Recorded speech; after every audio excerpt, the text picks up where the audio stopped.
From Ramen with Love by Ryushi-the-DutchEroSennin. Chapter 16, Night of Fate. It didn't take very long before Naruto saw the first of the girls appear on the horizon. Her blonde locks had a mystical glow in the faint moonlight, though Naruto was surprised to find out it wasn't the blonde girl who he expected to see first. Nevertheless, Naruto was taken away by the appearance of the beauty, who was none other than Ino. Her hair was tied in the usual ponytail, a couple of strands of hair present in front of her face as always.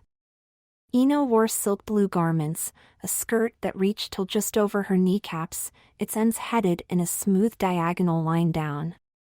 The blue silk of her top seemed to be loosely wrapped around, managing to neatly stay in place while exposing her right shoulder. The sleeves of the top ended at her wrists, where they extended into a bolt of silk which was partly wrapped around her hands, its end hanging down on her wrists and almost reaching as far as Ino's lower legs.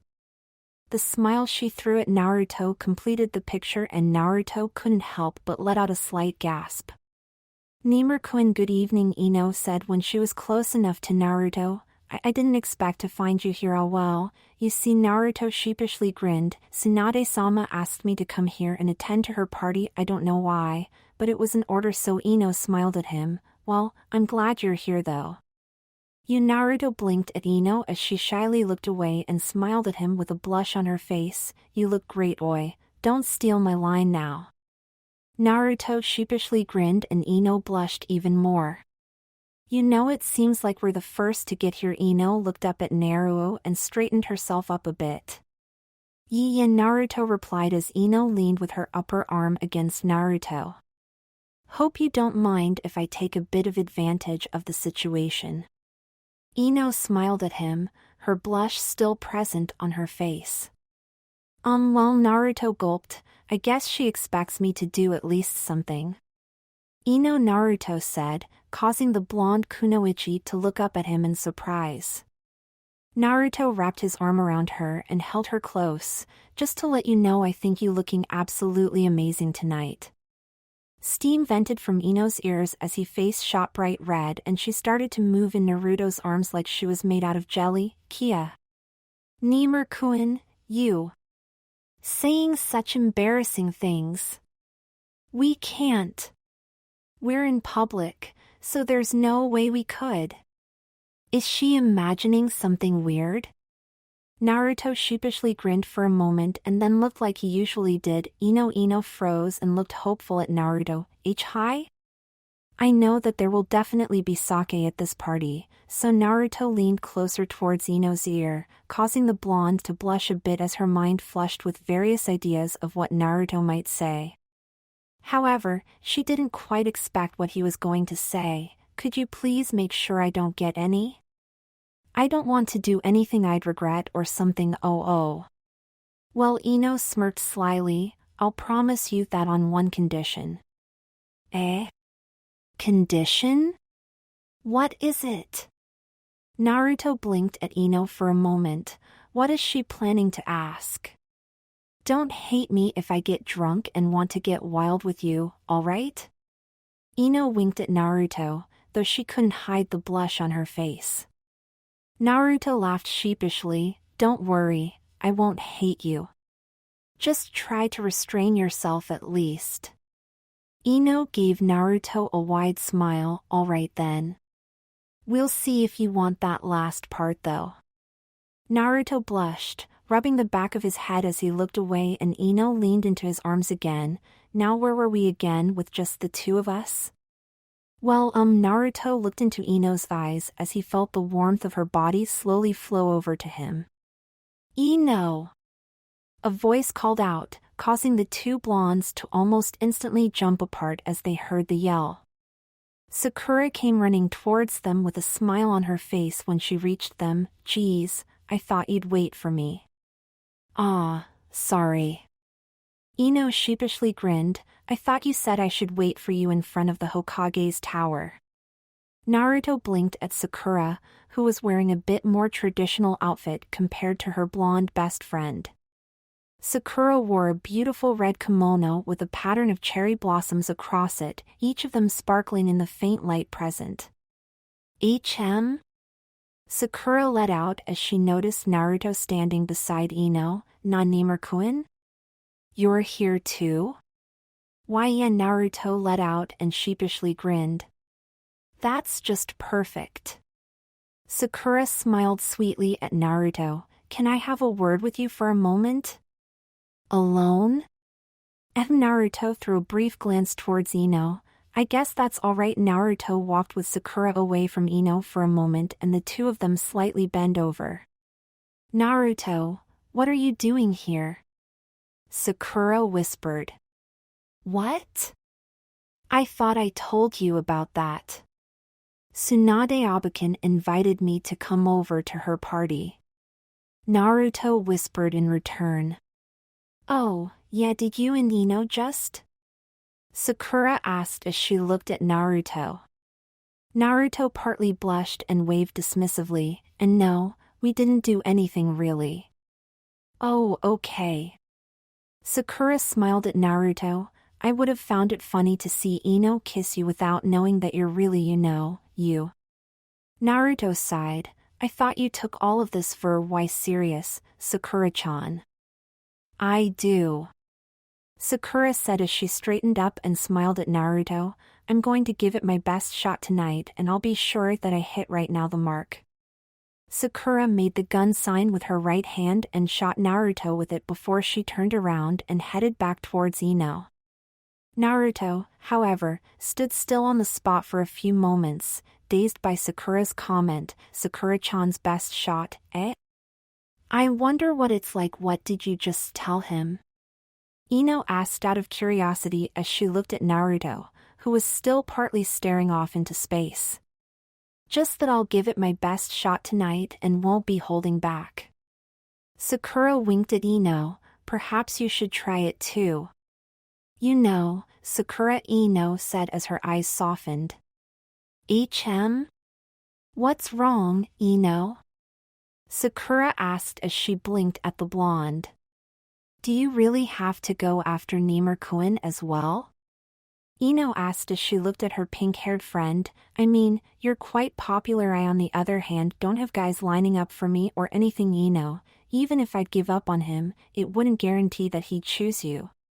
Sakura smiled at Ino and placed a hand on her shoulder. Besides, no matter what happens, we'll always have each other, right? Ino smiled and looked towards Naruto, who just snapped out of his moment of bliss and was frantically searching around him for something. Yeah, you're right. I won't give up either, though. Naruto took a quick few steps and rejoined the two girls, sheepishly grinning. Sorry, I just spaced off there a bit. I guess Sakura can have that effect on people. Ino winked at her friend. Why? Naruto replied, slightly blushing. It's not just her though. Ino blushed and Sakura smiled at Naruto. Geez, that Naruto, it looks like he's even doing this unconsciously. Moments passed by and their small group soon grew out to a larger crowd of kunoichi, most unknown to Naruto, but he recognized some of them. They were mostly discussing Naruto's presence amongst their group, but Naruto didn't mind as he had more important things to focus on. One of them being Tenten, who joined them not too long after the group started to expand. Though it was rather the fact that his attention was drawn towards her than that he had to focus on her.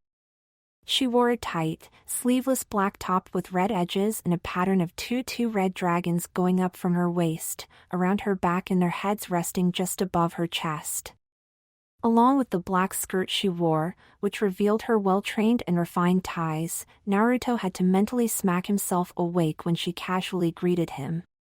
As they waited, Naruto sneakily glanced towards Tenten from time to time and she slightly blushed and smiled when she noticed that he was watching. Realizing he got caught, Naruto quickly turned his head away and tried his best not to look too often towards the beautiful weapons mistress. Hinata was the fourth of the girls to join them, and even though Naruto was awestruck by Hinata's silvery kimono, one that was notably different from the one he had seen the heiress wear early in the morning, he couldn't help but grow more worried about the final member of the group. What's taking her so long? Naruto thought as he stared towards the horizon, impatiently waiting for his blonde roommate, Temari, to show up. She should have been here a long time ago. Finally, when almost all of the kunoichi had gathered, Naruto noticed a blonde head towards them dressed in, what else did you expect, a purple, partly shimmering kimono. Naruto smiled and then slightly tilted his head, pondering for a moment. Why do I have the feeling something is odd about what she's wearing, but I can't quite place it? That surprised to see me? Temari snapped Naruto out of his thoughts when she stood only a couple of inches away from him. Naruto shook his head. Ah. And no, I was just thinking about something for a moment. Ah, really? Temari smirked at him, and what might that be? No, never mind. Naruto said as he eyed Temari up and down once more and then shook his head. Maybe it's just my imagination. Looks like everyone is finally here. Tsunade's voice drew the attention of everyone to back of the crowd. The Hokage paused for a brief moment as her eyes wandered over the crowd before she smiled at all present. Then let's get this party started. Naruto shivered as Tsunade opened the doors to the Hokage's tower. Why do I get the feeling that a lot will happen inside there? The blonde felt a hand being placed on his shoulder and he turned his head around to face whoever it was that placed her hand there. He found Sakura standing beside him, gently smiling at him. Let's go. Naruto smiled back at her and nodded once. Yeah. Once inside, Tsunade guided all of them towards a large room, one which Naruto didn't even know the existence of. Man, this place has a lot more to it than I knew, Naruto thought as he looked around the partly decorated room.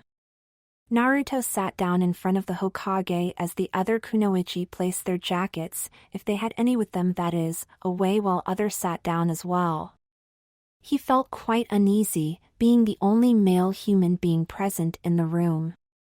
He could feel that his presence was both wanted and unwanted by many of the kunoichi and it didn't quite ease his mind. Why do I have to be here anyway? Naruto wondered, not knowing quite what to do right now other than wait for the kunoichi to finish their business. Who have we here? Naruto shivered upon hearing the voice. I didn't expect the famous Nimur-kun to be here as well. Why are you here? Naruto hissed under his breath as Anko wrapped an arm around his shoulder. A smirk curled up on Anko's lips. I'll tell you, you know that by being here you are causing me a lot of trouble with Jiraiya-sensei, right? Naruto whispered. Anko grinned at the blonde as she leaned with both her hands on his left shoulder. Don't worry about that, easy for you to say, Naruto replied as Anko looked in the general direction of the other kunoichi.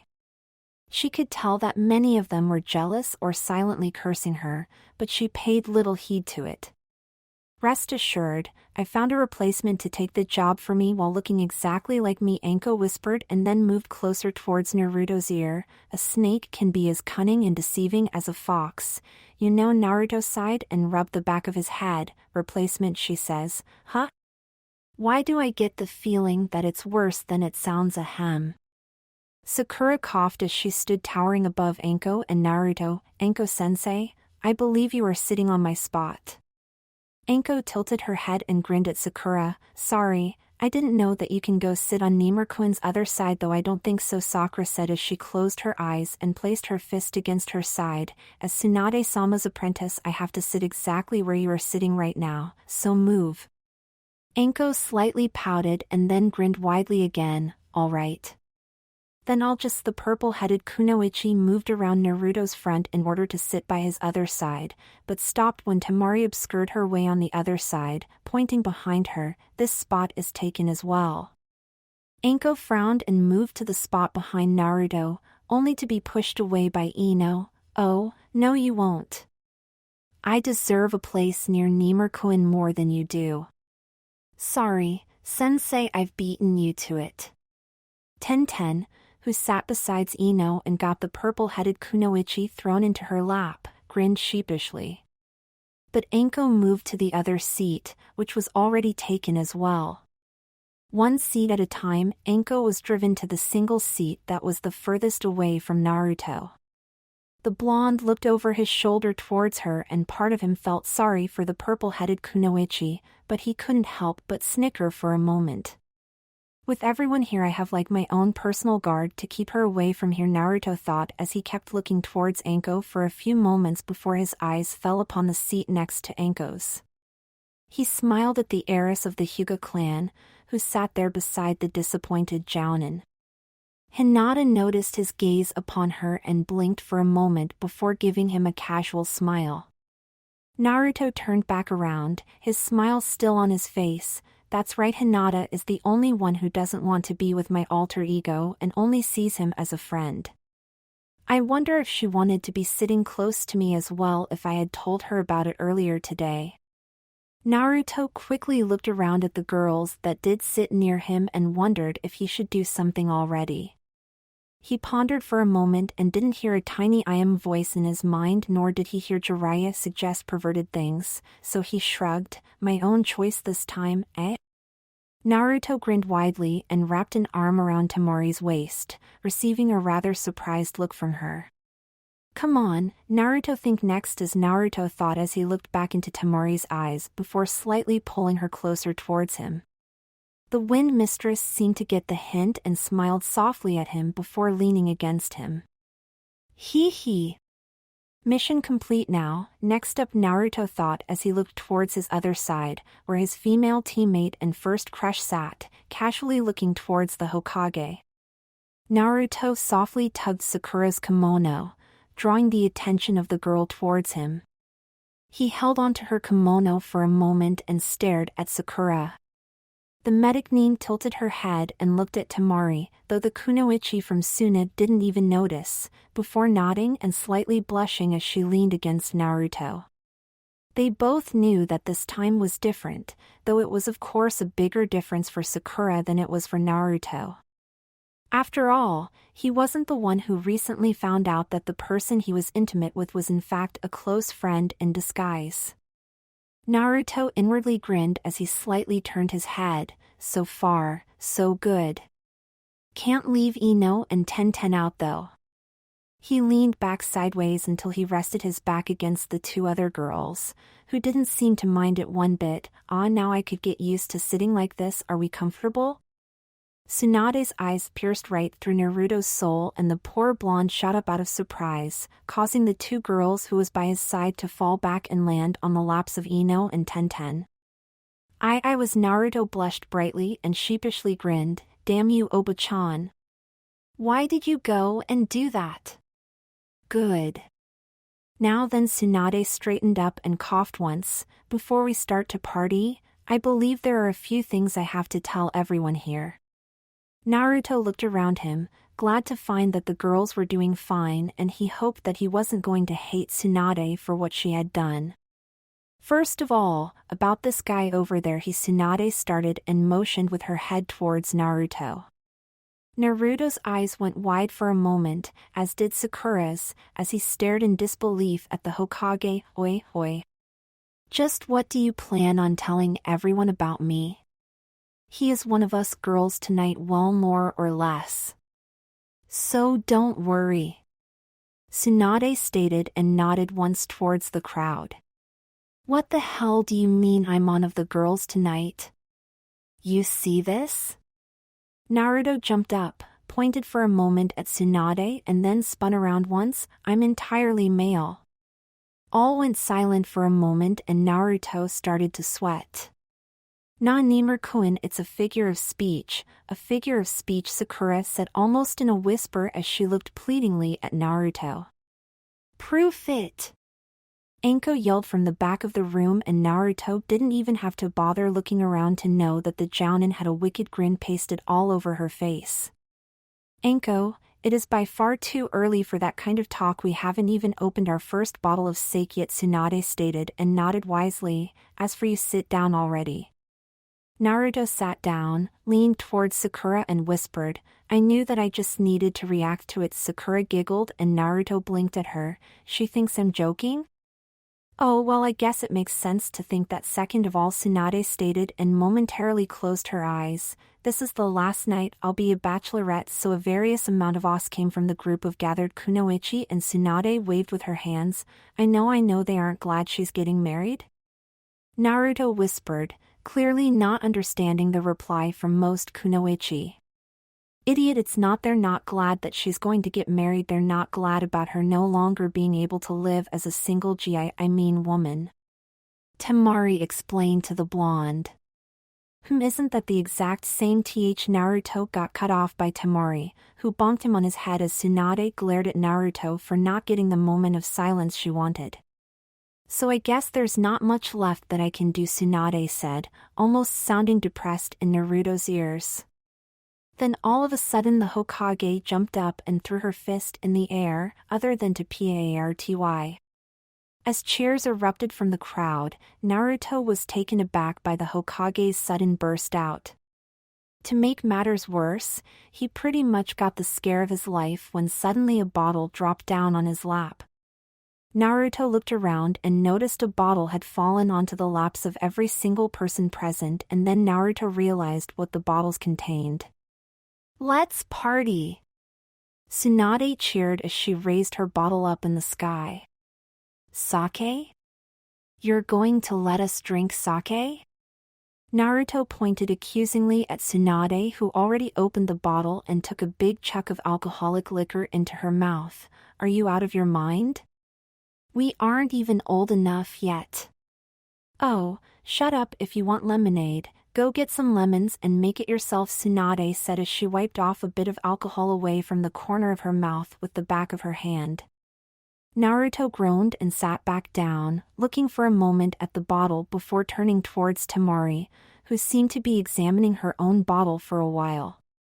The wind mistress turned her eyes upon the blonde for a moment and shrugged before opening the bottle. Naruto looked around and noticed the other girls had also decided that they should open it, causing Naruto to let out a sigh. I've got a bad feeling about this, Naruto stated as he opened his bottle as well. Well, last time I had a bad feeling, it actually turned out pretty well, so it probably won't be that bad this time either. Besides, what could be so bad about drinking sake other than the smell afterwards? Naruto took a small sip of the liquor and shivered. Damn, this stuff better not take too much sake at once, Naruto told himself as he closed the bottle again. He looked around and realized that the party was now really starting up as a lot of the kunoichi started to talk with each other, and Tsunade put on some music that suited the current sphere. Energetic, but not yet too wild. Before Naruto could do anything else, Ino hung around his neck, pressing her cheek against his. I want to play a game with Nimur-kun. Game? Naruto blinked. What kind of game? This kind of game, Ino said as she pulled him back and, to Naruto's surprise, started to kiss him quite passionately. Ino! Sakura let out in disbelief. Oi, that's unfair. Ten commented. Temari blinked and took the sake bottle that sat on the ground next to Ino. Oh, what's wrong, Temari? Sakura asked as she blinked at the blonde from Suna. Temari shook the bottle in front of Sakura once. Looks like our female blonde friend here decided to take it all in one go. Oh, my ten let out as Ino wrapped her arms further around Naruto. Sakura smacked her forehead. She's drunk already? This can't be really good, Naruto gasped for air when Ino, who was grinning widely at him right now, finally stopped kissing him for a moment.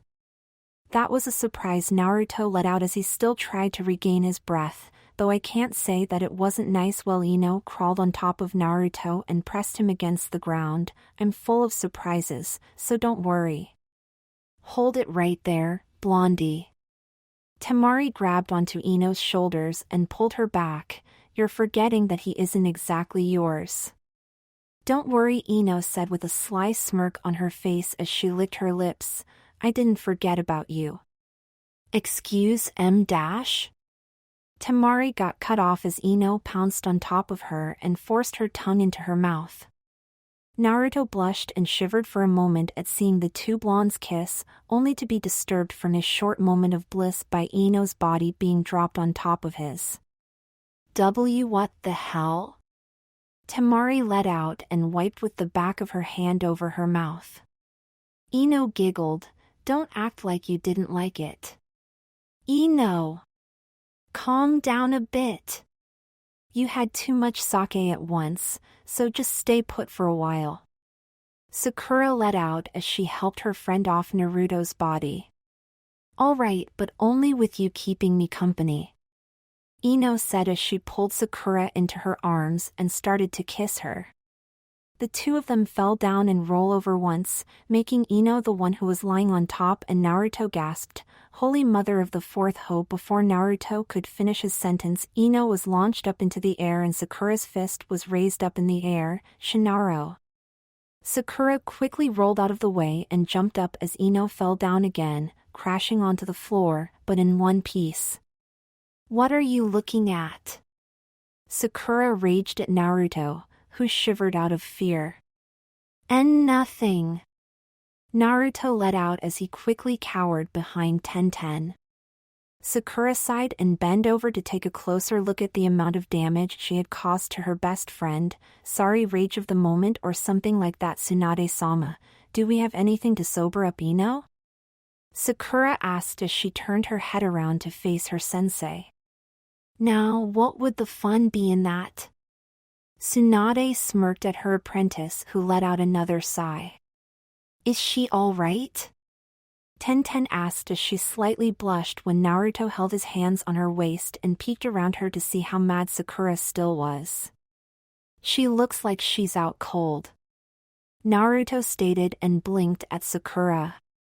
Don't worry, she's fine, Sakura replied after inspecting her friend. She'll be out for a while, but that's for the best, I guess.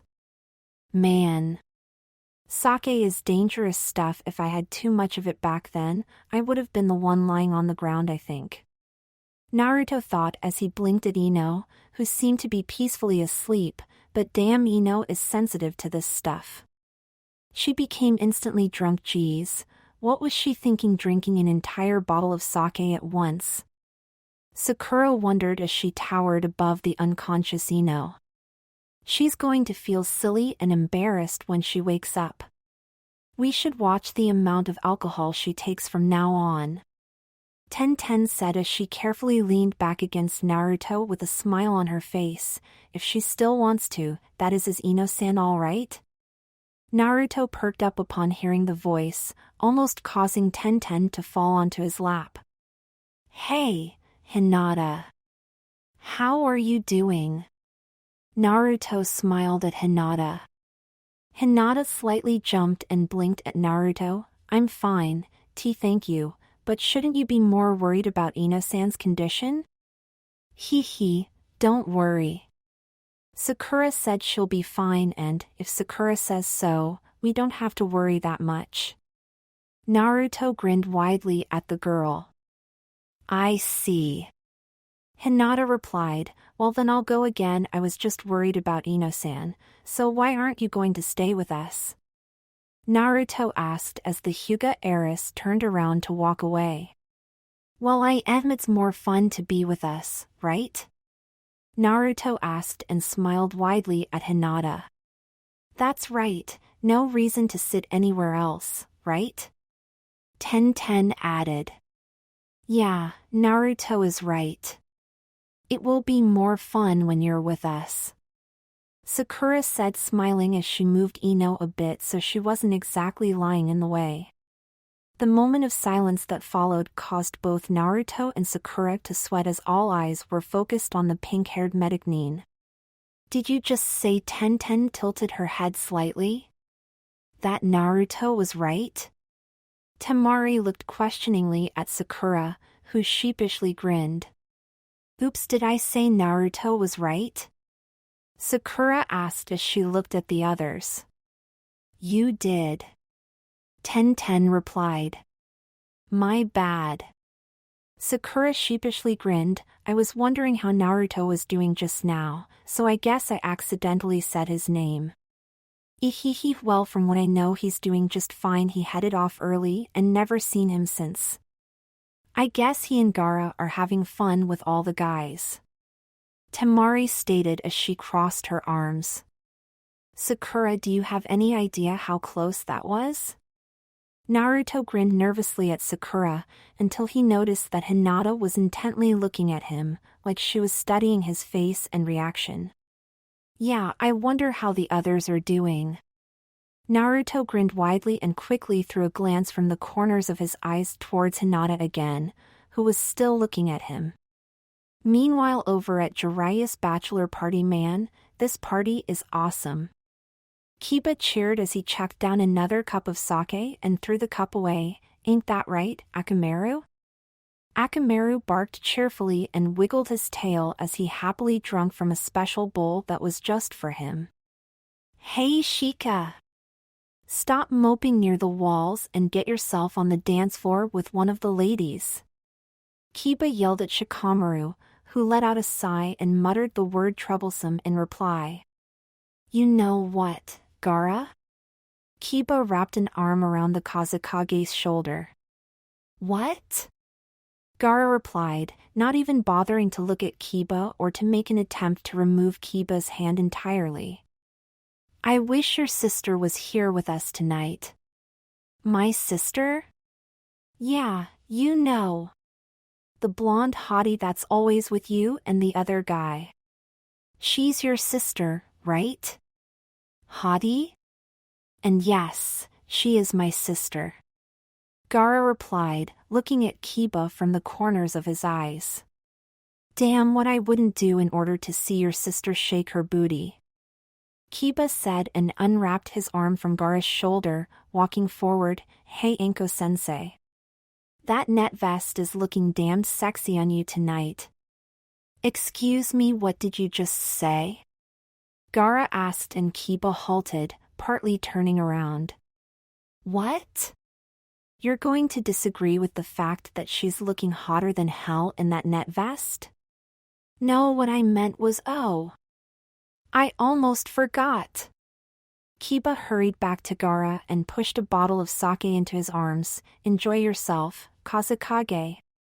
After giving Gaara 2 pats on his shoulder, Kiba ran off towards the rest of the group. Hey, Shino. Get your dirty bug-infested hands off my Anko-sensei. Gaara looked at the bottle of sake and then towards Kiba again. Enjoy myself, you say, very well then. Back at Tsunade's party, Ino groaned. Ugh, what happened? Sakura bent over to look at her friend. Your idiocy, that's what happened. Ugh, Ino slowly sat up. Why does my head hurt then? You drank an entire bottle of sake in one go. Temari explained. And started doing things you probably don't want to remember if you forgot them, that is. Tenten grinned at the blonde girl. Honestly, what we're thinking? I had to punch you to get you off me. Sakura slightly frowned at Ino. I don't know. Ino sheepishly grinned. What I do know is that I'm starting to feel better. I think your punch caused the headache, Sakura. Well, at least you're not drunk anymore. Sakura replied and helped her friend stand on her feet. Ino wobbled on her feet and almost fell down again. Doesn't look like it though. At least you're not as drunk as you were before you went out cold for a few minutes. Naruto grinned widely at her. Ino grinned widely back at him, then, please take care of me, Nimur-kun. Oi, can't you see that I'm here? Tenten let out as Ino crawled over towards Naruto. Ino eyed Tenten up and down and stuck her tongue out towards her. From the looks of it, you've been with him long enough. Tenten slightly blushed. Hey, he was the one who sat down behind me. Tenten, I don't mind you leaning against me, but I don't want Ino to go crazy again. I guess so, if you wouldn't mind for a few moments, Naruto replied and looked away from Tenten. Oh, well, I guess I'll get comfortable against you a bit later on again, right? Tenten smiled softly at Naruto. Of course. Naruto nodded at her and smiled, Tenten smiling widely back at him as she stood up and moved. Ino laid her head, and part of her lower arms, down on Naruto's lap and smiled at him. "Hey there, handsome." Naruto snickered and grinned at her. "Hey. Did you know that you look big from this point of view?" Ino asked, smiling. "Did you know that you are still too drunk to be properly flirting with me, young lady?" Naruto retorted and grinned at the blonde. Ino giggled as she closed her eyes and rubbed her cheek against Naruto's leg. Naruto looked at Hinata, who quickly turned her head away when she noticed he was looking at her. "Hinata, did you drink of your sake yet?" Naruto could tell that Hinata was pretending that she was paying heed something other than him. Oh no, I gave my bottle to Anko-sensei, hehe. I guess that's both a good thing and a bad thing, don't you think so? Naruto smiled at Hinata. I'm not quite sure I understand why it would be good or bad to give it away. Hinata smiled sheepishly back at Naruto. Well, it's good because you won't get drunk and do something you'll be embarrassed about later. And it's bad because as much as all of you are enjoying yourselves, Tsunade's loud voice interrupted Naruto and brought a silence throughout the room. Tsunade flicked a few locks of her blonde hair back and smiled. We shouldn't forget that this is my party. So let's hurry up and do something other than just drinking and chatting. I want to hear suggestions from all of you. I'm sure we can do just about anything. I've got an idea, Anko cheerfully announced as she jumped up and raised a fist into the air. Why don't I like the sound of that?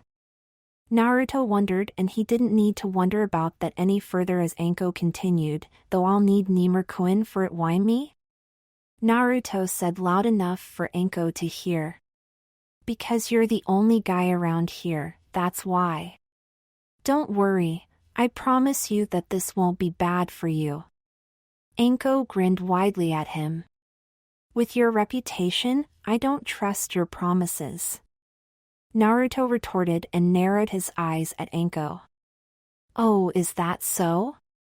Anko smirked at Naruto. Well, if I can't keep my promises, I might as well let you all know that in fact, Nimur-kun here. All right. I'll do it. Naruto quickly interrupted Anko. What is it? Come over here, I'll show you what I'm planning. Anko motioned for Naruto to come towards her, slyly grinning at him. I'll take Ino over from you, Sakura said as Ino lifted herself up from Naruto's lap to let the blonde stand up. All right, she's in your care then, Naruto said as he carefully moved Ino in Sakura's direction before heading towards Anko. Please, step outside with me for a few moments, Anko said with a smirk on her face as she opened the door for Naruto. Yeah, sure. Naruto slightly glared at Anko and walked through the door, the purple-headed Kunoichi following him closely behind. Well now, Tsunade said and smirked, this could get interesting. What are you planning? Naruto asked Anko as she leaned against the now closed door. I told you that you shouldn't worry, Anko said and looked towards Naruto. Let me guess, Naruto said, you lied? It's too obvious. No, I didn't lie. Anko grinned at Naruto, causing the blonde to blink in confusion at her. Okay, what's this big plan of yours then? Naruto looked confused at Anko. First off take off all your clothes except your underwear, Anko said and pointed with her index finger towards Naruto. What? Naruto snapped and pointed dramatically back at the jounin. I knew it. It's something bad. It's definitely got to bad. Calm down and just do it. Anko placed her hands on her hips and tilted her head slightly, giving Naruto a look that pretty much commanded him to do so. Naruto's accusing finger slightly shook and he twitched, like hell. I will not with you watching at least. All right, I'll turn around. Anko turned around and held up her hands in the air. Happy now? I still don't trust you, Naruto said and slowly lowered his finger. Tell you what, Anko quickly formed a few hand seals and a bag popped into her hands. I'll go stand outside this door then while you undress and put this on. If something's wrong, just call me, alright? Anko held out the bag and Naruto took it. Alright then, let me know when you need help, Anko said before heading through the door again. What the hell is this? Naruto wondered as he looked inside the bag. You'll see in due time, Anko replied from the other side. Oh okay, Naruto blinked and let out a sigh. I guess I have no choice. After a few moments, Anko could hear Naruto's voice again. Oi. What's up with this outfit? You've put it on? Anko asked with a smirk on her face. That's not the point. What is the Maya? Then, I'll be coming through the door now to have a first look at you. Anko interrupted Naruto mid-sentence and opened the door, quickly heading to the other side as everyone curiously looked towards the door Anko just went through again. My Anko-sung, this looks better than I had hoped. Whatever. Naruto replied fiercely, could you just tell me what your big plan is already? Alright, now I want you to jump back into that room and with your most badass voice you must say the following loud and clear, Anko said, whispering the last part to Naruto. Why do I have to say that? Naruto let out in confusion. Just trust me on this one, alright? Now go in there and do it. Everyone rose up from their seats in order to see what the Jounin had planned for the blonde. A moment later the door opened and for a few seconds there was nothing but silence. Come on, go already! Anko hissed at Naruto.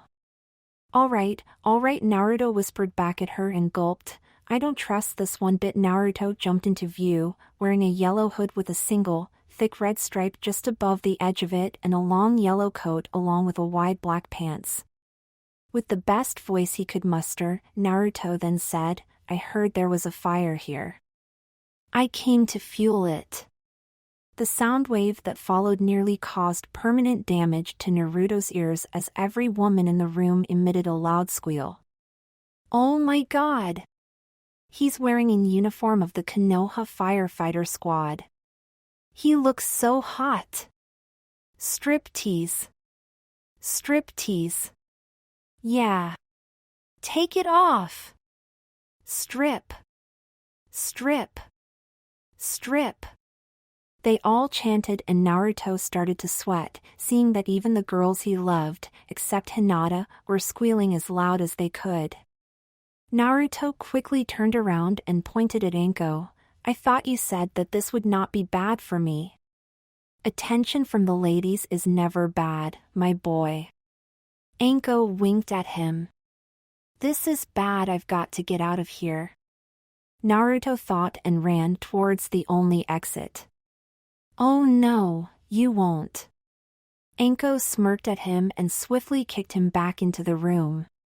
He fell down on the pathway and quickly stood up again, blushing brightly as he walked towards his eat again. Come on, hot stuff. Take it all off. Show me your tight ass, baby. How am I going to get out of this? Naruto wondered as he walked past all the excited females. Hey, come over here, big boy. Tsunade said with a smirk on her face and motioned Naruto to come towards her. Are you kidding me? Even Oba-chan? Naruto thought as he slowly walked towards the Hokage, like I have a choice, right? When he neared the table Tsunade was sitting behind, Tsunade cleared the table of bottles and cups of sake. Go stand on the table and give mama a nice show. Tsunade smirked at him and motioned him to stand on the table. Naruto gulped and stepped on the table, facing towards the crowd. Alright, Naruto think there has to be a way to get out of this situation. Wait, there was this one dance in this movie that apparently drove girls crazy. I'm almost sure that I remembered most of it. That should be a proper replacement over taking my clothes off. Naruto thought and slightly turned his head around to face Tsunade. Could I get some music with a nice beat? You got it. Tsunade grinned at him and a moment later music started to play. Kage Bunshin no Jutsu, Naruto said, and two identical clones popped into existence. Oh, 3 times of what we had, eh? Tsunade let out. Please let this satisfy them, Naruto thought as he and his clones moved their hands near their hips, around the area where one would normally have a belt. He turned to the right, took 1 step to the left before stepping back, having his back facing the crowd. Naruto slowly raised his arms from his hips to above his head, moving them not directly up but in a bow, and shook his behind rhythmically. He turned around again and took a few steps back, slide to the right, to the left, to the right again, and repeat the same. After he repeated the same process, he and his clones took another slide to the left before sliding back to the right and making it look like he grabbed onto a rope with his right hand. He slight bend through his knees, slid his arms forward before pulling them back into fists at waist length. Extend right leg to the right, point with your fingertips towards the ground with your right hand, and then repeat it with your left leg and hand before rapidly doing both after each other for a few moments. Naruto thought and fluently performed the move after trying it the first 2 times. After stretching his legs and arms a couple of times, Naruto touched the table with his fingertips and froze for a moment before straightening up and throwing his hood back. Take it all off. Give it to us, baby. Oh my god. Woohoo! After doing the same sequence of moves 1 more time, he sidestepped to the right before bending through his knees again. He grabbed the air near his left knee with both arms and pulled his arms all the way back before doing the same near his right knee. After that, he grabbed the air a bit above his left shoulder and moved left twice.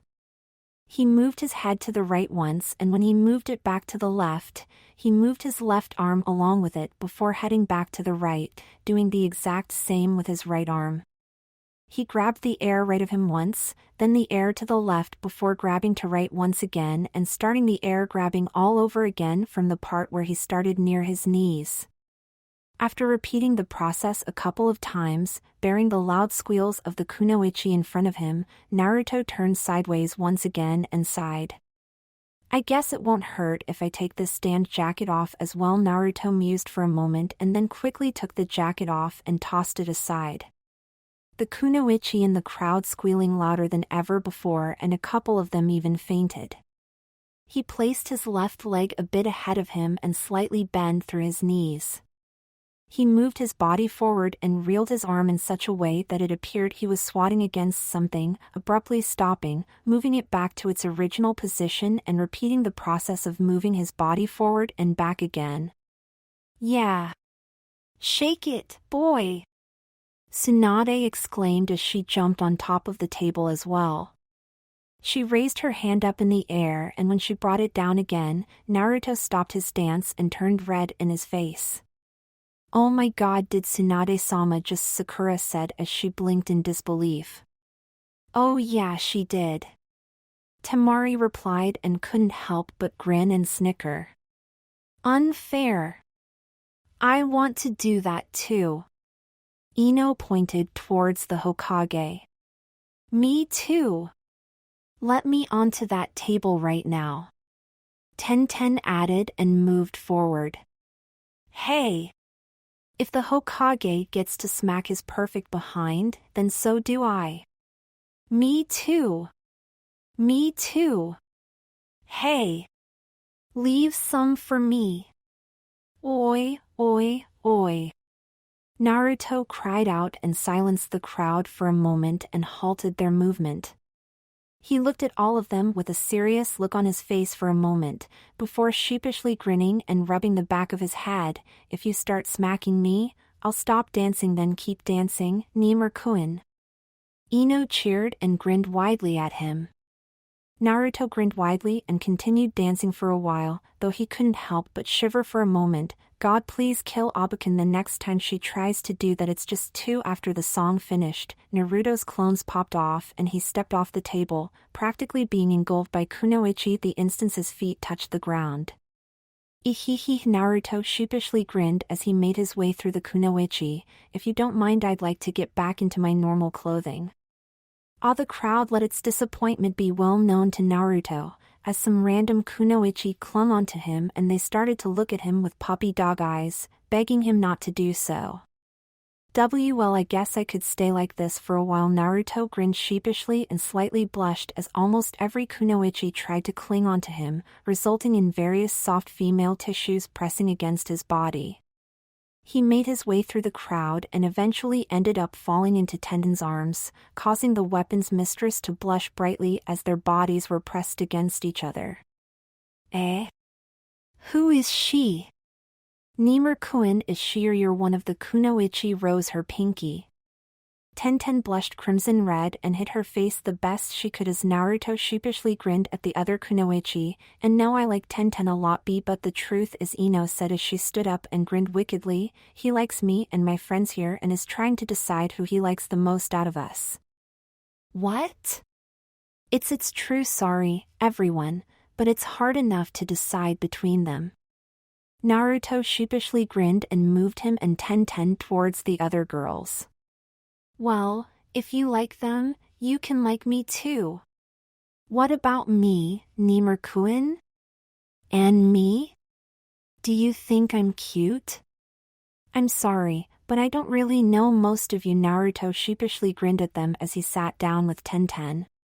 And if I were any of you, I'd take my seat and give him some peace. Temari said and threw a sharp glare towards the other kunoichi, unless you want to deal with me. What? Oh no, she didn't. Is that a challenge, you little desert who? Before the next kunoichi could finish her line, they were all frozen on the spot by an intense intent to kill. All of you listen up. Tsunade's voice hinted nothing but doom towards those who would defy her. You are going back to your seats right now. There will be no fights. Nimur can do as he sees fit, alright? If he likes any of you, you're lucky. You will leave him alone unless he wishes otherwise. Why, yes, ma'am. The kunoichi said in unison and hurried back to their seats. Tsunade coughed. Good. Now I seem to got caught in the moment just now, but ahem. Anyway, Anko ihihi, was it a bad plan after all? Anko asked as she nervously grinned at the Hokage. No, it was good. That's what I wanted to say. It seems though that some kunoichi present here aren't mature enough to handle it, or at least were blinded by it afterwards. Tsunade nodded and smirked at the crowd. Well then, that final part killed the mood somewhat, but it will be revived. Let's think up what we can do next. Also, Tsunade said as the crowd started to ponder and she raised a single bottle of sake up in the air. More drinks. They're free, and keep up the good mood. A big part of the crowd cheered and raised a bottle of sake up in the air as well. It's kind of chilly in here, Naruto stated as he sat down, still in Tenten's arms. Really? Tenten, who was flushing crimson red as she held onto the bare-chested Naruto, I think it's getting rather well. You're not the one who isn't wearing a shirt. Naruto grinned widely at Tenten, not noticing the blush on her face as she hid it from his view. Nimur-kun Ino sung and crawled over towards Naruto. I know just the thing that will keep you warm. Moe Ino, what are you going to do? Stop trying to take him away from the rest of us already. You don't have any right to complain. Tenten now then. Ino smirked as she moved her hands in position. Let's see how you like this, Nimur-kun. Ino, stop that. You don't look like you want me to stop. No really, stop. I can't stand wahahaha. Naruto fell over and started to laugh wildly as Ino started relentlessly tickle him. And no. That's enough. Naruto said, crying of laughter as Ino kept tickling him. Hey, Save a spot for me. Tenten quickly joined Ino and started to tickle Naruto as well. Me too. Sakura grinned and joined the others. If all of you are going to do it, then I can't just sit back and let you have all the fun, now can I? Temari said as she made her way to the hysterically laughing Naruto, joining the others in the tickle fest. Why you guys? Stop it. Naruto let out as he twisted and turned in the midst of the four girls. After a while, the girls stopped and Naruto sat up, breathing deeply in and out with a smile on his face. Damn you guys, he said between breaths as he grinned at them. It's not my fault you're ticklish. Ino winked at Naruto, who shook his head in return. I'll go get changed again, these pants aren't very comfortable.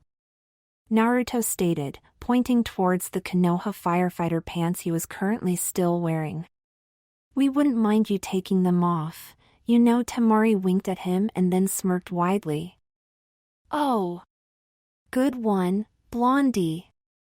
Ino said and quickly crawled closer towards Naruto's face, staring at him intently. We'll just have to hide him from the rest of the world then. Naruto sheepishly grinned and rubbed the back of his head. Even though that sounds good, I think I'll just go get my clothes. Ino slightly frowned. Too bad, it would have been fun to cover your entire body with the four of us. A mental image passed through his head and Naruto quickly shook it away, slightly blushing. Yeah, now if you don't mind. I'll get dressed properly and we'll leave the fun for later. Naruto stood up and headed back to the place where he first got changed into what he had been wearing a few minutes ago. Once he was out of hearing range, Ino eyed all the girls and licked her lips. Did you guys hear that? We'll have some fun later, like that will happen with all these people around here, Temari stated and shook her head. I wonder about that, Ino sung and smirked at Temari. Who knows, it might get interesting anyway. Let's start thinking about what we should do next. Sakura suggested as she eyed the rest of the group. That sounds like a good plan to me. Tenten said and partly turned around. Hinata, are you coming to join our brainstorming? Huh? Hinata looked surprised at Tenten, as if she was shaken out of her thoughts. Oh yes, sure. Meanwhile, Naruto was getting dressed and pondering about a couple of matters.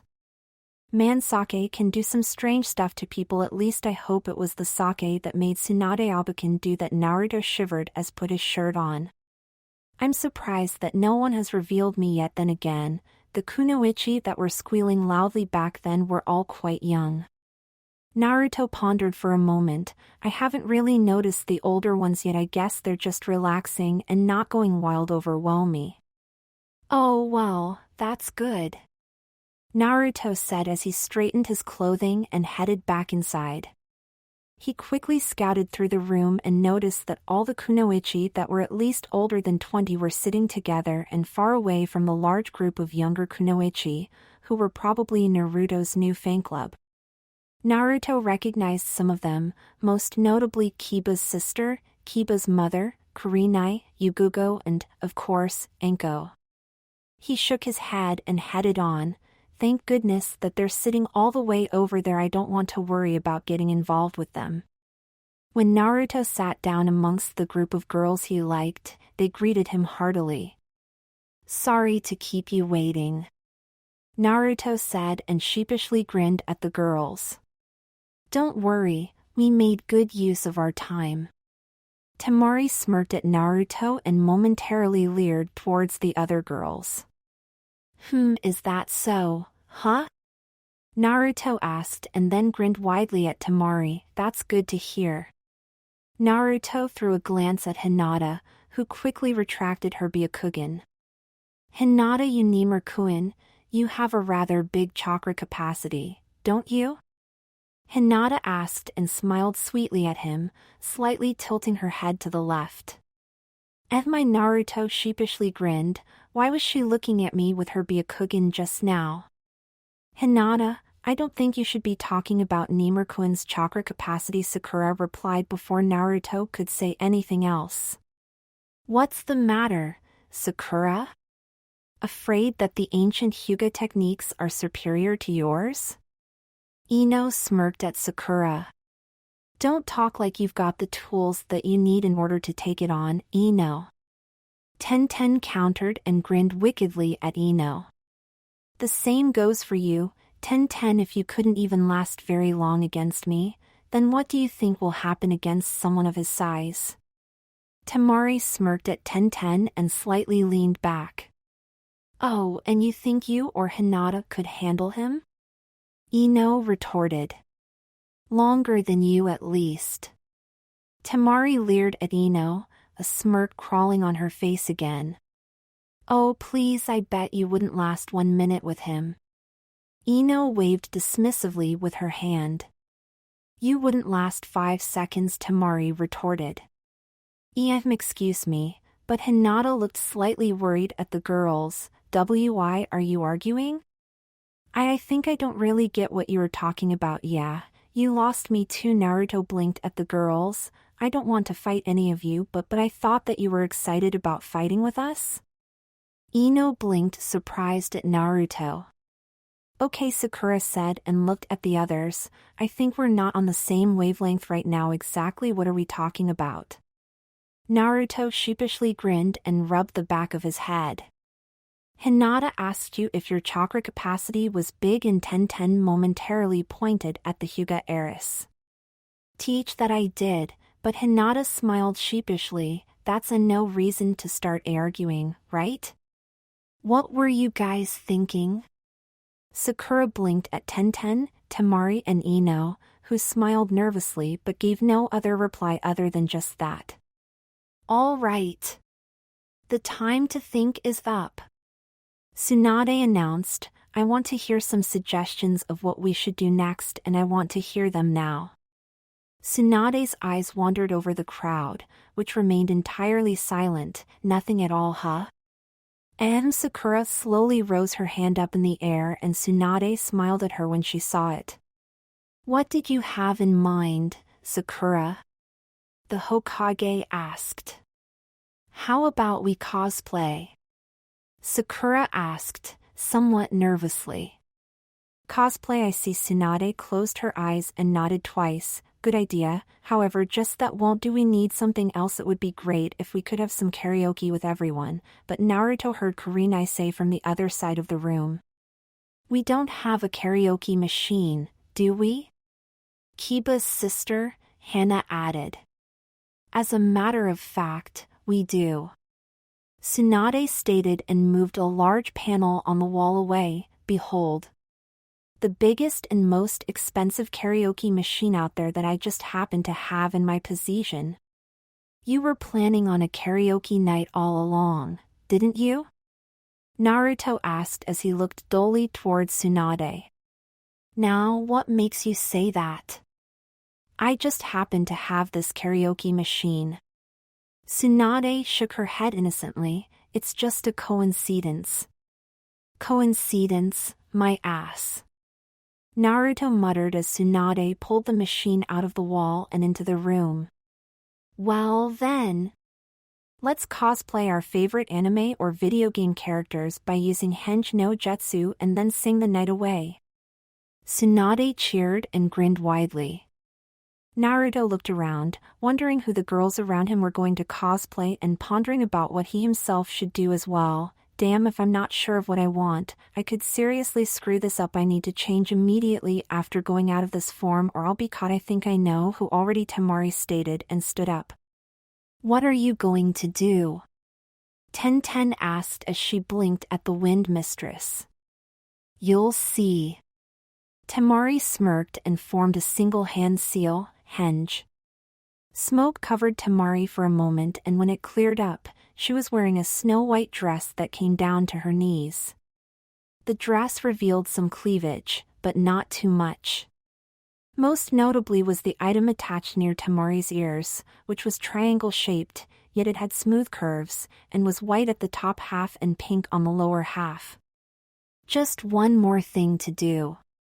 Tenmari said before untying her 4 ponytails and shaking her head, her hair falling down gracefully. I think I remember that character from somewhere. Naruto rubbed his chin in thought before smiling at Temari. Oh well, it looks good on you, Temari. Thank you. Temari smiled at Naruto as she sat down on her knees and placed her hands on her lap. Oh. I know just the outfit I should use. I'm sure you'll love it, Nimur-kun. Ino jumped up and slapped her hands in the needed hand seal. If you say so. Naruto blinked for a moment at the blonde before she was consumed by smoke. It cleared up soon after, naturally revealing Ino's new looks.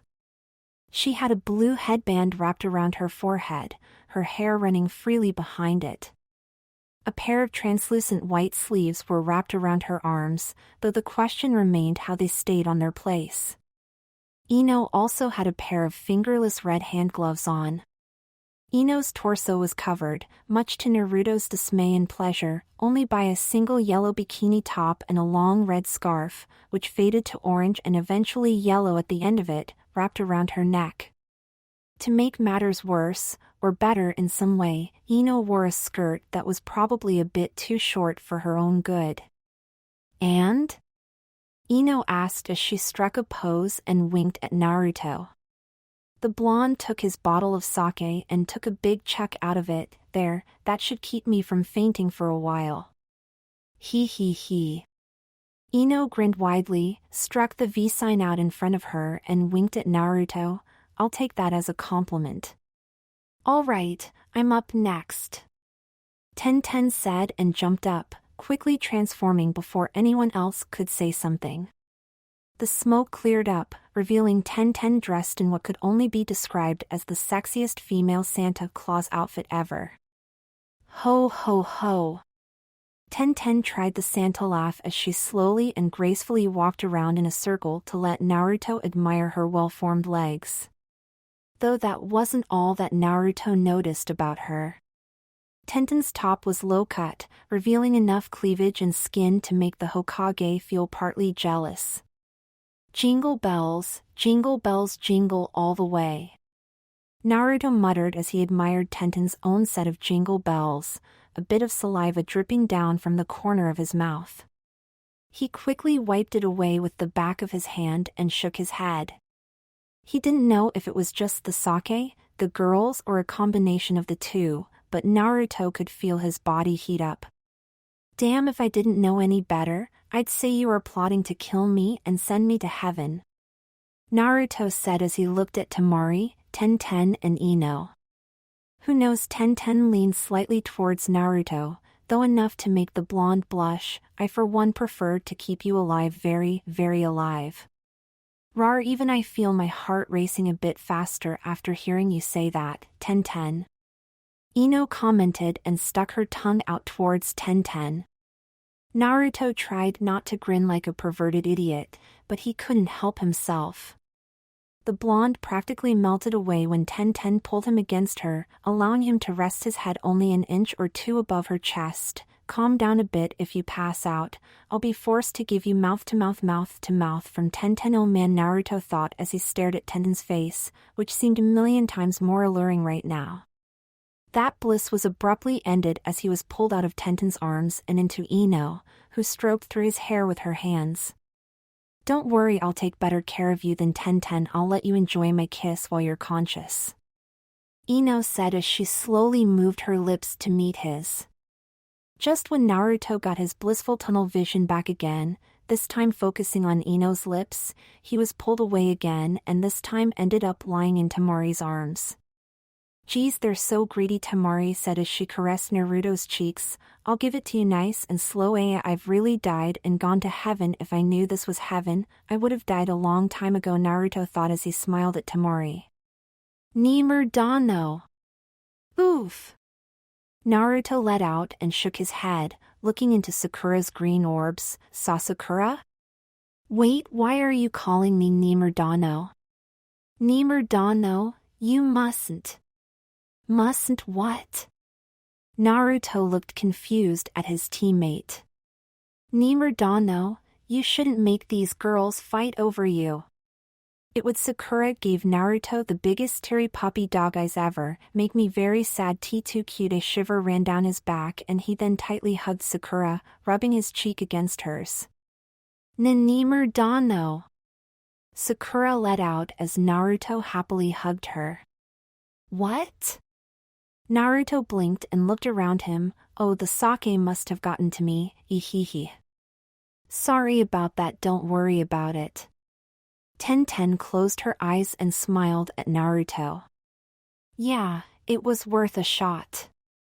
Ino smiled at Naruto as well and Temari nodded towards him. Sakura, what are you wearing?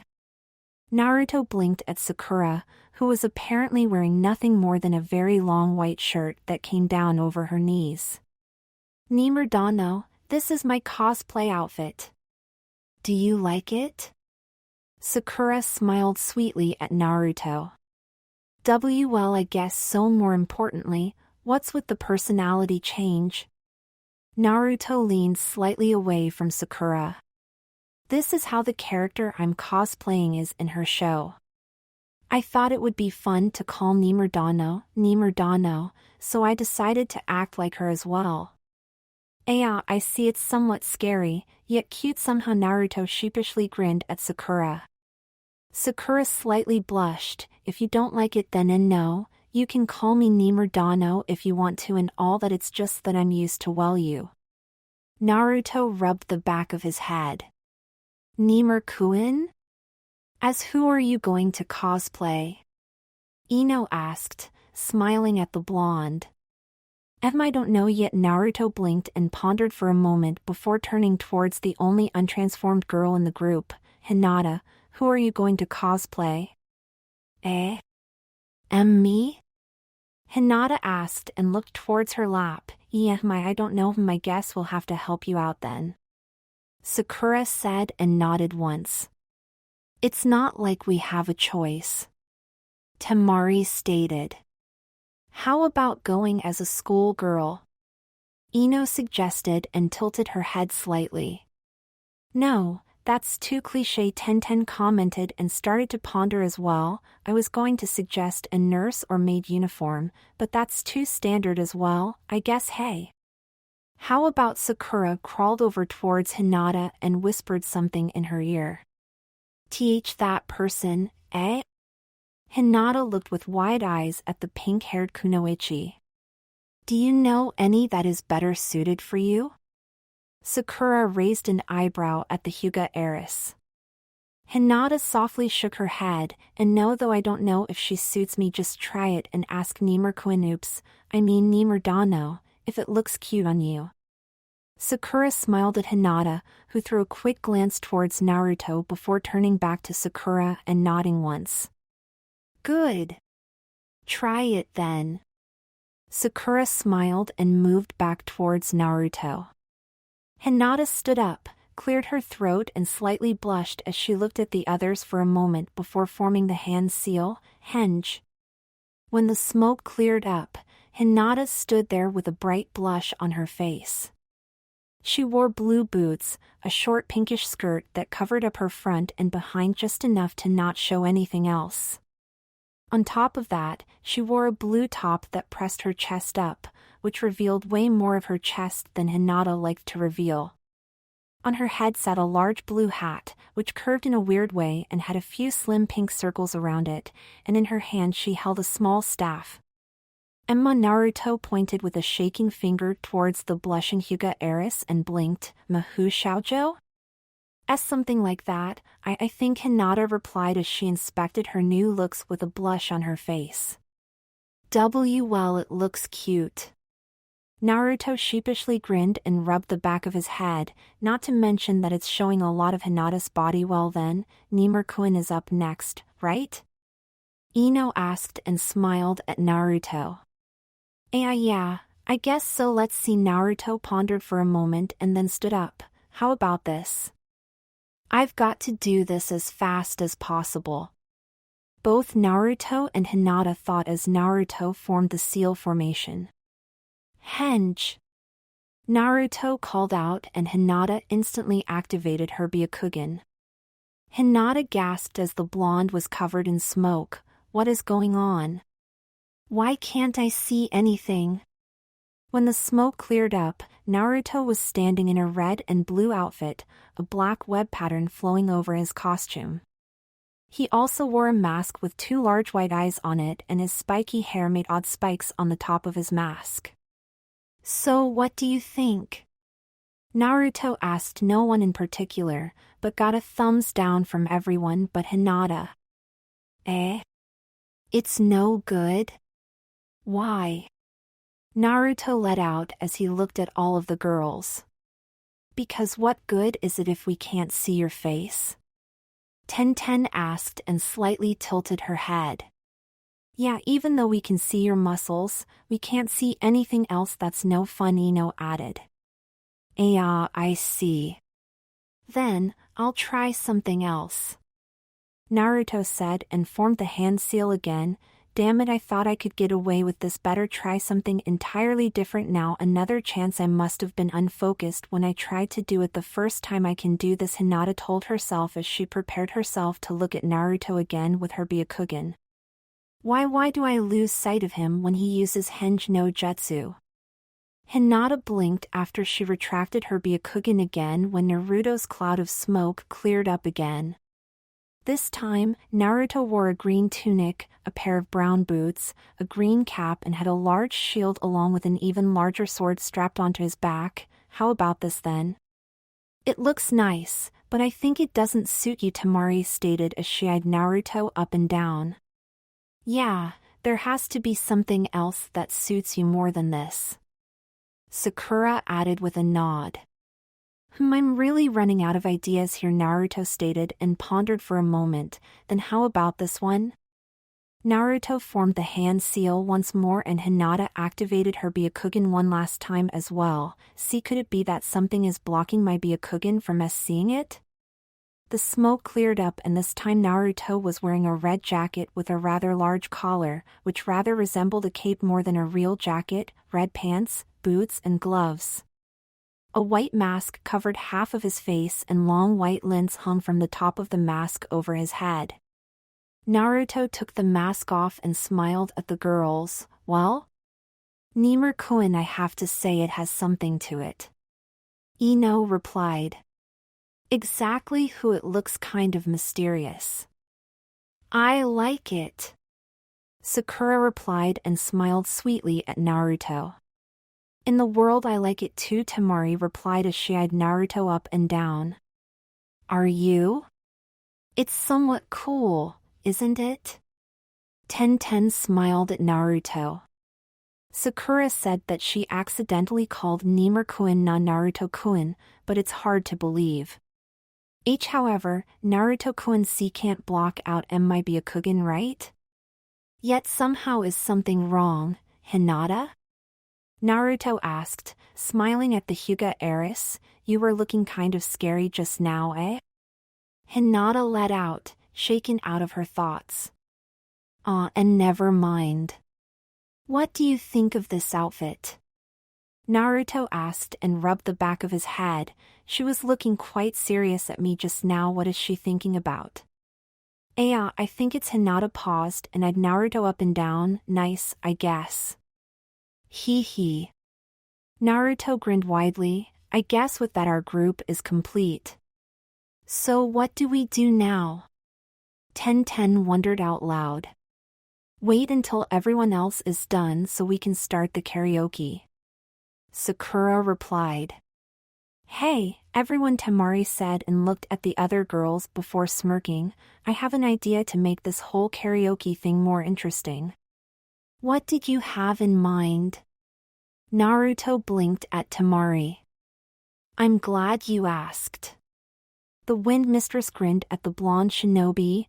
"How about the person who has the best performance according to Nimur-kun gets to be intimate with Nimur-kun for a while in front of everyone else?" Ino grinned at Temari and narrowed her eyes on Naruto. "Sounds good to me, all right. I'm up for a little competition." Ten smiled at Temari and nodded once. "Give it all you've got then." Sakura nodded. I won't be tea that good anyway, so I guess it's fine with me, Hinata replied. If only I could find out if Nimur-kun is or I isn't Naruto-kun then be, but then I'd my Naruto rubbed the back of his head and grinned sheepishly. They've placed me in a nasty position again, that settles it then, Temari smirked. Now all that's left to do is wait for our turns. A while later, after everyone had chosen their character, Tsunade asked who was brave enough to go first as she slightly dimmed the lights in the room.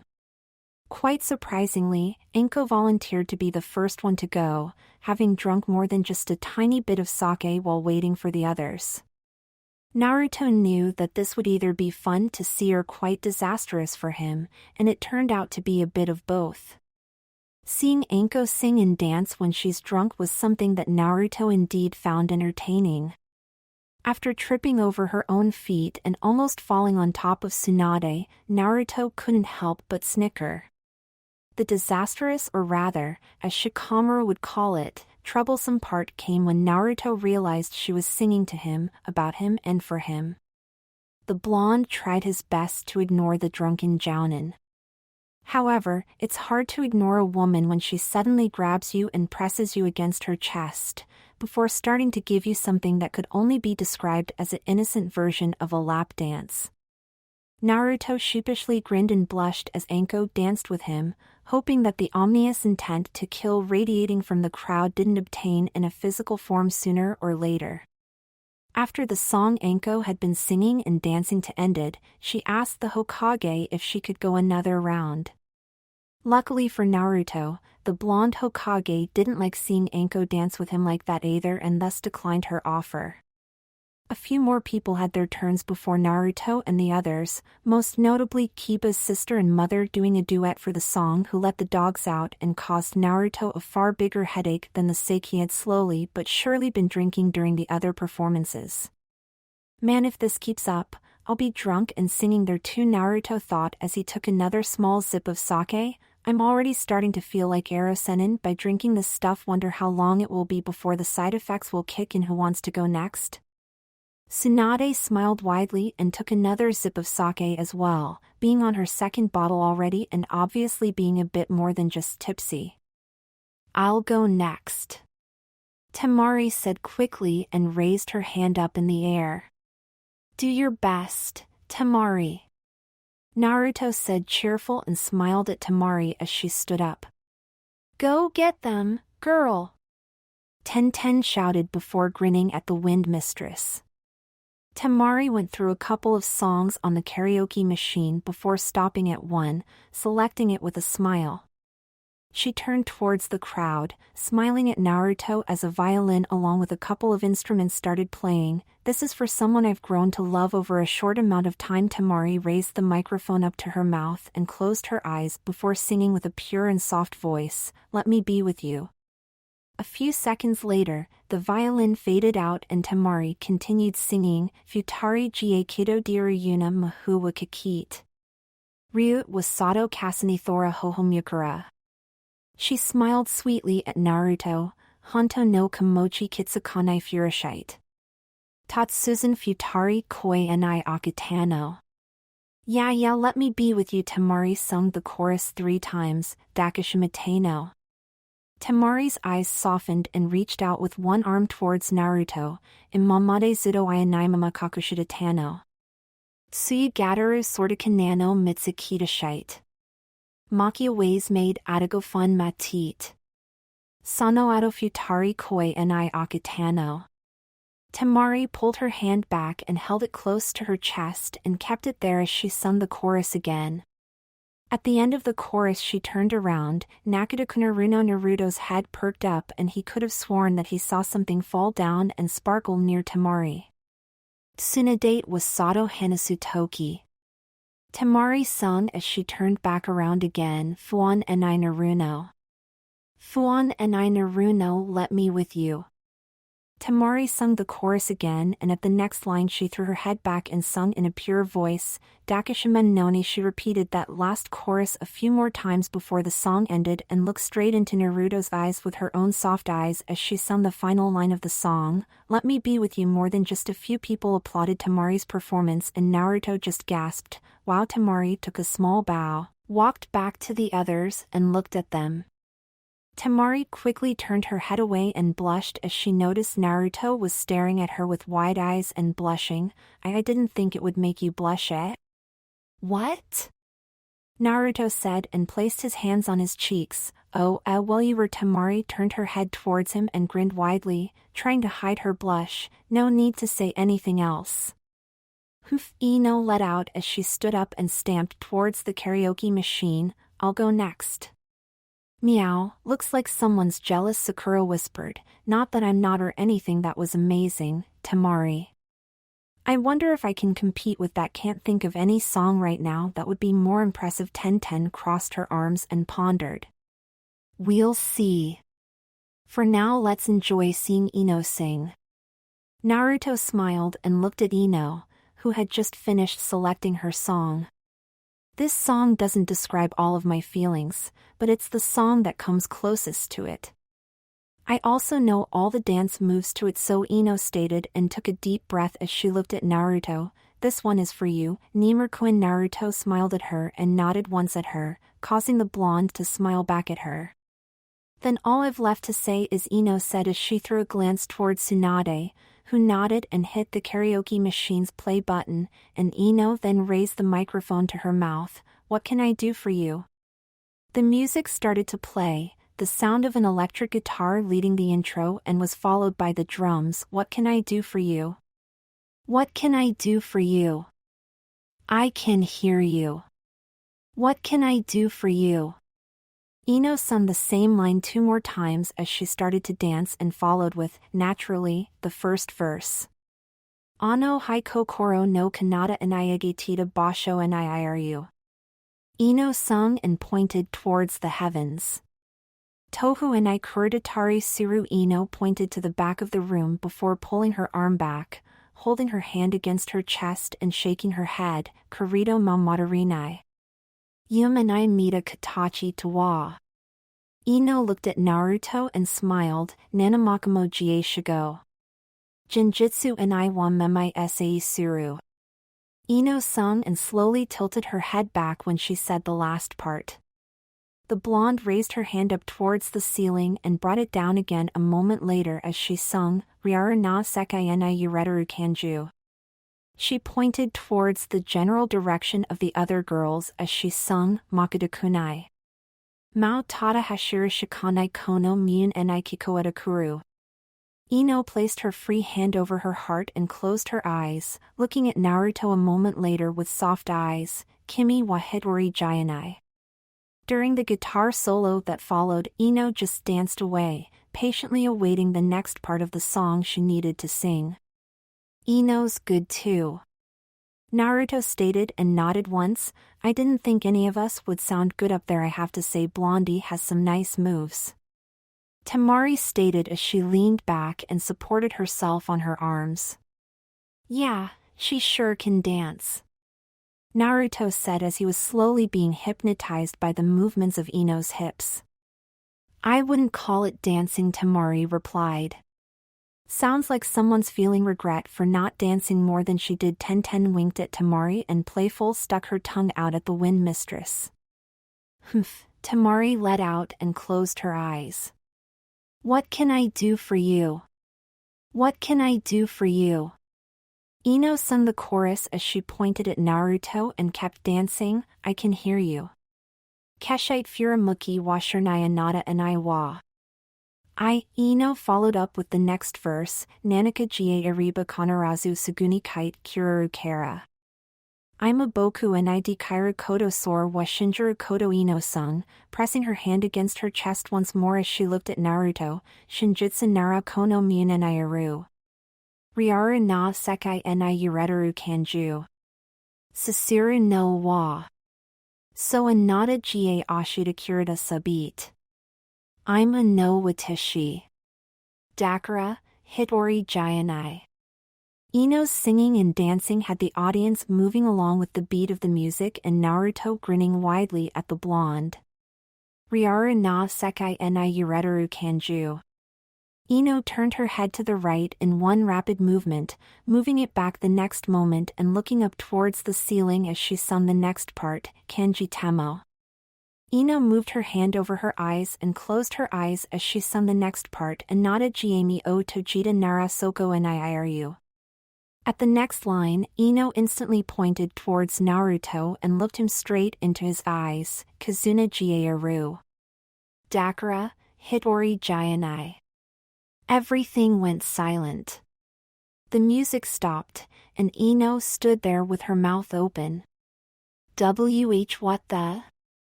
Ino yelled at the Hokage. Could it be Tsunade looked with wide eyes at the karaoke machine and walked over to it a moment later. Don't tell me it's broken. I was just getting warmed up, Ino said as she walked over to the machine as well. Tsunade kneeled down and stared intensely towards the machine for a moment. I guess it broke. Naruto let out a sigh. I wanted to hear Ino sing and see her dance some more. I know the solution. Tsunade raised her finger in the air. Sing without the music? Ino raised an eyebrow and placed a hand on her hip.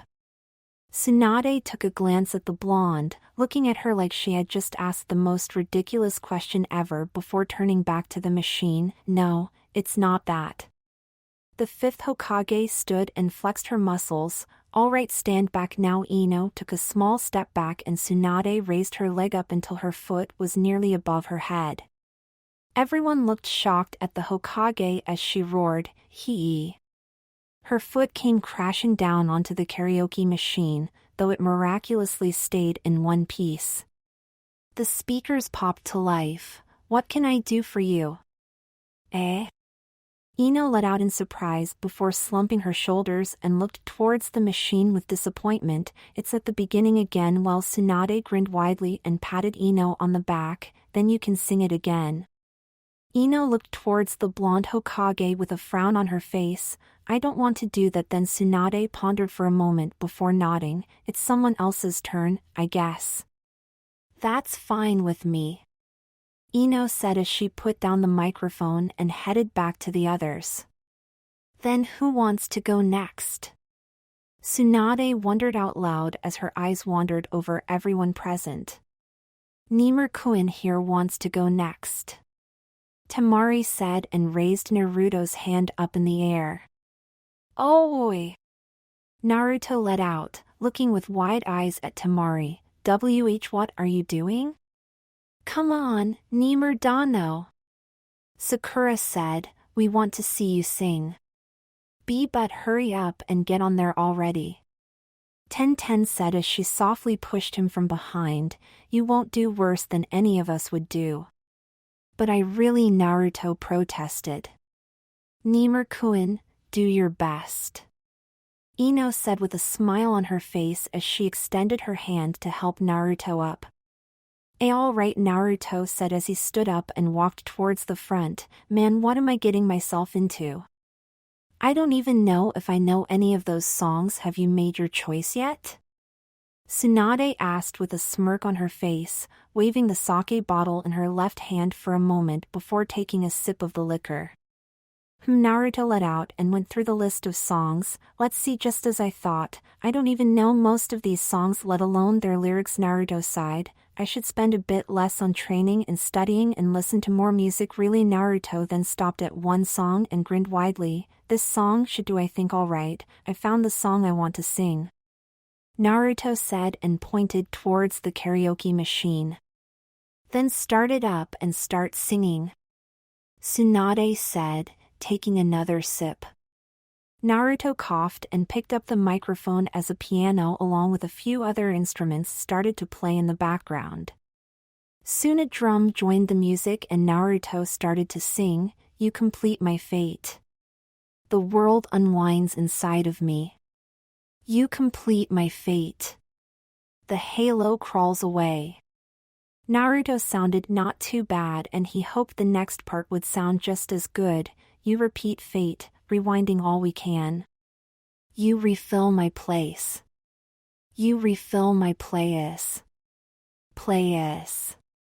Naruto took a deep breath and tried his best to sing the chorus, which was probably the hardest chorus for someone like Naruto, who isn't a professional signer. Come and save me. Come and save me. Come and save me. Come and save me. Come and save me. The girls softly squealed as Naruto looked at them. You complete my fate, the heavens crawl inside of me. You repeat my fate, revealing who we are. Naruto stretched his hand out and pointed towards the girls, most notably a bit more in Sakura's direction. You refill my place, you refill my place. Naruto sung the chorus again. This time he screwed up a bit, but it was to be expected when holding such a note for a long time. Figuring he should probably also sing the last part as well, even though it was sung by a different singer normally. Believe in me and drink the wine and take my hand and fill me in. As he sung the final line, Naruto's eyes softened as he looked at the group of girls for a moment before closing his eyes. Believe in me and drink the wine and take my hand and let me follow. Naruto opened his eyes and looked at the girls after the outro had ended. He blinked for a moment and then sheepishly grinned, rubbing the back of his head as Temari, Tenten, Ino and Sakura looked at him with big teary eyes. Maybe I overdid it with that song? A loud squeal erupted from the crowd, and before Naruto knew what hit him, he was on the bottom of a pile of a whole lot of feminine flesh. Now I really need to be saved, Naruto thought as various body parts were pressed against his entire being. Must focus mentally on Erosennin taking a meanwhile in some unknown place. Crap. Sasuke cursed as he sat up in his bed, his right eye twitching. My fangirl senses nudging me. Sasuke narrowed his eyes at his feet at the end of his bed. Those obnoxious beings have switched over to someone else. They belong to me. Me, I say. I need to resurrect the clan in a few years, so I'm going to need all of them. Damn it. Sasuke cursed through gritted teeth. Sasuke-kun, I've brought you your Kabuto, said as he walked into Sasuke's room. The runaway shinobi from Konoha threw a foul glance towards the Metagnin, who jumped up and ran out the door. I'm sorry. I'm sorry. I shouldn't have forgotten to add the sugar to your hot milk. When Kabuto had left, Sasuke turned back to his glaring at his sheets. Damn it all. Damn whoever took my fangirls. Damn Itachi for killing my clan. Damn Kabuto for forgetting my sugar, and most of all damn these perfectly white silk sheets. Back with Naruto. Naruto wasn't all too happy with his current situation, though that was because the girls he liked had decided to fight with the other girls on top of him. Man, I've got to get out of here as fast as possible, Naruto thought as he tried his best to defend his head from making contact with a knee. If their fighting won't kill me, then the heat will. Naruto tried to wrestle his way out of the pile of girls, but then he came in a position that set his face and entire body aflame. Holy mother of panties! He had somehow managed to wrestle his way underneath one of the girls' dresses and was only a few inches away from the girls' underwear with his face. What should I do? What should I do? Naruto's mind raced, and then he had an idea. It's not the brightest idea ever, but I have to live to see more panties. Become Hokage. All right if I do this, Naruto thought before he set his plan in motion. Sakura yelped and jumped up, her face bright red. I did it! Naruto cheerfully announced as he quickly sat up, only to bounce back down as a girl fell down on him. That's it. You're all forgetting who's lying underneath you, Anko said as she started to pull the crazed girls away. Who knows, he might need some mouth-to-mouth. Anko smirked and licked her lips. Ugh, Naruto groaned as he slowly opened his eyes. Why do I have the feeling like I've just been kissing with someone? When Naruto's vision cleared up and he saw Anko smirking at him, he shivered and twitched for a moment. Yuyumai looks like he's doing fine. Anko grinned at Naruto. Nimur-kun, are you all right?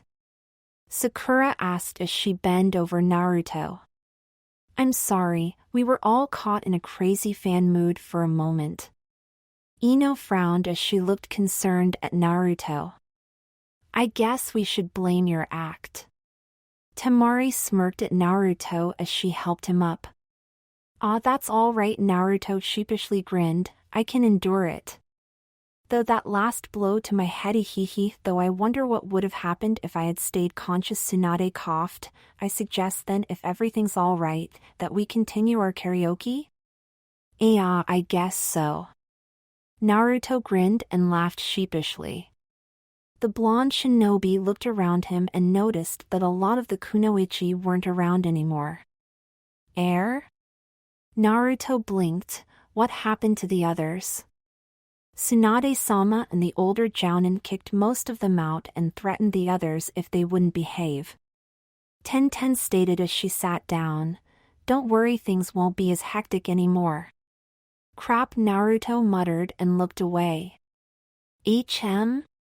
Did you just say something? Tenten tilted her head. And no, nothing at all. Naruto sheepishly grinned. I probably shouldn't tell them that I didn't mind having all of those girls press against me, other than the fact that I was sort of suffocating him. I wonder who should go next. Tsunade pondered as she eyed everyone present, resting her eyes on Shizune. Shizune let out, Tia Tsunade-sama. I can't. Sakura will go next. Naruto announced with a wide grin on his face as he held the pink-haired kunoichi's hand up in the air. What's this all of a sudden? Sakura asked as she slightly narrowed her eyes on Naruto. Because, I want to hear all of you, and the longer we wait. Naruto smiled at Sakura. Fine but you're coming along with me. Sakura said and pointed towards Naruto. Me? Why? I already had my own performance. Naruto blinked at her. Sakura smirked at her blonde teammate in disguise. I know. Don't worry, you won't have to sing. All right then. Naruto said as he stood up. A few moments later he was standing across Sakura, who was holding the microphone in her hands. Sakura opened her mouth and started singing with a soft, tender voice, Kabushi wa Nijirishimi Watashi wa Mamat Kurita. Then the music truly kicked in, unleashing a sound that one wouldn't expect to fit the soft, tender voice Sakura used a moment ago. Though still tender, Sakura's voice was less soft when she started to sing the first verse. Kagurita omwe wa butsuketamo anado wa suru suru. Sakura shook her head. Katoba dake jotsudoran I know? Kamigata wa kite furiru terisu desemu kana. Sakura stroked once with her hand through her hair before placing that same hand on Naruto's cheek. Ichigeki hisatsu no ugi wa zuko and I? Koi wa jimu ja naikido. Sakura shook her head. Shubu wa kikite, let's make love tonight. Naruto let out, slightly blushing as Sakura's face flushed crimson. Did she just say? Naruto's eyes darted towards the others for a moment and, seeing the surprise on their faces, confirmed that he indeed heard Sakura say that just now. De kiat dakishimarit. Ai no hanuji mo aguru no sa. Sakura somehow managed to bring out the next line without too much effort. Hajime Makira Yoru no Suki Akari. Sakura managed to stop blushing and took a deep breath. Terrasarit.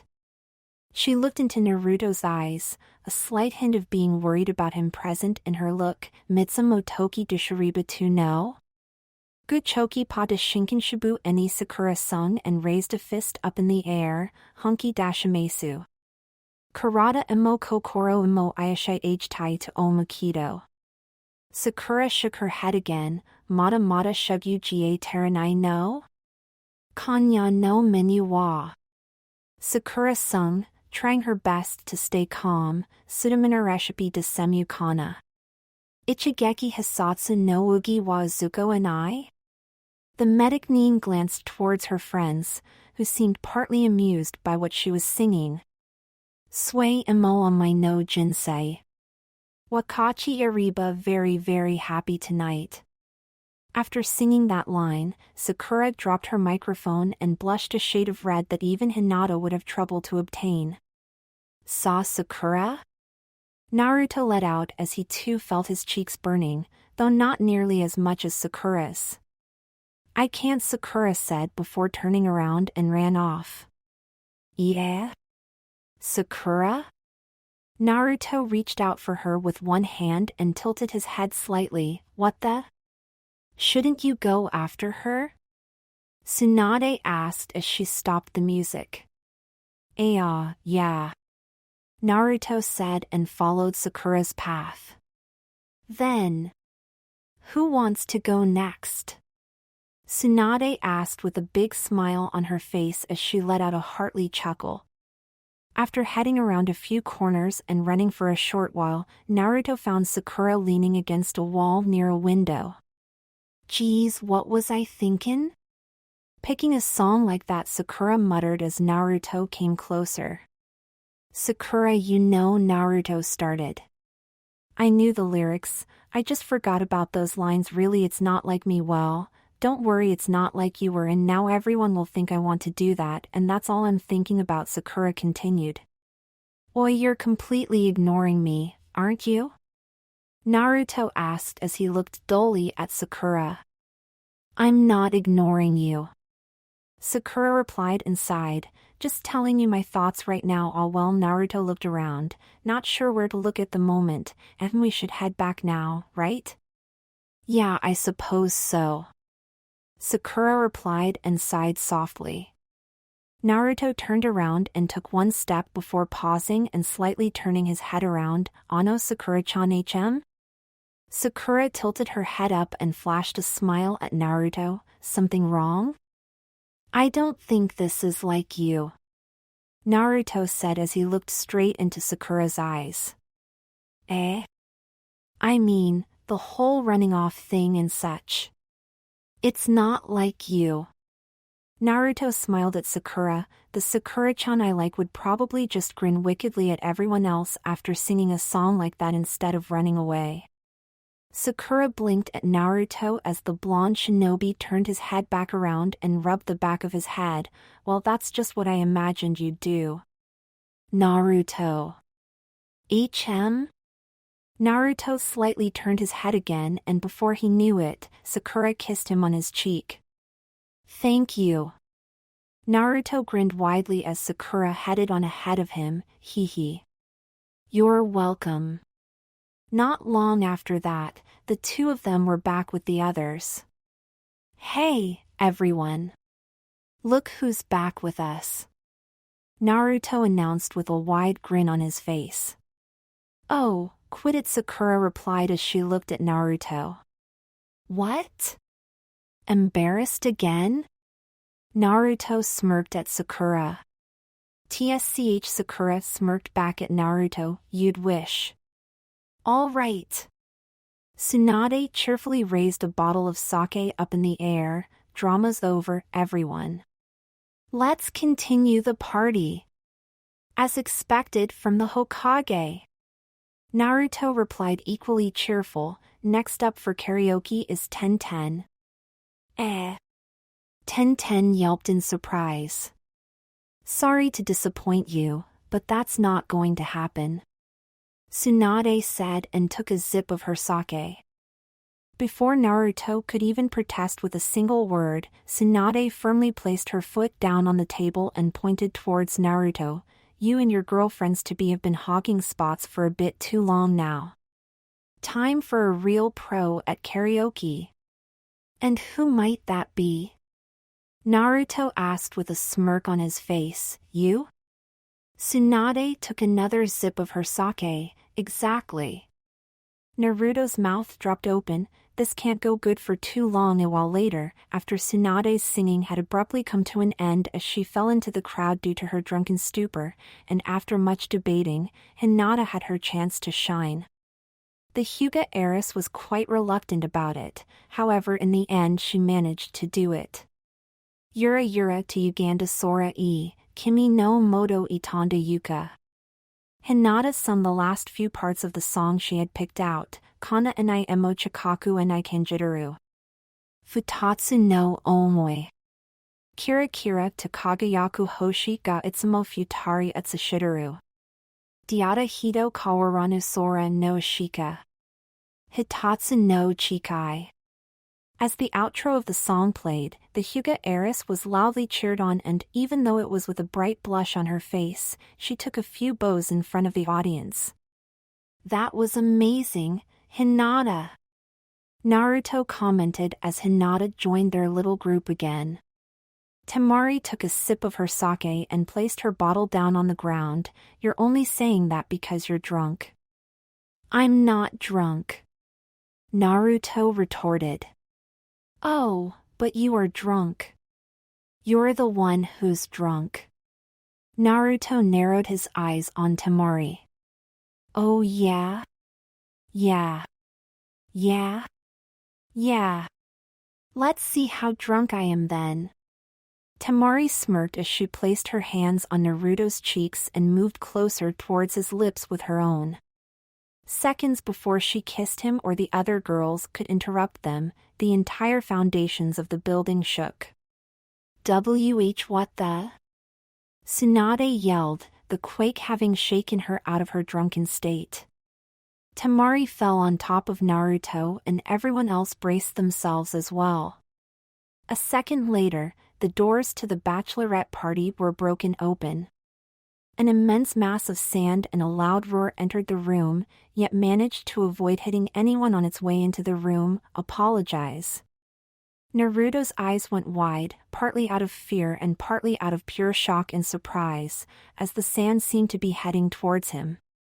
A few moments earlier, at Jiraiya's bachelor party, all the guys were relaxing and kicking back with some alcoholic beverages ready. Ahahaha, I'm really going to miss this life, or rather, all the ladies hanging around me. Jiraiya said with a wide grin on his face, while every player has to retire at one point in his life, you'd better enjoy it while it lasts, eh? Asuma said with a smirk on his face as he lit up another cigarette. Gaara took a sip of his sake as most of the other guys nodded agreement. Speaking of women, are there any left you wish you could do at least one time? Kiba asked Jiraiya, grinning widely as he took another sip of his own sake. There's not a pretty or cute woman in the world that I wouldn't do. Jiraiya laughed and then took a moment to reconsider his statement, well, except the really, really young ones of course, but they aren't considered full-grown women yet anyway. He. I see. Kiba grinned even wider. What about the rest of you? Kiba-kun, I don't think such a topic is appropriate. Lee stated, the only completely sober person in the room. Lee, you don't have to answer. Guy said and struck his nice guy pose. We all know you want to do it with Sakura-san. But Guy-sensei, I thought you said it was unyouthful to do such things. Lee. Youth is passion. Youth is love. Guy exclaimed and ignited in the flames of youth, even though they had a strange pink hue this time. In other words, doing it is youthful. Oh Asu. Lee saluted his sensei, then I shall do it a lot and do it often with Sakura-san. For the sake of youth. Lee. Yes, Guy-sensei? Not now though. Lee slightly frowned. Then, what about you, Guy-sensei? Kiba asked as he looked at the green-clad jounin. Me? Guy blinked for a moment before striking his nice guy pose again. With my beauty and youthful looks, I can have any lady I want. Yeah, and that's not what I asked, Kiba muttered as he stared dully at Guy. Niji smirked and took a sip of his sake, being the second most sober person currently in the room. This didn't go unnoticed by Kiba, who decided it was Niji's turn to answer. What about the great Hyuga prodigy? Any interest in the ladies at all? There's no need to tell you, Niji said as he closed his eyes and took another sip of his sake. So there is someone, isn't there? Kiba grinned wickedly at Niji. I didn't say whether there is or isn't someone. It's just none of your business. Niji replied and again took a sip of his sake. Tsch spoilsport, Kiba muttered, then Shikamaru? Do you have anyone you want to get it on with? Shikamaru looked dully at Kiba. Kiba nodded at Shikamaru to continue, who just closed his eyes and added, so troublesome you're all no fun. However, Kiba grinned again and turned towards Shino, who was sitting beside him. Shino isn't like that. So tell me, I mean us. Who do you want the most? Shino was silent for a moment and took a sip of his sake. Well? Kiba smirked and narrowed his eyes on his teammate. Shino's shades then momentarily reflected the light. Anyone you have zero chance of getting. What was that? Kiba yelled at Shino, who just straightened his shades in reply. There's no way you can hook up with a girl that I can't get. Kiba, this team's don't give me that crap again. Gaara took another sip of his sake and placed the bottle down on the ground. Geez, never mind, Kiba said grumpily after his tantrum at Shino. Do you know who I'd want to do? Some of the guys decided to shake their head in reply, others patiently awaited an answer from the dog-using shinobi. This guy's sister, Kiba announced with a wide grin on his face as he slapped Gaara on his back. The Kazekage twitched as Kiba continued, Really? Have you guys seen her recently? I could hit that booty of her all night long. Gaara took another sip of his sake as Kiba kept talking about Temari. She's got an awesome rack too. Man, I'd like to sink my teeth into those puppies. And speaking of puppies, I bet she's the kind that loves to have it doggy style. In other words, my style. As Kiba laughed out loud, Gaara twitched and dropped his bottle. Evacuate the building, Jiraiya commanded. Holy sh dash. Out, out, out.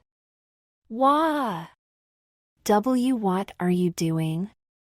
Once they were outside, Gaara walked out while holding Kiba firmly in the grasp of his sand, twirling him around and around. Akamaru! Seiya avi me! Kiba cried out as Gaara kept spinning him around in circles. Akamaru barked something in reply and Kiba forgot about his need for a savior for a moment. Fuck you? What the hell? Why are you disobedient? Kiba tried to sniff the air as he was being twirled around. Sake? It's sake. Who gave my dog alcohol? Who? Gaara then started to walk away and kept twirling Kiba around with his sand. Oh my, Jiraiya rubbed his chin, this can't be good. Looks like he's heading for the bachelorette party, Ginmont stated as they watched Gaara walk down the street with Kiba spinning above his head. Let's hurry, Jiraiya said and pointed towards Gaara. He's our ticket to be with the women. A while later, Gaara bursted through the doors of the bachelorette party with his sand. Apologize, he roared as he threw Kiba at the ground near Temari and Naruto. Gaara pointed towards his sister, apologized to her. Now Naruto and Temari blinked at Gaara, nad Kiba as Kiba kneeled down and bowed and apologized repeatedly. I'm sorry, please forgive me, never again, I promise. Okay, Temari managed to bring out as Kiba kept apologizing. Gaara, what's this all about? Naruto looked at Gaara and saw his eyes twitch when they met his own. Realizing in what position he and Temari currently were, Naruto decided it was best for his own health to not look Gaara in the eye again for a few moments. He needed to apologize to you, Gaara stated and pointed towards Kiba. That's fine then, I guess? Temari replied hesitantly, not too sure what she should reply. Yo, Tsunade, Jiraiya said as he peeked around the corner, a wide grin pasted on his face. I'm really sorry for crashing your party like this. What are you hiding for? I'm not going to throw furniture at you, Tsunade stated as she closed her eyes for a moment. Aw, well, I wasn't thinking that. Why, ouch. Jiraiya yelped as a bottle hit him in the face. Why use furniture when empty sake bottles are cheaper and almost as effective? Almost. Tsunade pondered for a moment, not to mention less expensive. Jiraiya rubbed his partly sore face. Geez, like it's my fault all of this happened. Well? Explain the situation to me, Tsunade said as she crossed her arms. No, Jiraiya grinned sheepishly as he grabbed the empty bottle of sake and pretended to drink it all in one go. I think so. What should we do then? Tsunade raised an eyebrow at her husband-to-be. I suggest we all stay here, Jiraiya said while nodding. Guess it can't be helped, Tsunade said as she looked towards Gaara and Kiba, who was still apologizing to Temari. Wait. What do you mean with yo fellas? Get in! Tsunade said, we're going to celebrate together. Jiraiya yelled, being at a relatively safe distance from Tsunade. All right. The men of Konoha cheered as they entered the room with loud cheers. You can stop apologizing now, Temari stated and took a step away from Kiba.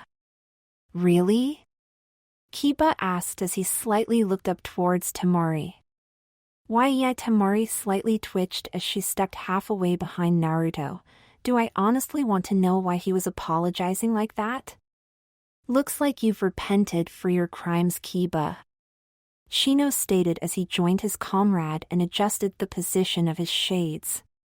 What crimes? Kiba retorted, only to get a foul glare from Gaara. Those crimes, yeah, I did. That's good, Shino said as he scouted the kunoichi present in the room. His eyes rested upon Hinata and he tilted his head. Could that be our Hinata? Huh? Kiba let out and followed Shino's gaze towards Hinata. Kiba ran on all fours towards Hinata and looked into her eyes, as if he was studying her. You're Hinata, right? Kiba-kun, good evening, who else would I be? Hinata blinked at Kiba, slightly backing away from him. It really is you. Kiba let out and then his eyes headed down and away from Hinata's eyes, a wide grin forming on his face. His moment of bliss didn't last long, however, as not one, but two fists met his face. After hitting the ceiling and falling back down on the floor, Kiba looked up. And Mommy? What the hell are you doing, Kiba? Kiba's mother questioned. Just Kiba grinned sheepishly. See, Mom, I told you we should have castrated him along with Akamaru, Hannah stated as she placed a hand on her hip. You look at that poor girl, or any other girl for that matter, like that again and you will wish you were born a woman, Kiba's mom threatened. Why yes, Mom, Kiba managed to bring out as his mother and sister turned around and headed back to their seats. Kiba Shino kneeled down beside his comrade when his family had left. You have no talent at all, what's that, bug boy? Kiba growled. How a professional approaches this matter I will show you, that Shino said as he stood up and walked towards Hinata.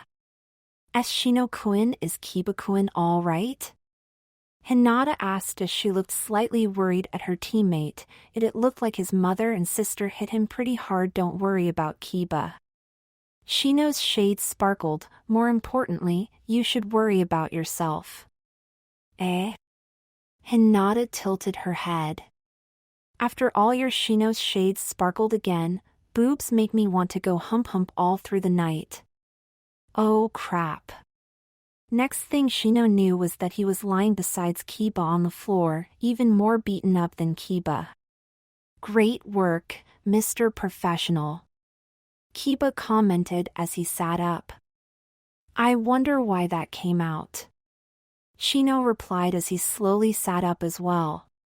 Well, first of all, Kiba looked besides them and noticed Niji standing there next to them, his face bright red. Oh crap? No wait, Shino said as he jumped up and waved his hand in front of Niji's eyes. He's lost it? Kiba asked as steam vented from Niji's ears. Shino placed a hand on Niji's shoulder and his shades sparkled again. Niji, I understand your feelings. Yes, she has the cleavage of a goddess, and yes, it is hard not to drool when looking at her right now. However, Shino adjusted the position of his shades. She's your cousin. It's just not right. What? Niji responded when Shino blocked his view. Out of the way, Shino, you're blocking my view. I won't move. You have to realize that doing anything with her on a lover's level is wrong. Shino replied. Niji looked at Shino, then looked over his shoulder at Tenten. Instead of trying to move out of the way, I don't know what he's blabbering about, but I don't want to miss this late Christmas present. Ino, what the hell are you wearing? Shikamaru raised an eyebrow at Ino as he and Chuji faced her. Ino jumped behind Naruto and hid herself from their view. Don't look at me like that. Next thing you know, you'll be trying to do God knows what, you bunch of drunkards. Well, first of all, we're not drunk. Second, you're the one who's dressed like that, Shikamaru replied and sighed. Besides, aren't you the drunk one? How troublesome, Sakura-san. Lee bounced over towards the pink-haired Kunoichi. Lee, Sakura smiled sheepishly. Why, you haven't been drinking, have you? Of course not. Lee replied and nodded heavily. However, I am burning with the flame of youth, and my flame of youth tells me to be with you all night. Really? But getting enough rest is important if you're youthful. Sakura replied. Sakura-san, you make a valid point. Lee sat down and crossed his arms. I must meditate about this. Sakura smiled sheepishly at Lee for a moment and then smiled sweetly at him. You'll get enough rest, right? For me? Lee looked up and ignited in the flames of youth. Yush. I've decided. For Sakura-san's sake, I shall get lots of rest. Man, it's getting quite crowded here, Naruto commented as the guys mixed themselves amongst the women. Yeah, Temari replied, it's a shame, I guess. Naruto grinned sheepishly and rubbed the back of his head. Well, that's partly true. I wonder what we should do next, Naruto thought as he looked around. The blonde gasped when he laid his eyes upon something that didn't seem quite right. T2 Ankos? He knew his eyes weren't deceiving him, as one Anko was with Ginma while the other one was with Reidu, and both of them were heading towards each other. What the? Ginma let out as he exchanged looks with the Anko beside him and the Anko standing beside Reidu. This doesn't seem quite right, Reidu commented. The eerie silence that followed spread out across the entire room and drew everyone's attention towards the two couples. The Anko standing beside Ginma grinned wickedly. It's all right. Show yourself. Anko's grin grew more wicked than before as she continued. Moegi, the other Anko, was covered in smoke for a moment, and the next moment Moegi, Konohamaru's female teammate, stood next to Reidu with a big blush on her face. What the hell? Reidu backed away from the young girl as every guy in the room gasped. Did you get what you came for? Anko asked the girl with a smirk on her face. Why, yes. I've learned a lot and it was really fun. Also, Moegi looked shyly towards Reidu. Good. Then your mission is now complete. Anko nodded once, and that was all she could do for the next moment. Naruto jumped on top of her and started shaking her back and forth. You let an innocent little girl change into you. And then send her to a place where they do God knows what to her because they think she's you? Naruto yelled as he kept shaking Anko back and forth. Are you completely insane? Anko smirked at Naruto. I know you would have liked to have two of me like hell I would. Naruto retorted as the rest of the guys of Konoha were staring in shock at Moegi. But then I think I'm going to puke now. God, please forgive us. We didn't know. That's Sumasuma let out a puff of smoke after cutting off mid-sentence. Am I glad I didn't lay my hands on her? Well, calm down. I didn't force her to do it. Anko grinned at Naruto as she tried to calm him down. Does that really matter? Naruto let out. Give it a rest, Nimir-kun. Sakura said as she pulled Naruto away from Anko and let out a sigh. It's not like it will help anything. I have to say it was a well-planned but cruel scheme. Temari said, nodding. I would have handled it in a different way. Ano Jiraiya-sama, Hinata let out as she looked around. HM? Is something wrong? Was what Jiraiya wanted to say, but because he was his mouth with soap it sounded more like HM? Ish Shimton Gong? Where is Naruto-kun? Hinata asked as she looked around. He's not here. I can't see him anywhere. Everyone else is here, but not Naruto-kun. Jiraiya quickly spit the soap and water out of his mouth and rubbed the back of his head. Not Naruto. Huh? Naruto, who was currently sitting amongst the girls again and enduring the envious looks of many shinobi, didn't immediately notice that Hinata wasn't amongst him and the others. Geez, why did they all have to come over here? Ino scowled as she was still hiding herself behind Naruto. I don't know, but I think we should stop cosplaying now that all the guys are here. Tenten commented and blushed as she couldn't help but notice that people were staring at her and her Santa outfit. I don't know about that. Ino smirked as she ran with one hand through Naruto's hair. I kind of like it like this. Naruto grinned sheepishly and slightly blushed. I don't really mind either, but I want to live longer than after this party. I really don't have a problem with looking like this, Temari said as she leaned against Naruto. They're looking at me because I'm looking cute and beautiful. Not because I'm half naked. Me being half naked is just a bonus part. I don't need some dress to look cute and beautiful. Ino stuck her tongue out towards Temari. Well, I guess you're right, Ino. Naruto replied and caused Ino to grin widely, but Temari doesn't need a dress either. Temari smirked towards Ino, feeling somewhat victorious over her fellow blonde kunoichi. Then, I'll stop cosplaying at least. Tenten said and changed back into how she was looking before they started to cosplay. If Nimir-kun doesn't mind me sitting here afterwards, I'll stop too. Ino said, smiling as she softly pressed herself against Naruto's back. Make yourself comfortable, I guess? Naruto replied hesitantly. I somewhat want to know what would happen if they drink a bit more sake. Ino smiled and cancelled her henge no jutsu as well, leaning her head on Naruto's shoulder afterwards. What about you guys? I don't really mind either way, Temari replied and closed her eyes. Well, if everyone's changing back, I guess I will as well. Didn't buy tonight's outfit for nothing, you know. Then, me too. Sakura added and dispelled her henge no jutsu simultaneously with Temari. What about you, Hina? Naruto asked with a smile, only to find Hinata missing from the spot where he expected her to be. Where did she go?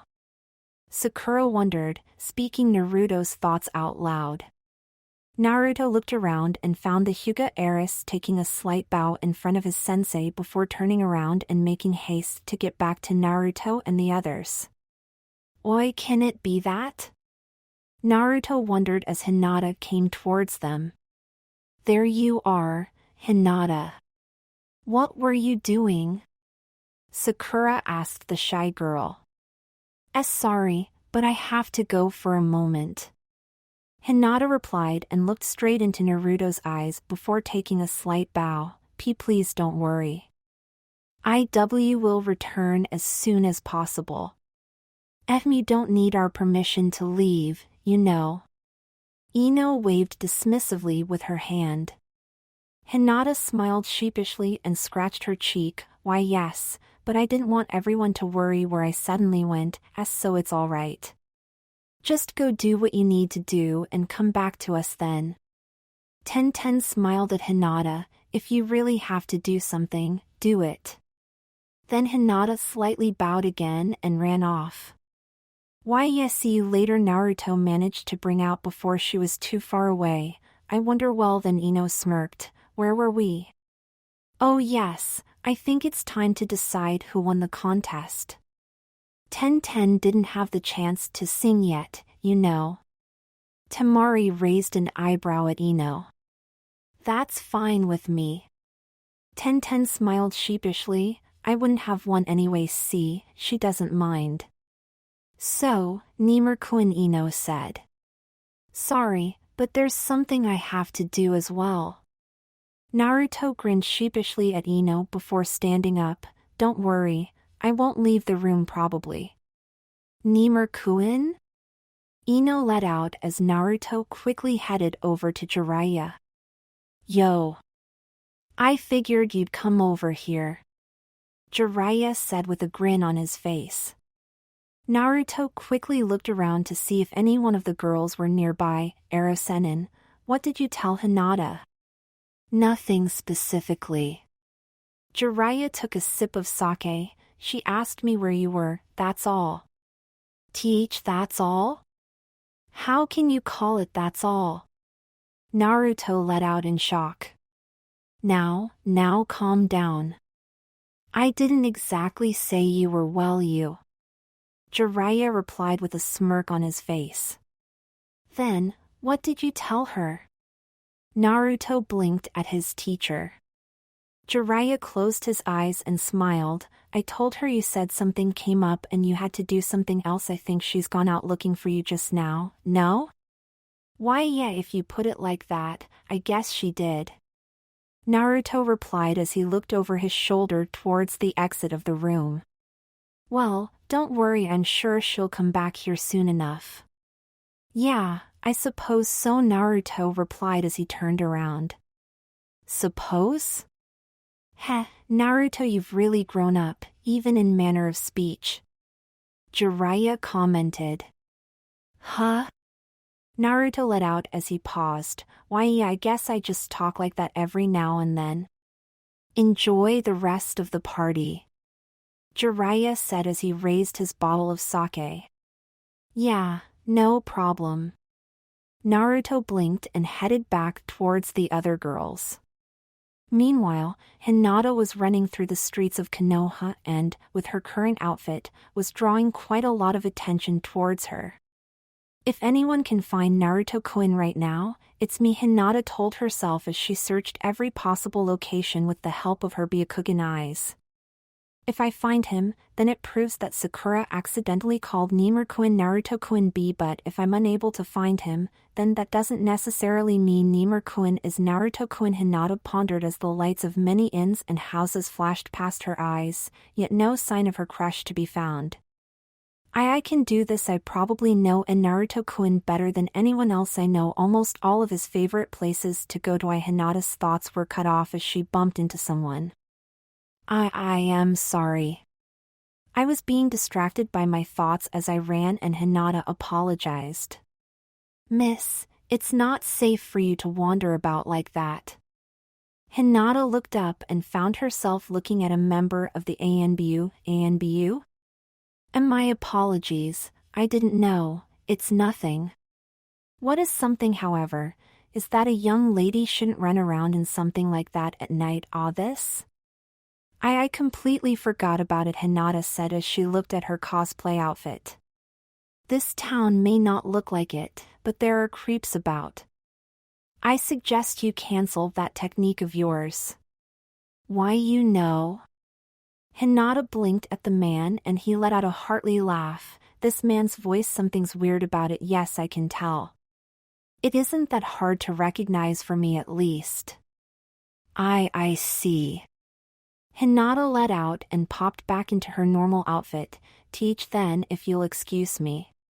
Yes, be careful. The ANBU replied and headed past Hinata. Hinata looked at the ANBU for a moment and shivered. The ANBU members sound scary. She then turned back around and headed off again. Anyway, I'll have to check all of Naruto-kun's usual places. Let's see Ichiraku's ramen, Naruto-kun's apartment, Naruto-kun's favorite training spot. What else is there? As Hinata continued her search, her love and crush was still back at the party and in his disguise, drinking some sake along with the rest of the people there. Hours later, Naruto was sitting on top of one of the buildings near his apartment that had a dome-type roof. He knew Temari and Gaara were back at his apartment and they knew he was out there as well, but Naruto had told them he needed some time to spend outside of the apartment. Temari gave him a concerned look when he had said so, but Naruto assured her that nothing was wrong. But man, a lot has happened tonight, Naruto said as he lay back against the dome roof. I'm glad that I didn't chuck down as much sake as the adults did. They looked horrible at the end of the party. He forgot about some parts of the night due to his alcoholical use, but he still remembered the most important moments. The first one was when he was done talking to Jiraiya and he had rejoined the girls. I'm back, Naruto said, smiling as he sat down and got the smiles of each of the girls in return. Good. Then Ino said and smiled widely, it's time for you to choose whose karaoke performance you liked the most. Hee hee. Naruto rubbed the back of his head and grinned sheepishly. Well, you were all good. It's going to be hard. Except for me. Tenten slightly frowned. Didn't get a chance, and to be honest, I'm glad I didn't. I really can't sing. Really? I think you would have done great as well. Naruto tilted his head. I guess I really can choose from Temari, Ino, Sakura and Hinata right now, eh? Nah, any. Tell us already what you thought of it. Ino said as she crawled towards Naruto and looked him straight into his eyes. Well, since you're so eager to know, Naruto scratched his cheek and looked at Ino. Ino's performance was quite energetic and definitely could dance. Her singing was good as well. Ino blushed slightly and stuck her tongue partly out of her mouth. Sakura's performance was ended prematurely, but she could keep up the pace and tone of the song. A good performance as well, I guess, Naruto stated as he looked at Sakura, who smiled slightly. Temari's was really emotional and beautiful. Don't really have the words to describe it. Naruto nodded at Temari, who smiled softly at him. Naruto pondered for a moment. Hinata's voice was really amazing and made me feel warm inside. I liked hearing her sing a lot. So who do you think was the absolute best? Tenten asked as she sat down beside Naruto. Well, it's hard to decide, but Naruto looked at the girls for a moment and smiled. I have to admit that Temari's was the best in the end. Naruto nodded once. What? No way, Ino frowned. I was almost sure I had one. Cheer up, Ino. Naruto smiled at her and placed a hand on her shoulder. I was taken away by each of you.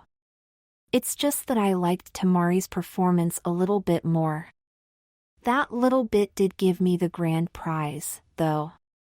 Temari smirked as she supported herself on one arm and slightly leaned back. Oi, is that all I am to you? Naruto joked as he grinned at Temari.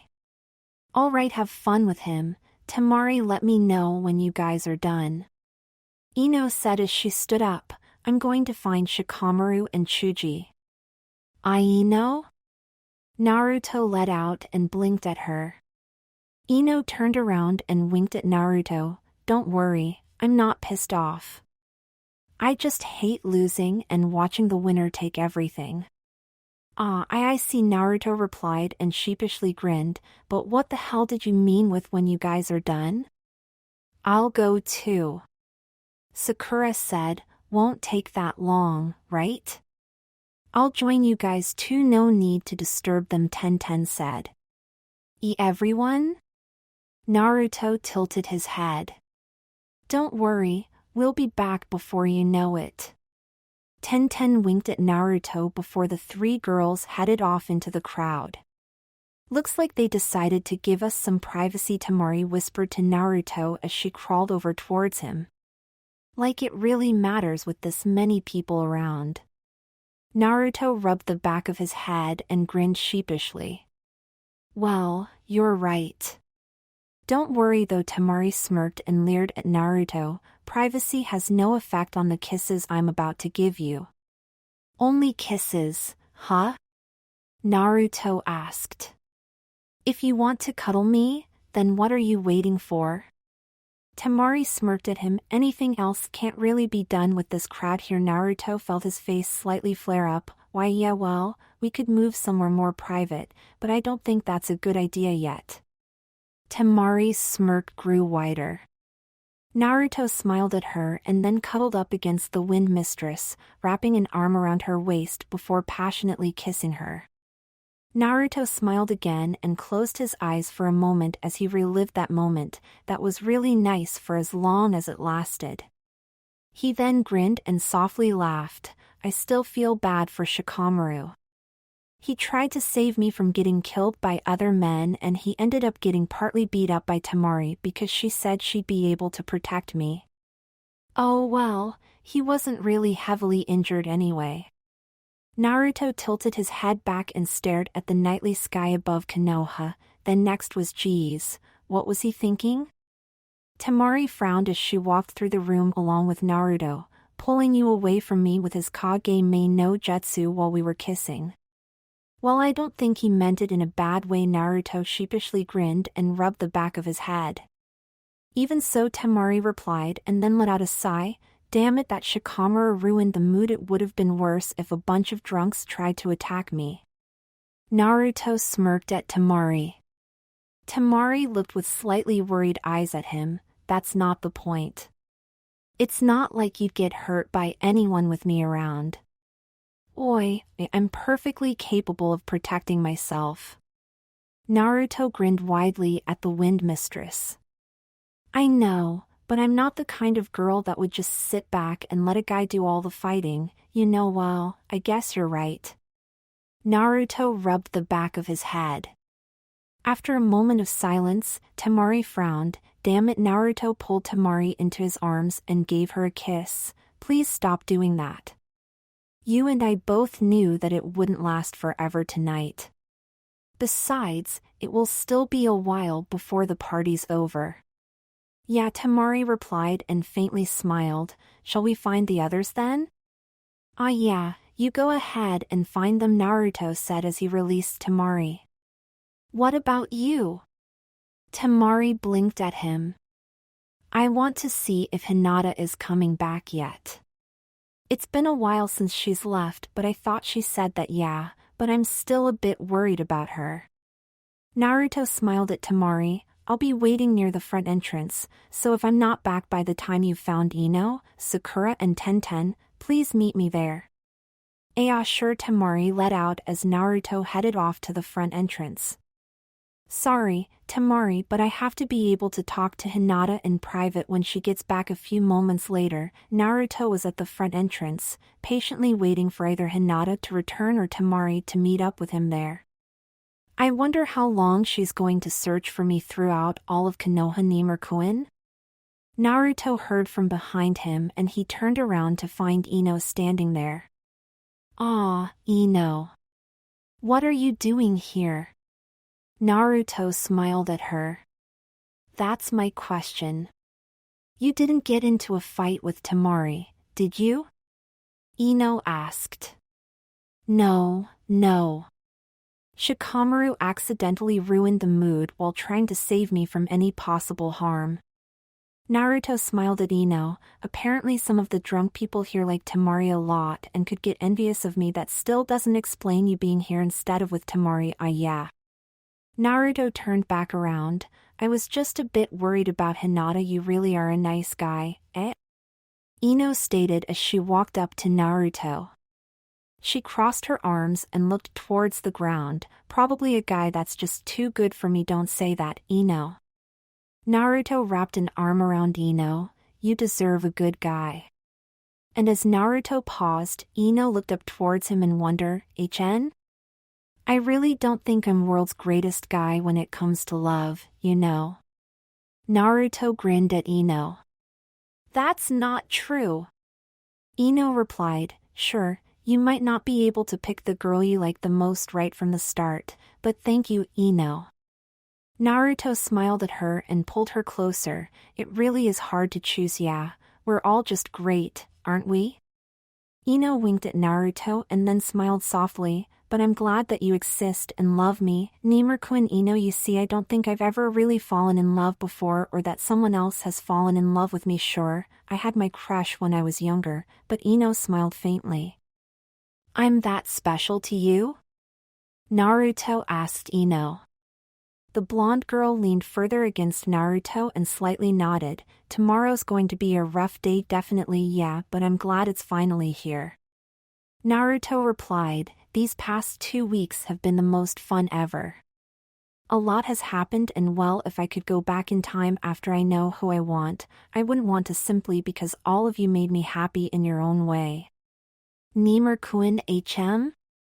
Naruto looked at Ino. Oh, Ino, are you, no matter what happens tomorrow, thank you for everything. Ino said before kissing Naruto as tears started to flow from the corners of her eyes.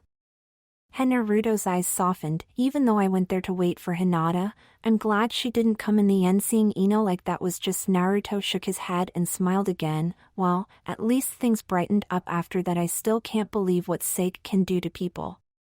Woohoo! Tenten cheered as she twirled her black top around in the air with one hand while holding a bottle of sake in her other hand. No one knew who turned on the more energetic part of the music collection available, but it had, along with some more bottles of sake, fired up the party. Tenten was straddling Naruto and pressing his face against her silk white shirt, which she wore underneath her top, and tossed her top into the crowd. She was lucky enough to get to Naruto before anyone else did, but the other girls really didn't mind since they took turns sandwiching Naruto. Naruto tilted his head back to take a breath and smirked at Tenten. Now this is a party, right? Tenten nodded and set the bottle of sake against Naruto's lips, allowing him to drink some more of the alcoholic fluid. She then casted the bottle aside and pushed Naruto and herself towards the wall, before saying with a bit of a drunken tone, let's make it even more fun. What did you ha? Before Naruto could finish sentence, Tenten's tongue had found its way into Naruto's mouth. After breaking the kiss, Tenten smiled at him and tilted her head. Oh, I don't know. A little bit of this and that? Naruto grinned at Tenten. Anything will do. Huh? Tenten nodded vigorously. Only thing I'm wondering is when you're going to get under this shirt of mine. Like this?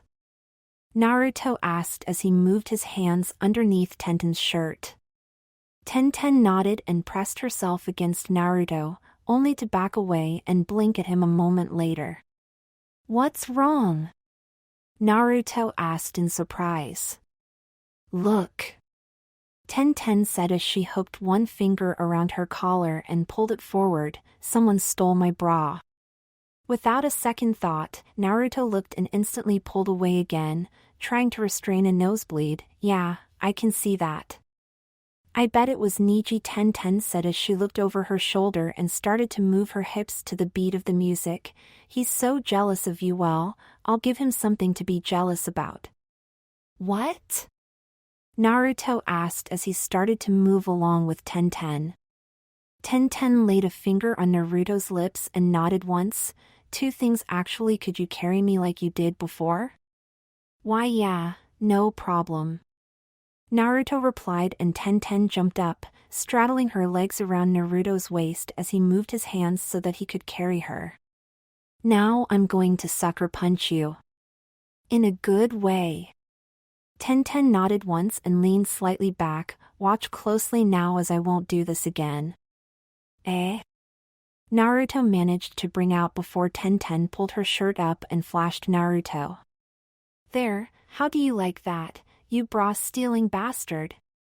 Tenten said towards the crowd behind her, though not loud enough for anyone to actually hear her above the music.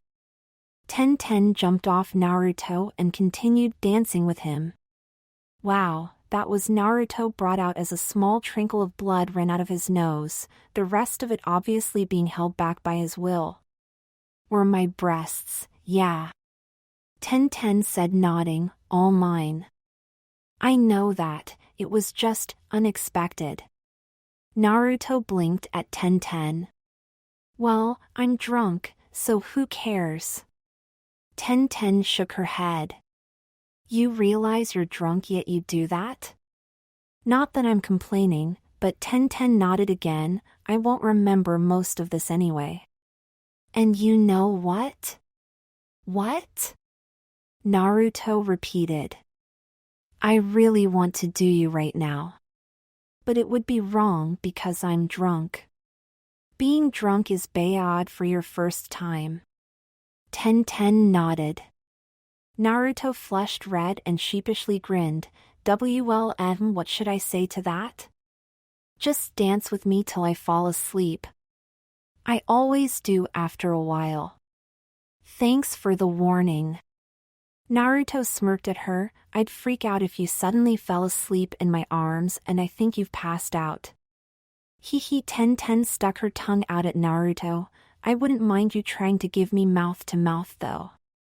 Naruto smiled at her and continued dancing with Ten. After a while, Ten rested her forehead against his and Naruto stopped dancing. Feeling sleepy? Naruto asked. No, I just realized I'm all wet.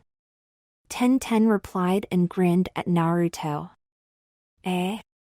Naruto looked with wide eyes at Ten. You made me all wet. I'd let you feel how wet I am because of you, but I don't think I could stop myself from wanting more then. Naruto gasped and decided not to reply directly to that statement, you don't get drunk often, right? And nope, Ten replied as she continued dancing with Naruto. This is probably the 8th time I'm really drunk, or is it the 9th? Don't know anymore. Well, I guess that's good then. Naruto replied. Can you get Temari here? Or any other girl? I want to do a sandwich before I fall asleep, Ten stated. Again? Well, that's fine with me, Naruto replied. Only this time I want to be the one getting sandwiched instead of being the sandwicher. Ten stated firmly. Ehehe. Naruto laughed and grinned at Ten. I guess that's possible too. Oh damn it. Hold on for a moment. Ten said and stopped dancing. Naruto blinked at her as she slightly bent over and a moment later lifted her legs one at a time before standing up straight again. There, much better. What did you just? Naruto asked, but Ten laid a finger on his mouth. SSSSH, it's a secret. Ten grinned at Naruto. Now hold me tight and kiss me before calling Temari or Ino. I just decided I want a blonde sandwich. Naruto grinned and shook his head. Sake really makes you a different person, doesn't it, Ten? No, I just do more in public than normally when I'm drunk. If we were at my place, I'd have you tied up on my bed by now. Ten nodded as she pressed herself against Naruto and wrapped her arms around him. Now kiss me, you fool. Naruto grinned widely as he had 2 tissues stuffed up in his nostrils. Man, if Ten remembers any of that tomorrow morning, then she's going to be embarrassed as hell. Naruto thought and shook his head, but I already forgot what happened after that. Well, shouldn't be too important. Naruto sat up and looked around. The village of Konoha was slowly preparing to hit the night and go to sleep. I wonder where Hinata went, though she never came back to the party. Naruto pondered for a moment. Maybe I should head out to the Hyuga estate and find out if she's home already. However, just as Naruto stood up, the Hyuga heiress appeared in front of him. Hi, Hinata? Naruto let out in surprise as Hinata breathed deeply in and out. Hinata faintly smiled at him. Na Naruto-kun, I finally. Before the silver-eyed girl could finish her sentence, she passed out and Naruto quickly caught her in his arms. Oi, Hinata? He sat Hinata down on the roof and watched her for a few moments. Looks like she passed out from fatigue. She must have been searching for me all night, Naruto thought as he watched the girl steadily breathe. Naruto laid down beside her and looked at her. He shook his head. She should have just headed back after a while. What was she thinking, searching for me that long? A few moments later, Hinata opened her eyes again and slightly blushed as she found herself staring into Naruto's blue eyes. Naruto-kun, geez, you really have been searching for me all night, didn't you? Naruto grinned widely at the Hyuga heiress. How did why you know? Well, I heard about it. Geez, I was really worried about you when I heard you didn't return to Tsunade Abakan's party. I was even about to see if you were back at your place. Naruto grinned even wider. I'm sorry, Hinata replied as she looked away. There's no need to apologize, Hinata. Naruto smiled at her. If anything, I should apologize for making you worry about me. And no, I wasn't really worried about Naruto-kun's well-being, Hinata said as she looked at Naruto. Then why were you? Naruto blinked at her. Oi. Don't tell me she too is wondering about whether or not I'm that Lemur guy. Naruto-kun, do you know who Lemur-kun is? Hinata looked slightly worried at Hinata. Well, I guess I do. Naruto smiled sheepishly at her. He's an old apprentice of Erosennin and recently came back to Konoha, right? That's not what I meant. Hinata gulped. I thought for a moment he was Naruto-kun. Naruto let out in surprise. She does know. But when Lemur-kun used Henge no Jutsu at the Hokage's party, I couldn't see his Tenketsu, Hinata stated, and it wasn't just once either. Something was blocking out my Byakugan. Naruto blinked at the Hyuga heiress out of surprise. Something blocked out her Byakugan? What in the... I know Naruto-kun doesn't have such an ability, but I thought I might have been mistaken, and when I didn't see you anywhere when Jiraiya-sama and the men joined the party, Hinata looked at Naruto. I see. Well, don't worry. Naruto grinned widely. I'm here and I'm not going anywhere for a while. May I ask what you were doing? Hinata asked. Naruto blinked at her for a moment and then grinned again. Sure. I was just helping out Ayame-chan with some stuff and I didn't want to go to Erosennin's party after hearing what he was planning to do. I see. Hinata's facial expression saddened slightly. I'm sorry, it's all right. Naruto smiled at her for a moment before looking up towards the sky. But man, I caused you to worry a lot, didn't I? I feel kind of bad about that. Please don't. Hinata let out as she slightly sat up to face Naruto again. I was just, well, I still feel like I need to make up for it. Naruto turned his head around and smiled at Hinata. Want to stay with me here for a bit longer? Hinata let out and started to blush. Stay with Naruto-kun here? Naruto nodded. If you don't mind doing so, that is, and no, I would love to. Hinata smiled and laid down beside Naruto. Tonight's a nice night. Tomorrow's going to be a big day. Hokage-sama and Jiraiya-sama are really getting married. That's not all though. Naruto grinned widely. There's something else? Hinata asked. Naruto smiled faintly. Yeah, I guess so. And Naruto-kun, about tomorrow? Hinata blushed brightly as she looked away from him. Aw, that's right. Naruto smiled. I wanted to ask you something about tomorrow. Hinata gasped as she quickly turned around to face Naruto. Would you mind if tomorrow we go together to the wedding? I'm not good with formalities and I wouldn't mind having a cute girl accompany me at the same time.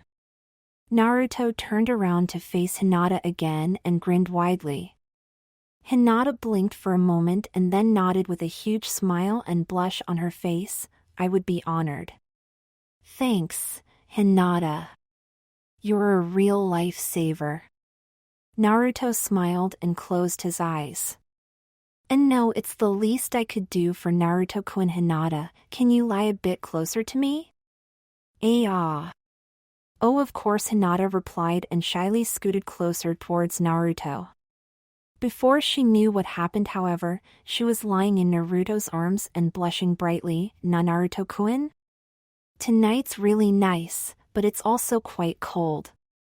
I don't want you to get sick, you know. Naruto replied as he stroked through Hinata's long bluish hair. The girl shivered out of happiness and laid one of her hands on Naruto's chest. You like me doing this a lot, don't you? Naruto grinned widely. Hinata's face flared up and she slowly nodded. Why yes, it's so peaceful right now. Naruto grinned again. I hope that by the end of tomorrow I can say that again. Naruto-kun? Ah, that's right. It's already after midnight, Naruto stated as he helped Hinata sit up. It's already Valentine's Day. I guess you're alright, and Naruto-kun, Hinata said as she looked away. What should I do? Should I ask Naruto-kun out on a date right now or? No, Naruto and Hinata said at the same time. Naruto smiled. You first. And no, you can go first, Naruto-kun. No, I insist. Say what you want to before I do. I'd rather have Naruto-kun go first. Naruto smiled at her and slightly sighed as he closed his eyes. Then, it can't be helped. Hinata, close your eyes for a moment. Yeah? Why? Well, I'm not sure what will happen tomorrow, so I wanted to give you a Valentine's present no matter what. Hinata looked with wide eyes at Naruto as her heart started to race faster and faster. A present from Naruto-kun? Well then, hurry up and close your eyes. Naruto smiled at Hinata and slightly leaned towards her. Why yes. Hinata quickly let out and closed her eyes, trying to make her heart slow down a bit. In the meantime, a present from Naruto-kun on Valentine's Day. A present from Naruto-kun on Valentine's Day. I can't believe it. Happy Valentine's Day, Hinata. Naruto said and gave Hinata a kiss on her cheek.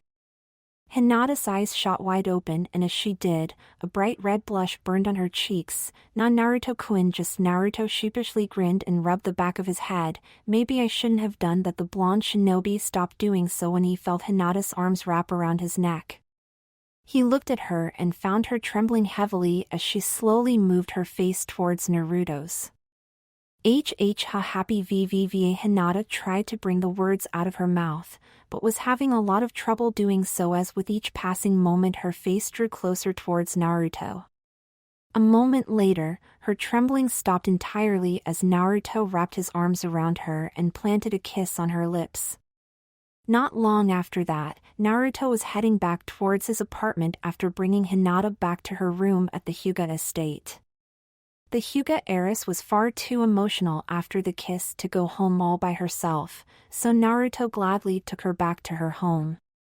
He had never seen Hinata smile that long, and even after he wished her good night, she just kept on smiling. Naruto was smiling right now as well, feeling somewhat warm and fuzzy inside after seeing how happy it had made Hinata when he kissed her. She could hold that smile forever.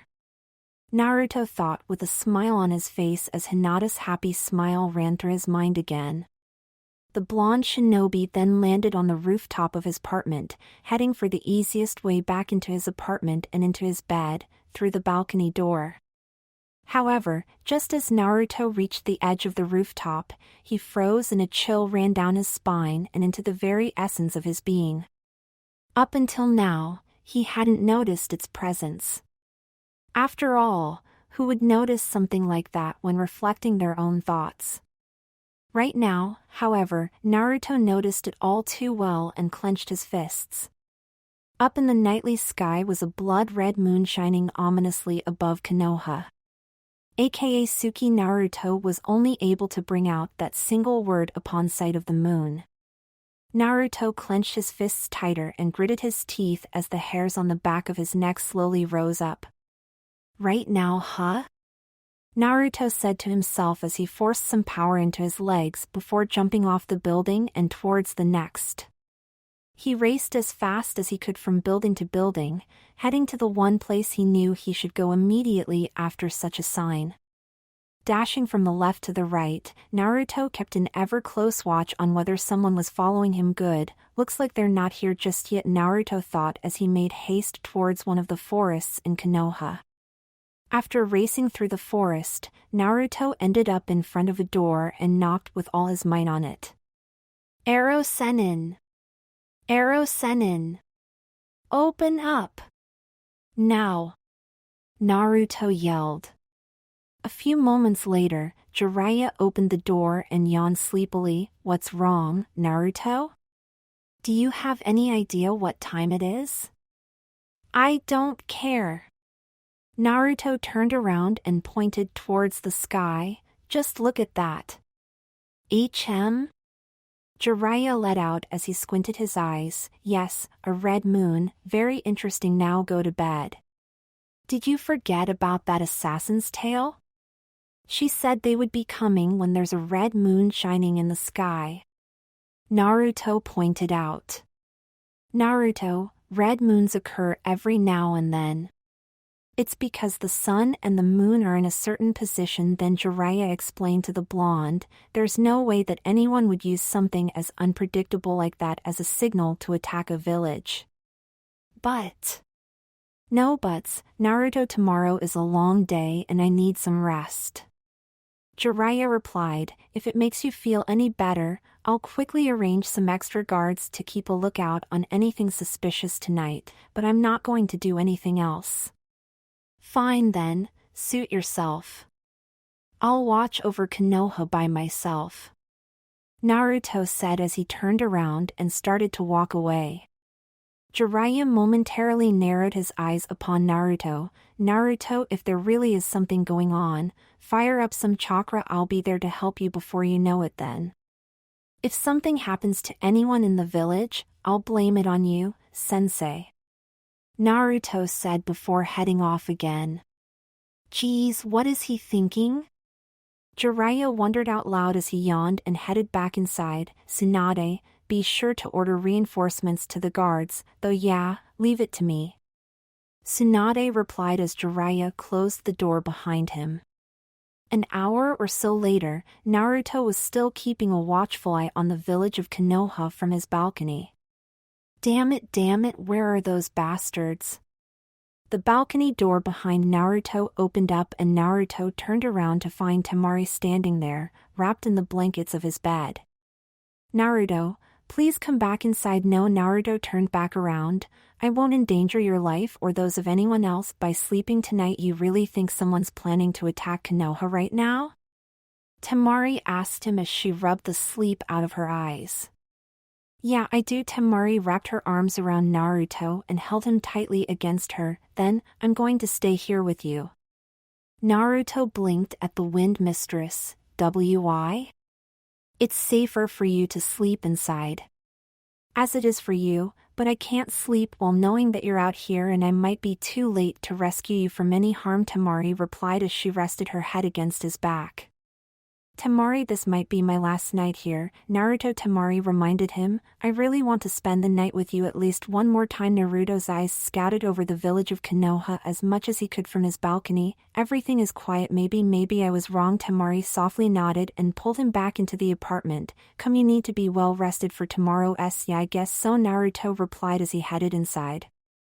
A few moments later, he was lying in his bed with Temari, snuggled up against each other. Temari seemed to sleep peacefully in his arms, but Naruto just couldn't do the same right away. Something was bothering him about the fact that the moon was shining blood red just outside his window. In the end, however, Naruto closed his eyes and softly prayed for the safety of the people he cared so much about. Not too far away from the blonde, on top of the Hokage statues to be precise, stood a tall dark figure with spiky hair. He was concealed in the blanket of the night, and the only thing that could be seen was the reflection of the red moon in his eyes. "It has finally begun," he said as he took a small step forward, onto one of the heads of the former Hokage. As the wind blew through his hair and made his robe wave, the black of his robe simmered for a moment in the light of the red moon. The next moment it revealed a red cloud pattern, and his eyes seemed to become one with moon, both carrying the same ominous blood red color. Chapter 17, No Love from This Ramen. The next morning, Naruto woke up after a night of little sleep. He couldn't catch any sleep for the bigger part of the night, but in the end slumber won over Naruto's slowly fading will to remain awake. When he pushed himself up from his bed and bright rays of sunshine shined upon his face, he regretted ever deciding that he should stay awake. "No destruction, no screams, damn it, Erosennin was right," Naruto muttered as he stared through his window towards the bright blue sky that hovered above the village of Konoha. Naruto smiled and turned his head around, finding Temari peacefully asleep beside him and Gaara being on the couch as usual. He froze for a moment and listened intensely to his surroundings. "Really nothing to be heard, eh?" Naruto said and smiled a moment later. His smile quickly turned into a grin as he started to feel more energetic and glad that everything seemed to be all right. "All right." Naruto cheered as he sat up and threw his fist into the air. "Everyone, wake up. Today's a big day. We've got a lot to do." Temari groaned softly and opened a single eye to look at Naruto. "Really, can't you give me a softer wake-up call?" Naruto bent over to Temari's face and softly shook her back and forth with one hand as he whispered to her, "Temari, today's a big day. We've got a lot to do, so get out of bed already." Temari smiled at him, placed a hand on his head and slipped out of bed. Once her feet touched the cold floor, she shivered for a moment before stretching out. "Well, I guess it can't be helped, huh?" Naruto grinned widely at the blonde from Suna and nodded at her. "We don't have all day to prepare this time." "That's right." Temari nodded once and stared off into space for a moment. "Well, let's not waste time then. I'll quickly go take a shower and leave it up to you to wake Gaara up." "Eh? Wake him up?" Naruto blinked in surprise at Temari. "You've got no problem with that, right?" Temari asked as she headed towards the bathroom. And Naruto stared at her for a moment, "And no, I guess." "Then, I'll leave it in your hands." Temari smiled at Naruto before disappearing into the bathroom. Naruto turned his head towards Gaara and stared at the Kazekage for a moment. "Let's see then, how are we going to do this?" The blonde shinobi jumped out of his bed and walked over towards his red-haired friend. "Yo, Gaara. It's time to wake up," Naruto said as he stood beside Gaara. However, the Kazekage remained entirely motionless, other than his chest steadily moving slightly up and down as he breathed. "Maybe I should try a little harder," Naruto pondered. "Yo, Gaara. Time to wake up." Again, the red-haired Kazekage remained in his same position, not even slightly twitching when Naruto yelled. Naruto twitched, slightly irritated that Gaara wouldn't wake up by that, and he had to try again. "Gaara. Oi. Wake up." The blonde frowned when he still didn't get a response from his friend. "Well, looks like it's come down to this. It worked before, sort of." Naruto clenched his fist and stared at Gaara's face for a moment. "Sorry, Gaara, but we've got little time to lose today." He raised his fist up in the air, only to slam it into Gaara's face a split second later. Naruto's stern look cracked and shattered as he twitched. "Teach, that hurts." "Damn it!" Naruto screamed out as he clenched onto his throbbing hand. Looks like Gaara worked on his ultimate defense a bit. "All right, I'll get serious too then," Naruto said and grinned wickedly as he dashed off towards the kitchen, returning a moment later with one of the chairs. "Take this." Naruto raised the chair above his head and slammed it onto Gaara. The blonde grinned as the sand armor showed a crack, but that grin didn't last long as the next moment his chair fell into pieces. Yeech? Then how about this? Naruto exclaimed as he ran to his television and put it on, maximizing the volume of the sound a few moments later. He winced as the loud sound entered his ears and grinned widely when he turned the TV off again. That should have done. The Naruto cut his sentence off as he saw that Gaara was still snoozing like a baby. Why you? Naruto shook his fist at Gaara. Very well, then you leave me no choice, Gaara, Naruto stated as he rose his fist up and narrowed his eyes on the Kazekage. A moment later, Naruto was towering above Gaara and he cracked his fists. Prepare yourself, Gaara. Outside of Naruto's apartment, life was peaceful and going on about its own business. That was until the windows of Naruto's apartment started to shine brightly as the blonde shouted, "Uzumaki Naruto Ultimate Wake Up Call no Jutsu." What followed that line was a big explosion, smoke venting through the window panes. Inside Naruto's apartment, Gaara was covered with a million naked female clones of Naruto. Naruto, when are you going to realize that I'm already awake yet merely not wanting to get out of bed yet? Eh? You've been awake this entire time? Naruto let out and then made all his clones vanish into thin air as he returned to his normal self as well. Yes.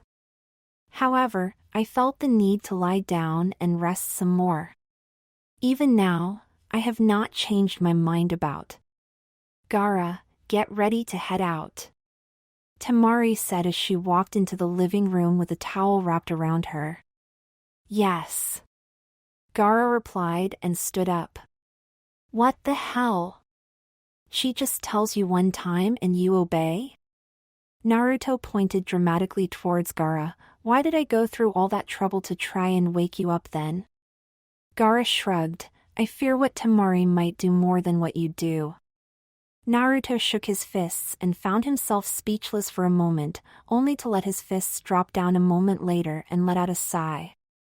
Well then, I'll take a quick shower while breakfast is being prepared, Gaara stated and disappeared into the bathroom.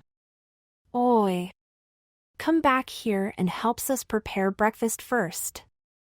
Naruto shouted, but to no avail. Don't worry. We can make breakfast with just the two of us. Temari said as she walked towards the kitchen. Naruto followed Temari with his eyes and slightly blushed. Temari, shouldn't you know? Temari turned around and smiled at Naruto. I should, shouldn't I? Well, just for today I won't. Naruto grinned sheepishly and rubbed the back of his head as Temari winked at him before turning back around. The blonde tilted his head and stared at Temari. Haha, it's good to be alive. You can stare and drool at me while giving me a hand to prepare breakfast as well, you know. Eh? Well, wasn't. Naruto blushed and sheepishly grinned. It doesn't matter, just help me out already.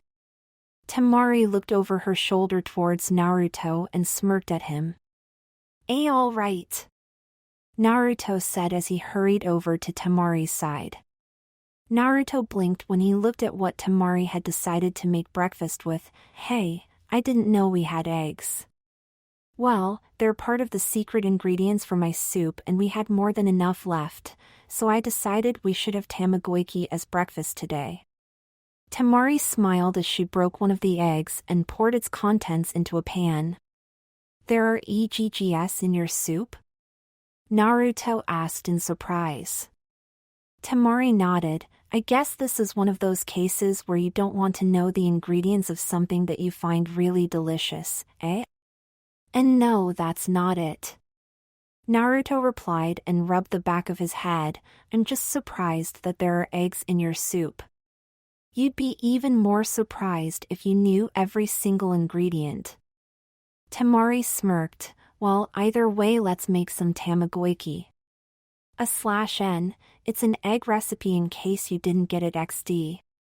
It didn't take them very long to prepare breakfast, however they had to wait for Gara to be done showering, so they just left the omelette dish on a low fire to keep it warm.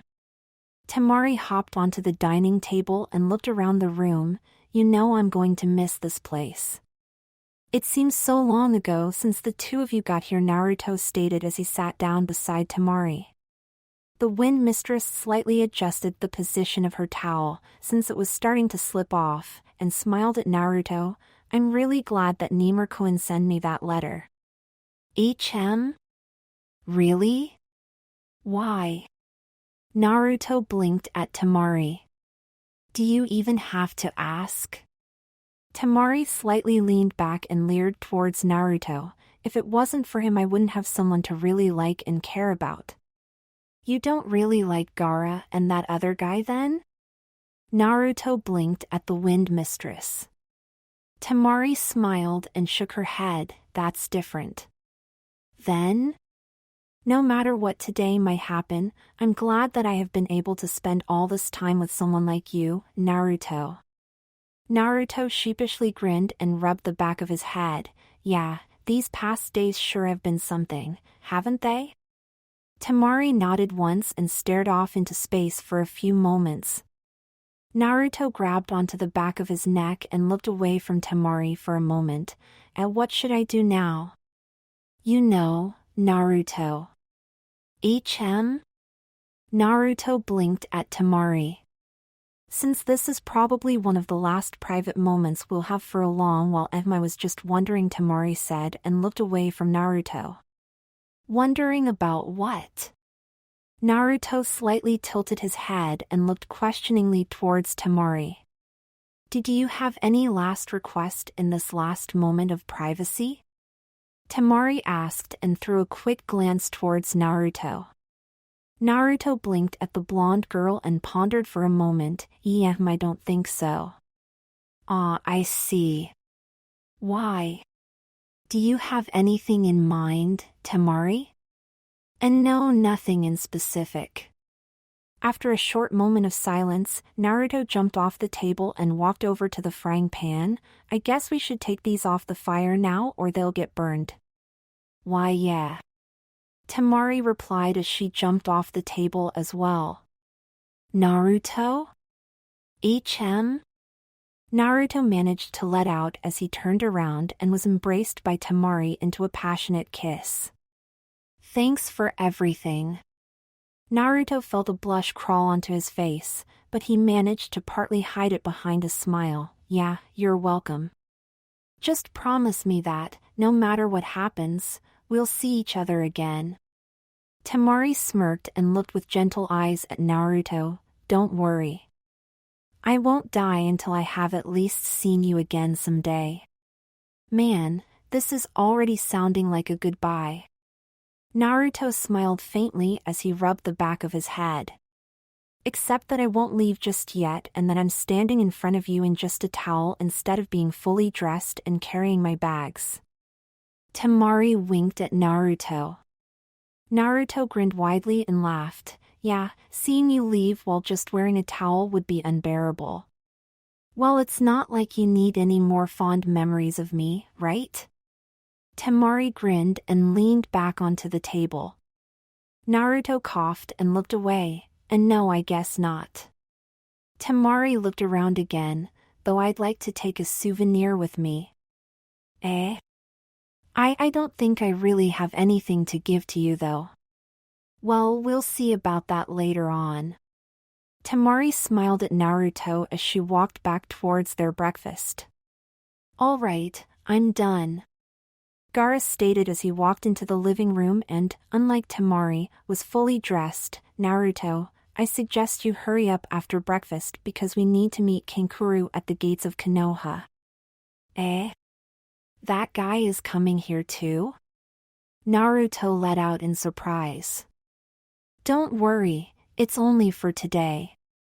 Gara closed his eyes. If it wasn't for my presence here, Suna would have to be present during the other wedding where Hokage-sama and Jiraiya-sama marry again in front of all of the Kage and the feudal lords. I see. Naruto replied, anyone else coming then? Just some shinobi and kunoichi from Suna. Gaara stated. Is that so, huh? Naruto replied and tilted his head. Something tells me that it's not just going to be some. I told Kankuro to take care of it, so Gaara said as he walked towards Temari, who was laying the finishing touches on their omelets. We'll see about it after breakfast. I guess Naruto's bad feeling must be correct then. Temari replied, really, you can't leave something like that up to someone like Kankuro. Gaara shrugged as he took a plate and sat down at the dining table. Temari took the other 2 plates and set them down on the table. Where's the 3rd chair? Ah. Naruto slightly jumped up. Damn it, I broke it when waking up Gaara. You broke it while waking up Gaara? Temari blinked at Naruto and then shook her head. How did you manage to do that? Naruto grinned sheepishly and rubbed the back of his head as Temari smiled at him and sat down on the last free seat. Well, come here. You can sit on my lap instead. Temari tapped on her lap and winked at Naruto. The blonde slightly blushed and rubbed the back of his head. Are you sure? Temari nodded at him and Naruto hesitantly made his way towards her, sitting down on her lap when he had reached her. See, it isn't that bad, right? Temari smiled and reached out to grab her chopsticks and plate. Why, yeah, it's not bad at all. Naruto replied as he started to blush. Who would complain about having a girl wearing nothing but a towel pressing her chest against your back anyway? Temari smiled at Naruto and whispered to him, well, enjoy it while you are still able to. Naruto smiled back at her as he grabbed his plate and chopsticks and fed Temari a piece of the omelette. The same goes for you. After breakfast and sort of rushing to get ready, Naruto, Temari and Gaara headed out to the gates of Konoha to meet up with Kankuro. He should be arriving soon, right? Naruto asked as they headed down the main road of Konoha. Gaara looked up towards the sky for a moment. Yes, along with the other visitors from Suna. Other visitors? Naruto asked as he blinked at Gaara. Temari smiled at the blonde shinobi. The 3 of us aren't the only important people in Suna. Really? Naruto turned his head around to face Temari. Come to think of it, I don't really know that much about Sunagakure. Well, don't worry. Temari replied and smirked. It's not like you need to know anything right now to prevent any trouble. Naruto pondered for a moment and then grinned widely. Well, it's not like they're all nobles, right? No, just a few jounin and the like. Gaara stated, the feudal lord of the Wind Country and other non-shinobi nobles will attend the other wedding. I see. Naruto nodded and peered off into the distance. Hey. It looks like they're here already. Does look like it. They're early. Temari stated as she tilted her head. Well, what are we waiting for? Let's hurry up and greet them.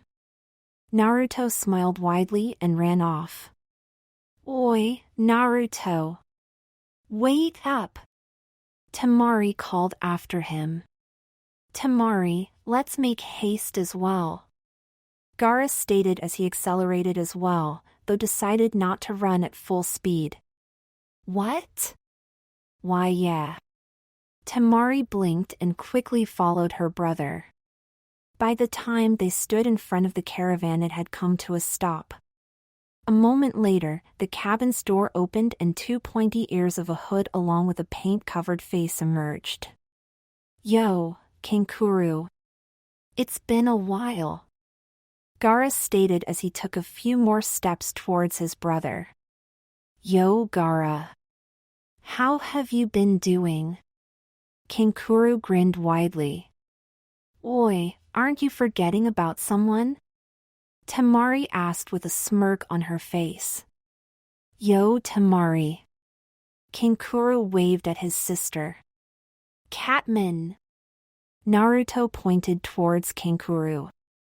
Who are you calling Catman, you damned brat? Kankuro replied and shook his fist in anger. Who are you call a brat, you Catman? Who are you calling Catman because I'm calling you a brat? Why are you making no sense at all? Who are you to say I'm not making any sense at all? All of a sudden a green and pink-haired poofed into existence in front of Kankuro. Why are you yelling about him saying that you are making no sense? The green-haired fairy yelled questioningly. Why are you yelling about him saying that he is not making any sense?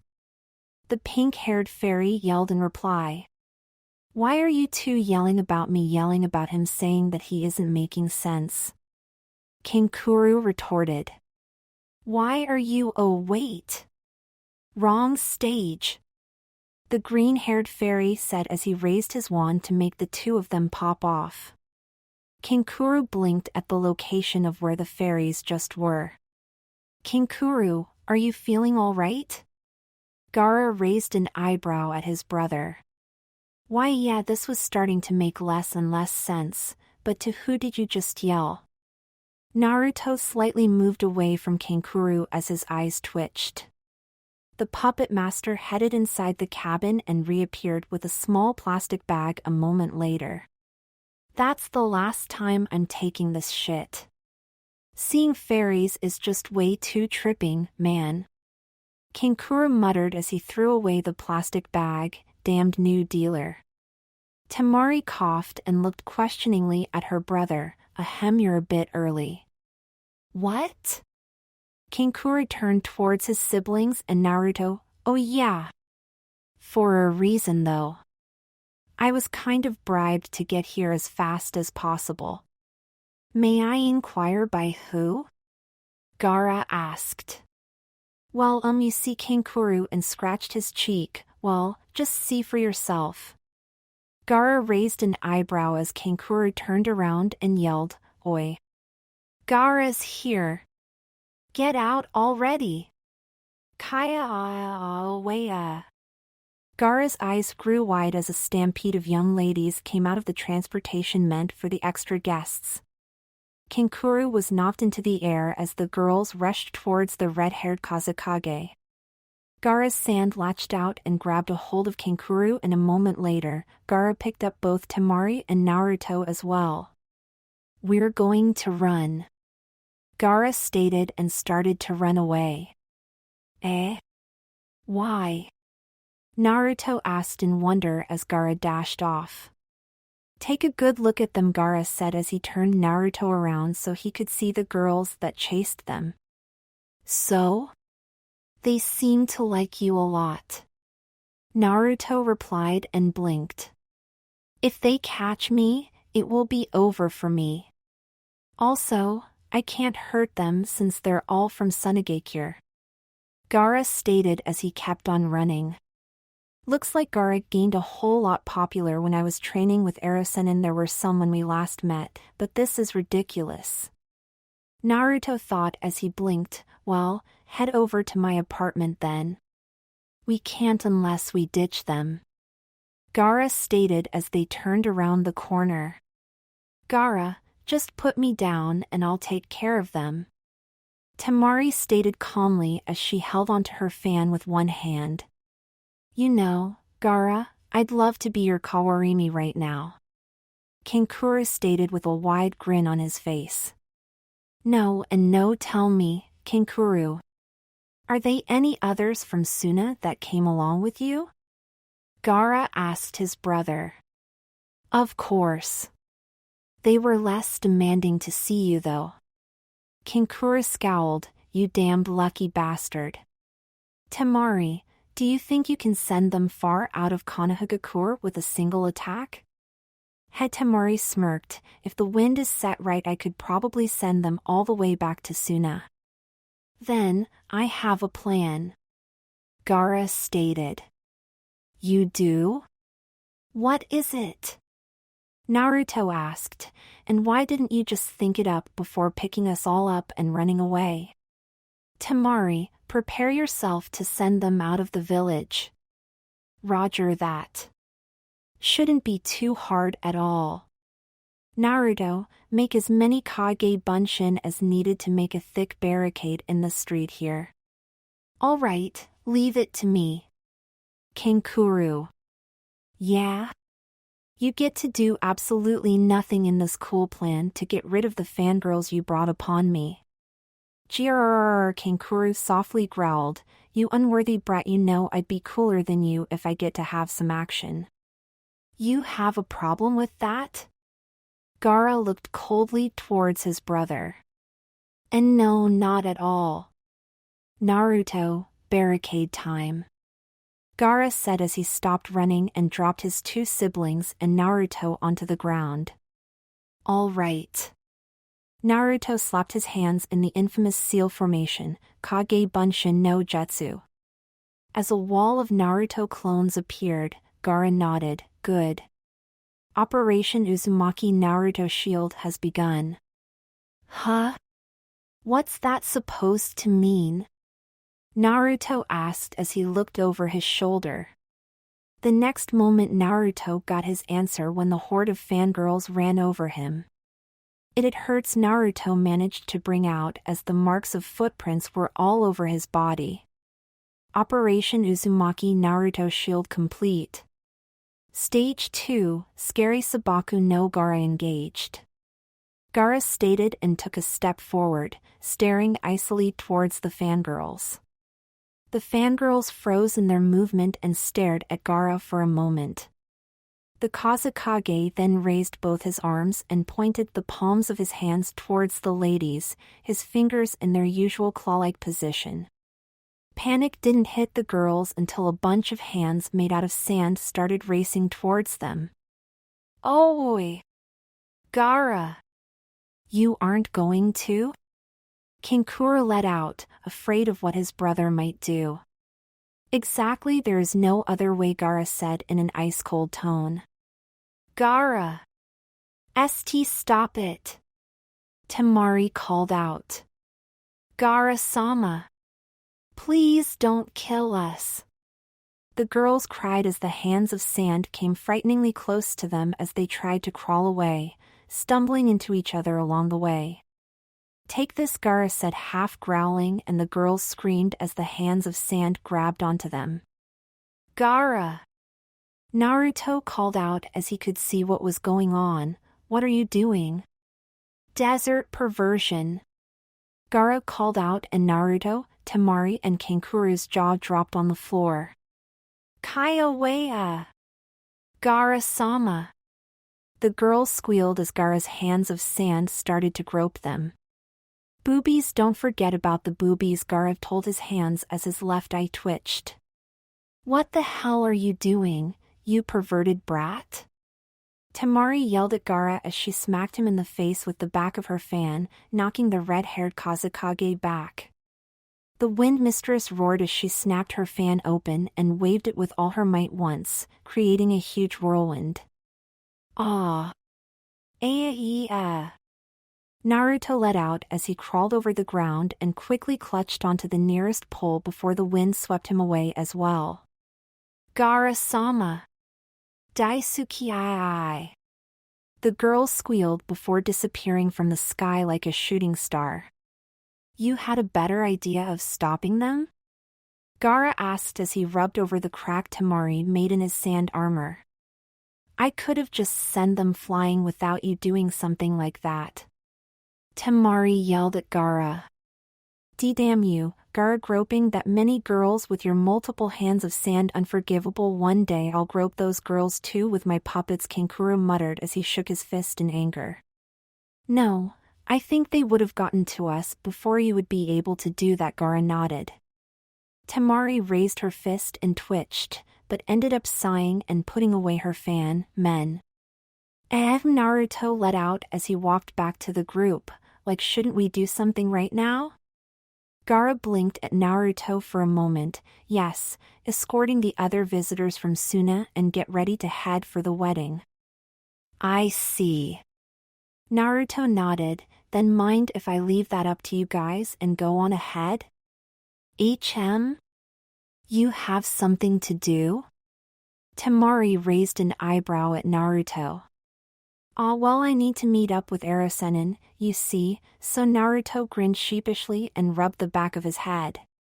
Temari smiled at him. Hurry up and go then. We'll see each other again at the altar. Eh? At the altar? Naruto blinked at Temari. Temari coughed and blushed. Did I say the altar? I meant at the wedding. Jiraiya and Hokage-sama's wedding. Ehehe. Hehe, looks like she meant something else. Naruto grinned widely at Temari. Sure thing. Then, see you later. Temari said as she turned around and walked off. Yeah. See all of you soon again. Naruto waved energetically and then ran off. He smiled as he headed towards Jiraiya's hermit shelter. Temari, if anyone should feel embarrassed, it shouldn't be you but me, right? A while later, Naruto reached Jiraiya's doorstep and knocked on the door in wonder if the old hermit was still at his home. To his great pleasure and surprise, Jiraiya was still home and opened the door. Yo, Naruto. What are you doing here? I haven't got a whole lot of time, you know. He. Getting ready for the big moment, eh? Naruto grinned widely at his teacher. Jiraiya grinned back at his student. Yeah, I can't go to my own wedding half naked, now can I? I think Tsunade Abakin would kill you for that, Naruto said, nodding. Well, that aside, Jiraiya smiled at Naruto. Do I even need to ask why you're here? Did something. Nothing happened last night. The only thing that happened was a little girl searching for a cat late at night. In the end, they found the cat and brought her home. That's all. Jiraiya shrugged. I see. Naruto smiled softly. I'm glad nothing happened. Looks like you were right after all. Jiraiya grinned widely. Of course I am. There's no way any of the Akatsuki would expose something like a certain time to execute their attack plan. Especially if it's something that can randomly happen. I guess I was worried over nothing then, Naruto sighed. Well, that doesn't really matter. You should be worried about something like that. Anyway, come in already. HM? Why? Naruto asked as he stepped into the hermit's shelter. You need to get ready for the wedding as well. Jiraiya smiled at Naruto. HM? I guess so, Naruto said as he examined his clothes. I was thinking of going like this, but... I'm not talking about your clothing, Naruto. Jiraiya replied and grinned widely. Huh? Then, what do I need to get ready for? Naruto tilted his head and looked in wonder at his teacher. As who are you going? Yourself or Ymir? Jiraiya asked as he took a dinner jacket from his closet. Naruto pondered for a moment and then raised his finger in the air. Both. Both? Jiraiya blinked at Naruto as he put on his dinner jacket. Yeah, I'll make one Kage Bunshin and just make sure both me and Ymir are present at the wedding. Naruto grinned widely. That's a sound plan. Then, who will you be? Ymir or Naruto? Naruto pondered again for a moment and then nodded once. I guess I'll go as Ymir just because Ymir will be getting more attention and I can't have my Kage Bunshin pop off on accident and make people wonder why Ymir suddenly disappeared from sight and didn't come back. Well, it's tricky even when your Kage Bunshin is just you, but I guess you're right. Jiraiya grinned as he put on his bow tie. Even if anything goes wrong, today is the last day I need to cover it up. After the wedding, it will finally be over. Naruto smiled softly. Have you decided who you want yet? Jiraiya asked and raised an eyebrow at Naruto. I think I know, but I don't want hurt the others. The blonde shinobi slightly frowned and the frog tamer of the legendary Sannin sighed. I see. Well, that's fine. Then, shall we get going? It won't be long now before the wedding starts. Jiraiya stated as he straightened his clothing. Yeah. Naruto smiled again. I still can't believe you're marrying Tsunade Abakin. Jiraiya chuckled, and I can't believe you made a whole group of girls fall for you, but it's still a reality. Well, don't worry too much about choosing. Sometimes the choice picks you. Naruto grinned widely. That would be easy, wouldn't it? Yeah, now, the time for talk is over. Hurry up so we can go already. All right, I know. Naruto grinned widely and quickly created a clone before transforming himself into his alter ego. Then, we're all set. Jiraiya grinned. Take one last deep breath, Naruto. Today your life and mine will change. Geez, do you have to make it sound so dramatic? Naruto grinned widely at his teacher. Of course. Jiraiya smiled at the blonde shinobi. Let's get going then. A while later, the three of them reached the location of the wedding. The wedding was going to be held in a forest, which lay at the top of the Hokage statues. There were a lot of seats, food, flowers, and everything that one could possibly imagine at a wedding. Well, looks like they really spend a lot of money on this wedding, Naruto said as he looked around.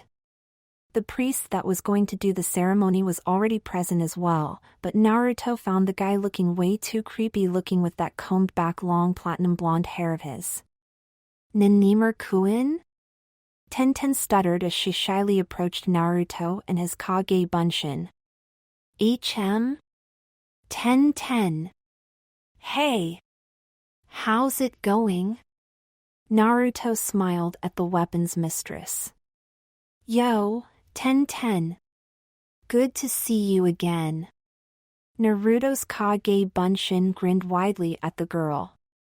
Hi Nimur-kun, could I talk to you in private for a moment? Naruto looked at his Kage Bunshin, who looked back at him and sighed. All right, I get it already. Naruto grinned widely as his Kage Bunshin walked off with his hands behind his head.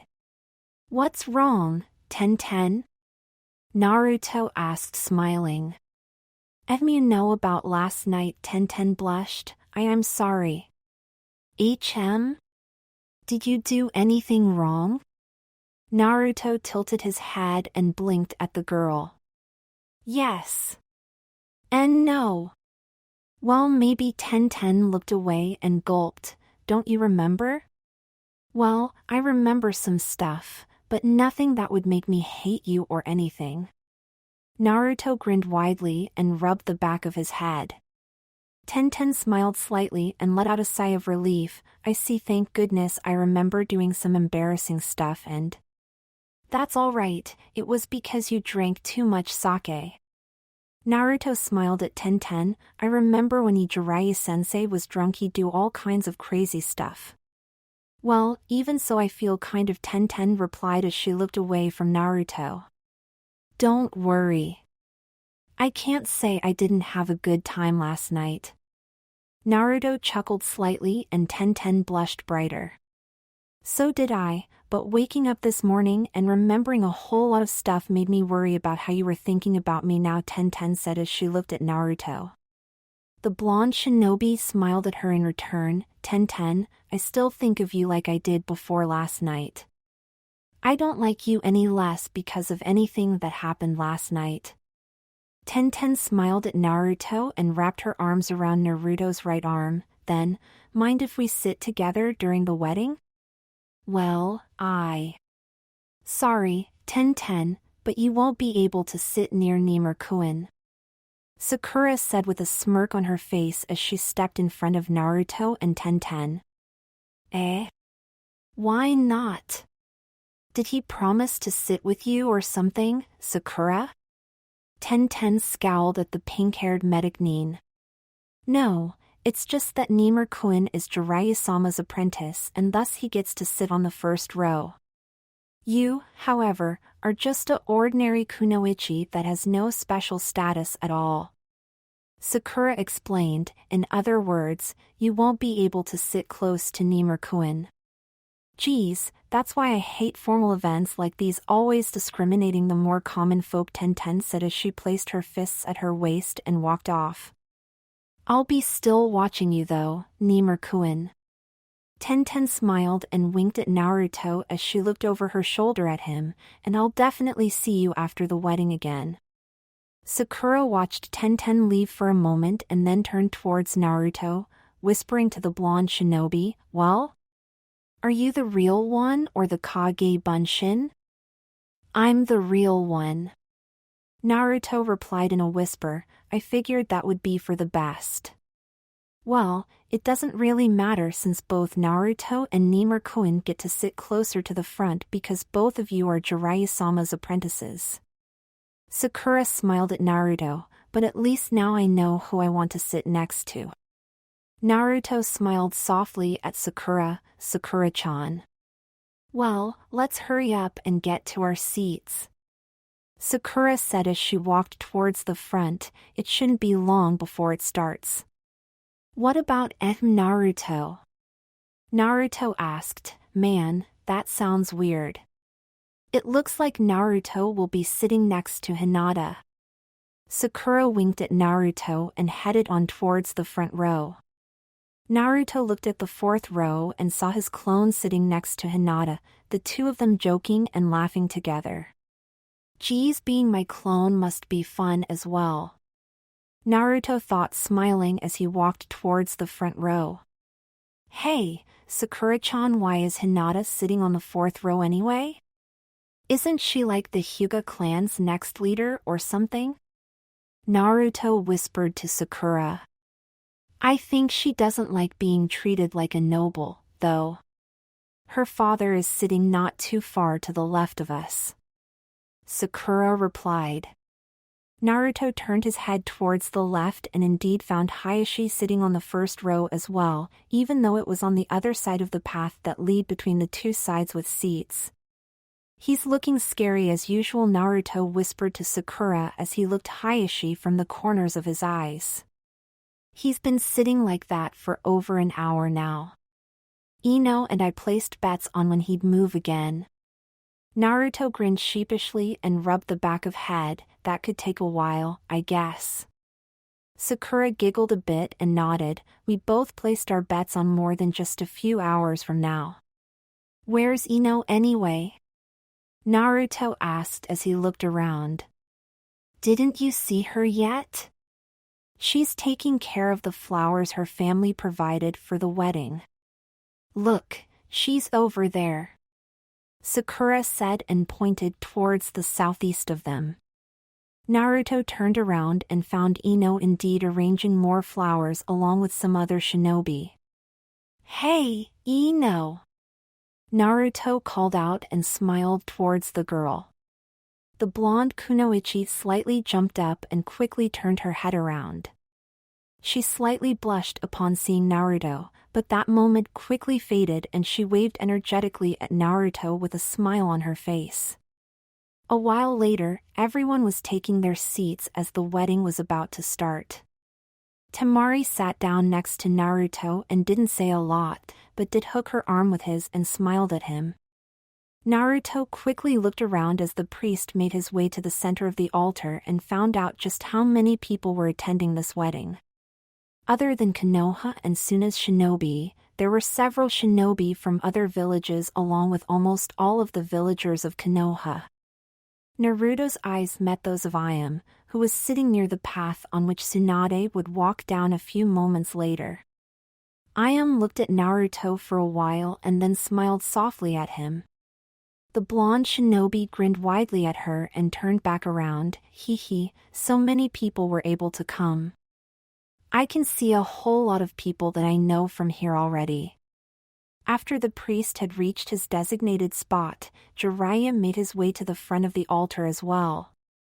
A moment after Jiraiya turned around and looked down the path in the center, Tsunade appeared. She was wearing a beautiful white dress that was, to Jiraiya's great pleasure, also revealing the usual amount of cleavage from Tsunade's chest as her regular outfit.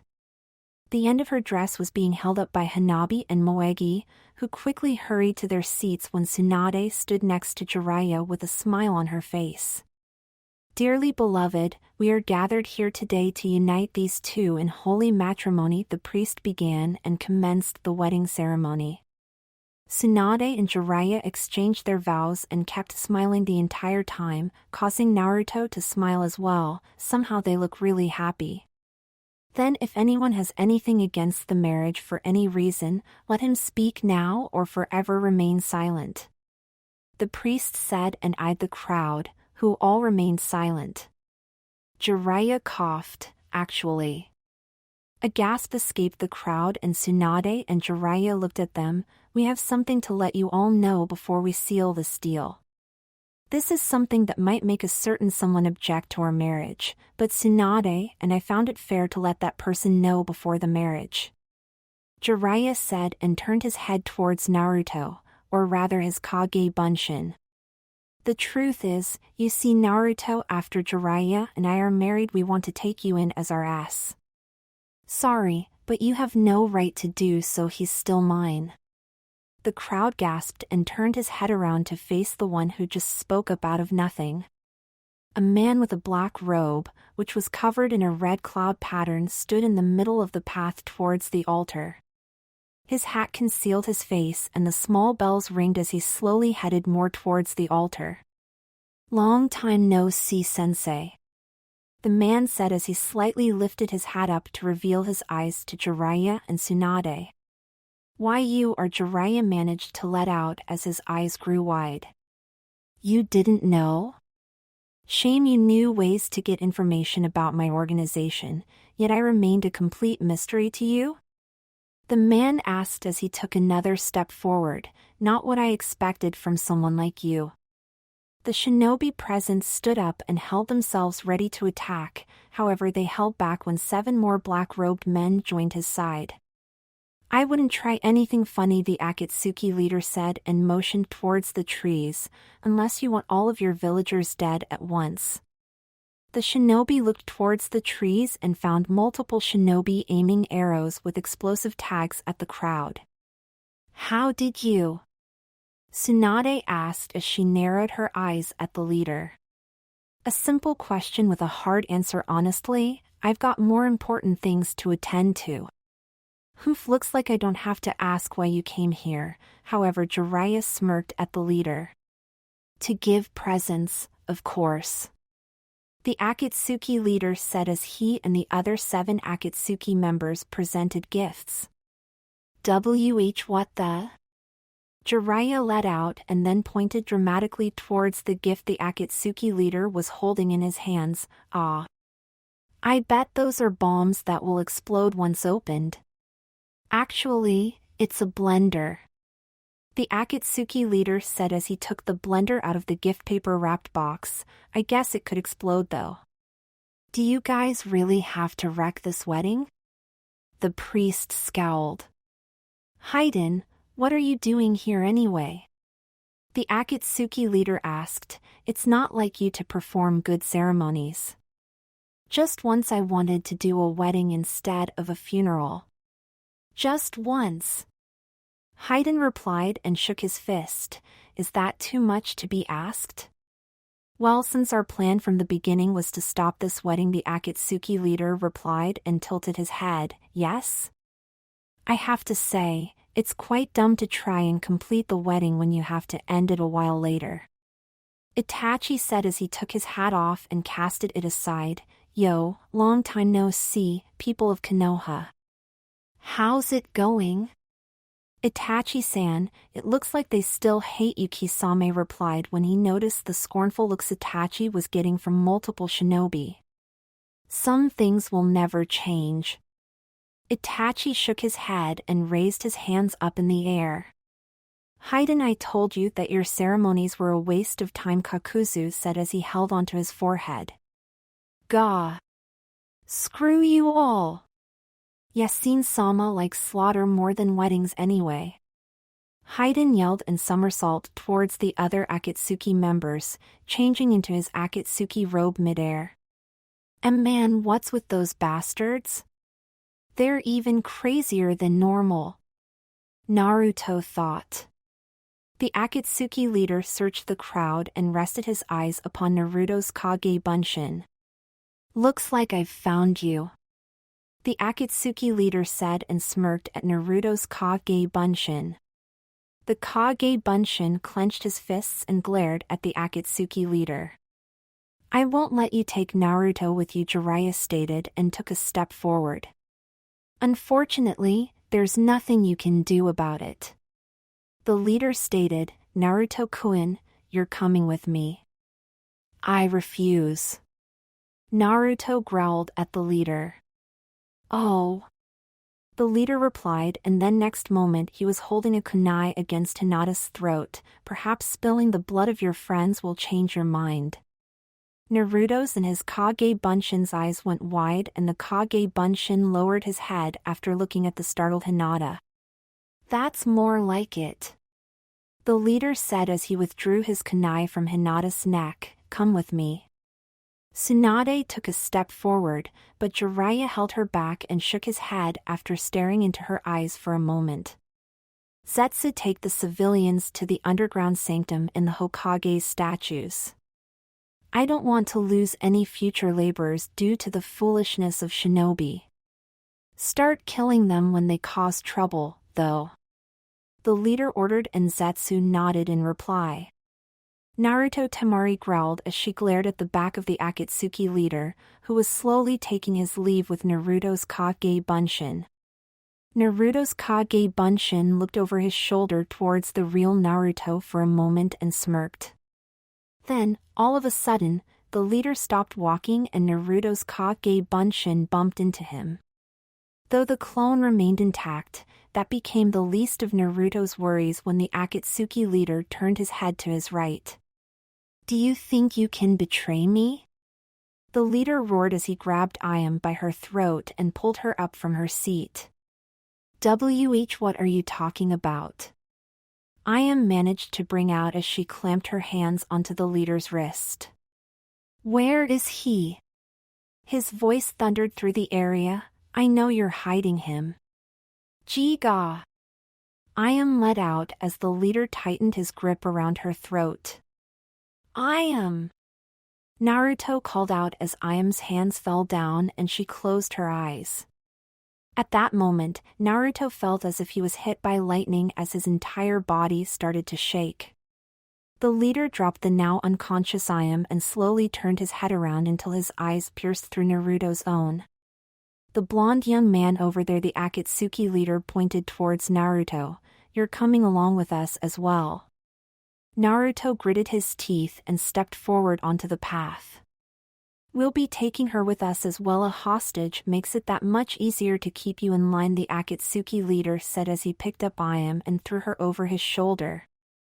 Hurry up and come, you and I have got a lot to discuss.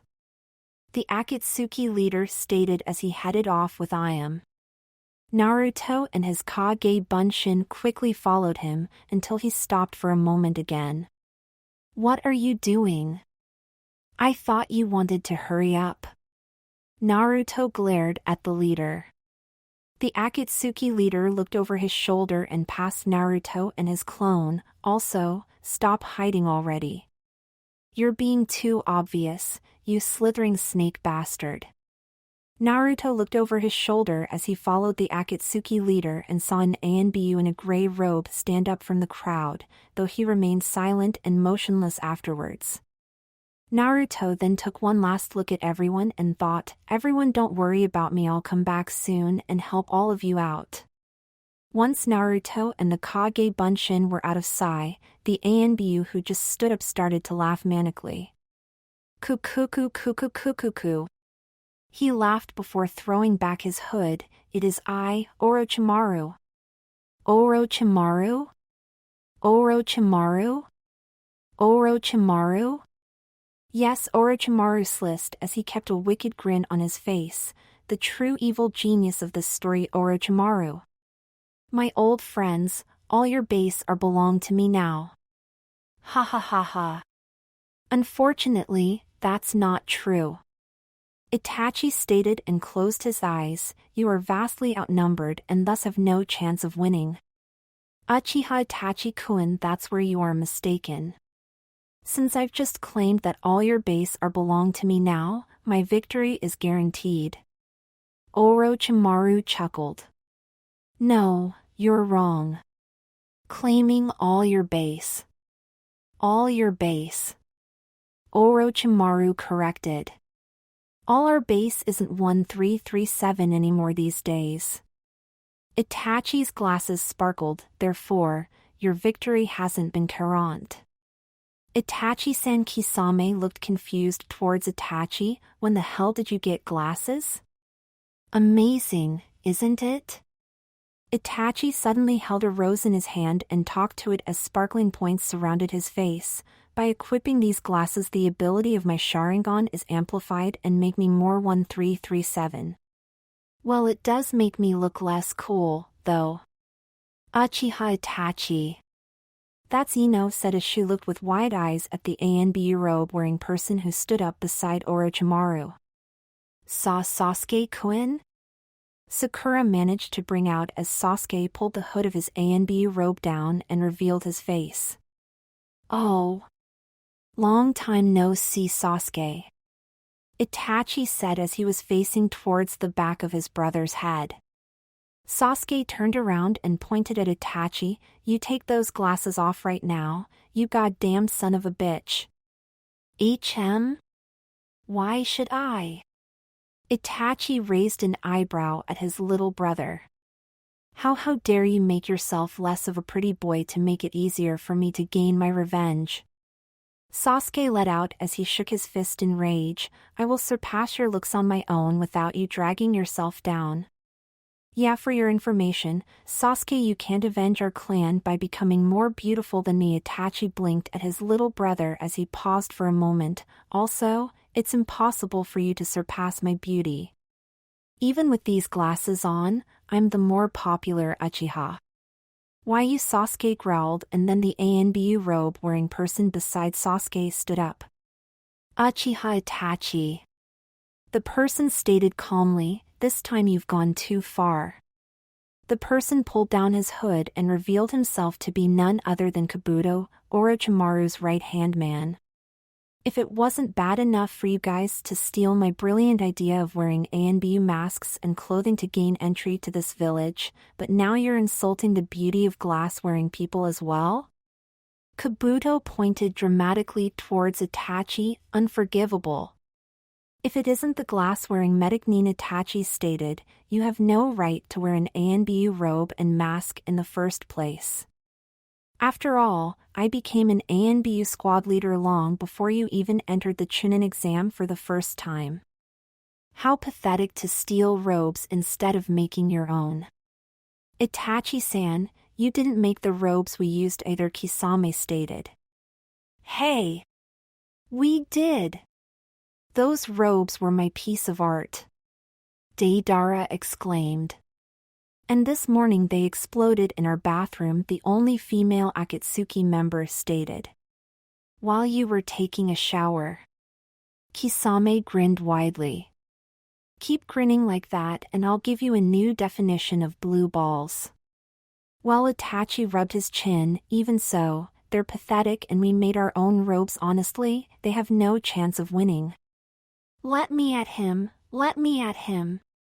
Kabuto yelled, but was held back by Orochimaru. Oh no, he's mine. I'll make him pay for insulting me. Pay, you hear me? Sasuke yelled, who was also being held back by Orochimaru. Now you two calm down, we came here to have some fun and we can't do that right now, Orochimaru explained to them and let out a hearty chuckle. Then, Uchiha Itachi-kun, what are you going to do? Zetsu, take the villagers to the Sanctum Underground and place enough exploding tags to kill them all if anyone tries to do anything funny. Itachi ordered, "The rest of us will make sure these shinobi won't move a single muscle while our leader is talking to Naruto-kun." Kisame slightly lifted his samehada up and the rest of the Akatsuki readied their weapons as well. Hehe, the fun has begun, it seems. Meanwhile, Naruto had arrived at the top of the Hokage statues along with his Kage Bunshin and the Akatsuki leader, who was still carrying Ayame. "This is far enough," the Akatsuki leader said as he placed Ayame down on the floor. Naruto and his clone stopped and readied themselves to be attacked, clenching their fists tightly. "Now would you be so kind to tell?" the Akatsuki leader asked as he turned around, "Which one of you is the real Uzumaki Naruto?" Both Naruto and his clone grinned wickedly at the evil organization's leader in reply. "Why don't you come over here and find out for yourself?" Then the Akatsuki leader said as he steadily spread his arms, "It can't be helped." The next moment, the Akatsuki leader stood between Naruto and his clone. In the blink of an eye, the back of his fist sent both Naruto and his clone flying away from each other. The clone disappeared into thin air and Naruto crashed down onto the ground, but was able to maintain his Henge no Jutsu. "You're the real one?" "Interesting, I didn't think you'd grow up like that," the Akatsuki leader said, yet didn't even move his head towards Naruto. "Grow up like what, you bastard?" Naruto asked as he stood up and decided to cancel his Henge no Jutsu. "HM?" the Akatsuki leader let out. "More importantly, why did you attack Ayame all of a sudden?" Naruto yelled at the leader, She isn't even a shinobi, you bastard." "Shinobi or not, it doesn't matter to me," the leader said in an ice-cold tone. "A traitor is a traitor." "What's that supposed to mean?" Naruto yelled, "You still had no reason to." "You don't get it?" the Akatsuki leader interrupted Naruto, "She's a traitor. She betrayed me by misleading us while you were going here disguised." "Why does that make her a traitor?" Naruto looked confused at the leader. "Because she betrayed the entire village of Konoha," the leader pointed towards Naruto. "She betrayed you, for the Akatsuki, by helping us corner you here today." "That unbelievable, isn't it? That people betray the person they hold dearest in order to ensure their own safety." The Akatsuki leader brought his hand to his hat, revealing the symbol on his ring that said nothing. "More importantly, Naruto-kun, did you ever wonder, who the hell is the bastard that thinks of capturing something that's been sealed inside of me by the greatest shinobi that has ever lived, huh? Like hell if I care about that. No matter what happens, I'll defeat every single of you Akatsuki bastards." Naruto shouted and stood ready to charge towards the Akatsuki leader. "Is that so? Then, let's see how much of your will to fight is left when you know just who you are dealing with," the leader said and took his hat off. "Hurry up, Lee!" Guy exclaimed as he ran as fast as he could without opening his gates. "Yes, sir," Lee replied as he managed to keep up with his teacher. "We're late for the wedding because of the unyouthful events of last night, however," Guy exclaimed. "Today we'll definitely make up for it today with our," Lee added before exclaiming in unison with Guy, "Power of youth." "Lee, we're going to head for the wedding by walking up over the Hokage statues." "Hi, Guy-sensei. Our burning passion of youth will take us even over the great mountain that carries the faces of all the Hokage. Let's go, Lee." "Asu." The leader of the organization named Akatsuki is none other than the leader said as he threw his hat away, revealing his spiky red hair and blood-red eyes. "Me. You. Yes, that's right. The one and only. How does it feel to stand in my presence?" The Akatsuki leader smirked as he slid one hand through his own hair. "You are. What's wrong?" So scared that you can't even say it? Who the hell are you? Naruto asked as he narrowed his eyes on the leader. The leader froze and fell into a million pieces for a moment before recollecting himself. Who the hell am I? Can't you remember seeing this beautiful face? Naruto shook his head. I don't think so. This spiky hair? Yeah, when I look in the mirror in the morning. These cool eyes? I can get those too. Naruto shrugged nonchalant. It's me, Erasure. Erasure yelled at Naruto. Who the hell is Erasure? Naruto asked and tilted his head. Yondaime. Yondaime Hokage-sama. That's who I am. Erasure yelled. HM? Naruto took another look at Erasure and then started to laugh. A moment later, Naruto was rolling on the floor, crying out of laughter. Why Yondaime Hokage? That's the best you can come up with? Who the hell do you think I am? A retard? Erasure twitched and shook his fist in anger. Actually, yes, I do. You know, Naruto stood up and tried to stop his laughter. Yondaime died when he sealed the QB inside of me. There's no way he'd be alive. Erasure straightened up and took a deep breath as he stared straight into Naruto's eyes. If that is what you believe. You're serious about that, huh? Naruto asked as he looked more serious towards Erasure than before. Yondaime wasn't someone who'd try to inflict harm upon the villagers he had sworn to protect. And exactly when did I harm? Erasure cut himself off and smirked. The girl, huh? Well, you're right about a few things, so let's do this over, shall we? Naruto stared Erasure down as a gentle breeze blew over the top of the Hokage statues. Erasure jumped back, ending near the edge of the mountain and just above the head of the fourth Hokage. My name is Erasure. I am the leader of the organization called Akatsuki, and I was Yondaime Hokage until that fateful day, over 15 years ago, Erasure stated and stared ice-cold towards at Naruto. Cut the crap. You didn't drag me all the way out here just to introduce yourself to me. Naruto glared at Erasure and clenched his fists. You're right. I've come here to, Erasure said, and the next moment he was gone. Naruto could do only so much as gasp before Erasure appeared only an inch away from him. Erasure leaned over to Naruto's ear and whispered, "Take what's mine." A knee to his stomach sent Naruto gasping for air. Another upwards kick and spinning kick after that sent Naruto flying over towards a nearby tree. What's wrong? Is that all you can do after training for 2 years with Jiraiya?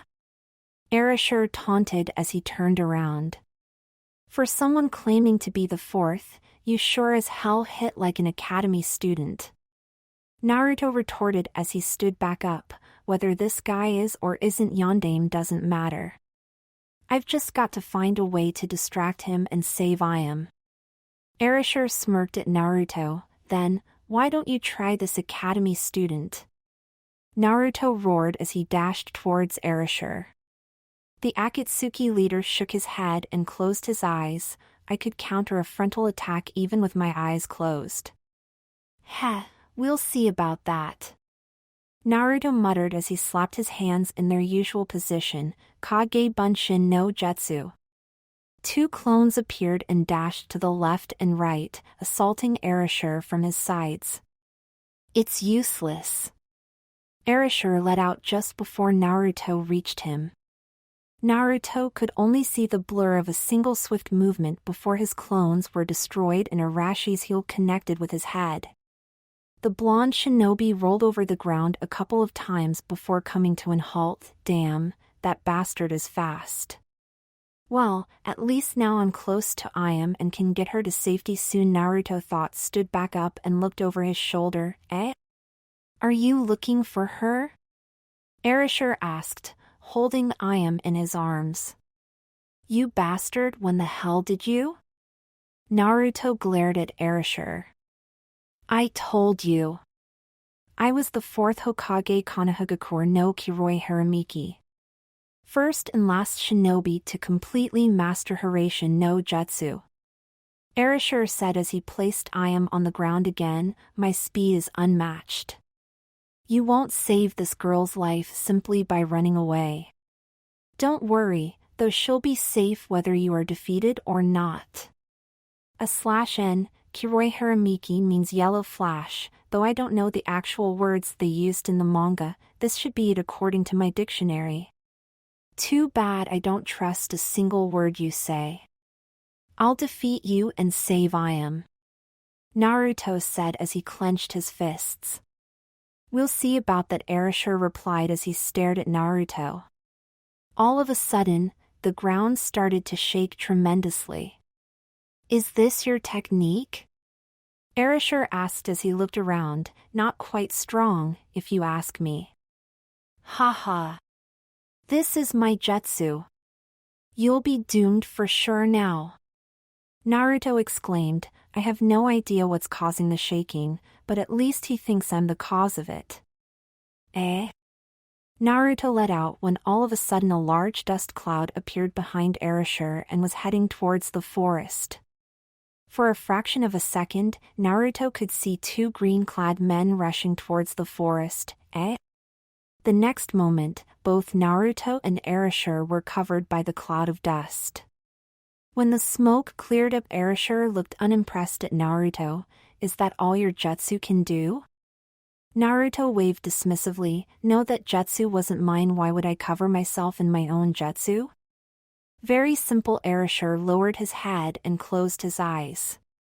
He then spun around once and slammed the back of his fist against Naruto's throat, to attack me from behind. Naruto flew back and crashed down on the ground as Erasure sighed, weakling, such a strategy won't work against someone like me. That's something I already knew. Naruto yelled as his clone popped off and he ran towards Erasure. The Akatsuki leader turned around, looking with wide eyes at Naruto. Did I underestimate him? Erasure never got to answer that as Naruto's fist smashed into his face and sent him flying back. Naruto didn't waste his momentum and charged onward to Ayame. We're going, Ayame. Naruto said as he bent over to pick Ayame up. Gah! Naruto let out as a knee slammed into his face and sent him tumbling back. Let's see how much you really care for this little treacherous bitch. Erasure thundered as his eyes burned with rage. He shoved his foot underneath Ayame and kicked her up in the air, before following it up with a spinning kick that sent her flying off to the edge of the mountain. Ayame! Naruto called out and pushed himself forward as fast as he could. Please open yours, Ayame, and call out to me. Naruto thought as he raced towards the girl, who was currently heading too fast to land on the edge of the mountain. Naruto then did something that he didn't even had to think about. He jumped up from the edge of the mountain and embraced Ayame, holding her in his arms as tight as he could. I've got you, Ayame. Naruto whispered to her with a smile on his face. That smile didn't last long, however, as the next moment Naruto's eyes went wide when he could only barely sense the intent to kill that came from behind him. A second later, Naruto fainted from a blow to the back of his head and started falling down the mountain that carried the Hokage's statues. Meanwhile, at the wedding site, every shinobi was undone of their weapons and tied up against each other in such a way that they were unable to perform hand seals. The villagers had been taken underground and were being guarded by the frightening Zetsu. Oi, Gaara! Temari hissed under a breath. How long are we going to sit like this? Hurry up and do something. Temari, it's not time yet, Gaara replied and stared intensely towards the ground. What if something happens to Naruto, huh? What if we'll be too late? Temari snarled back.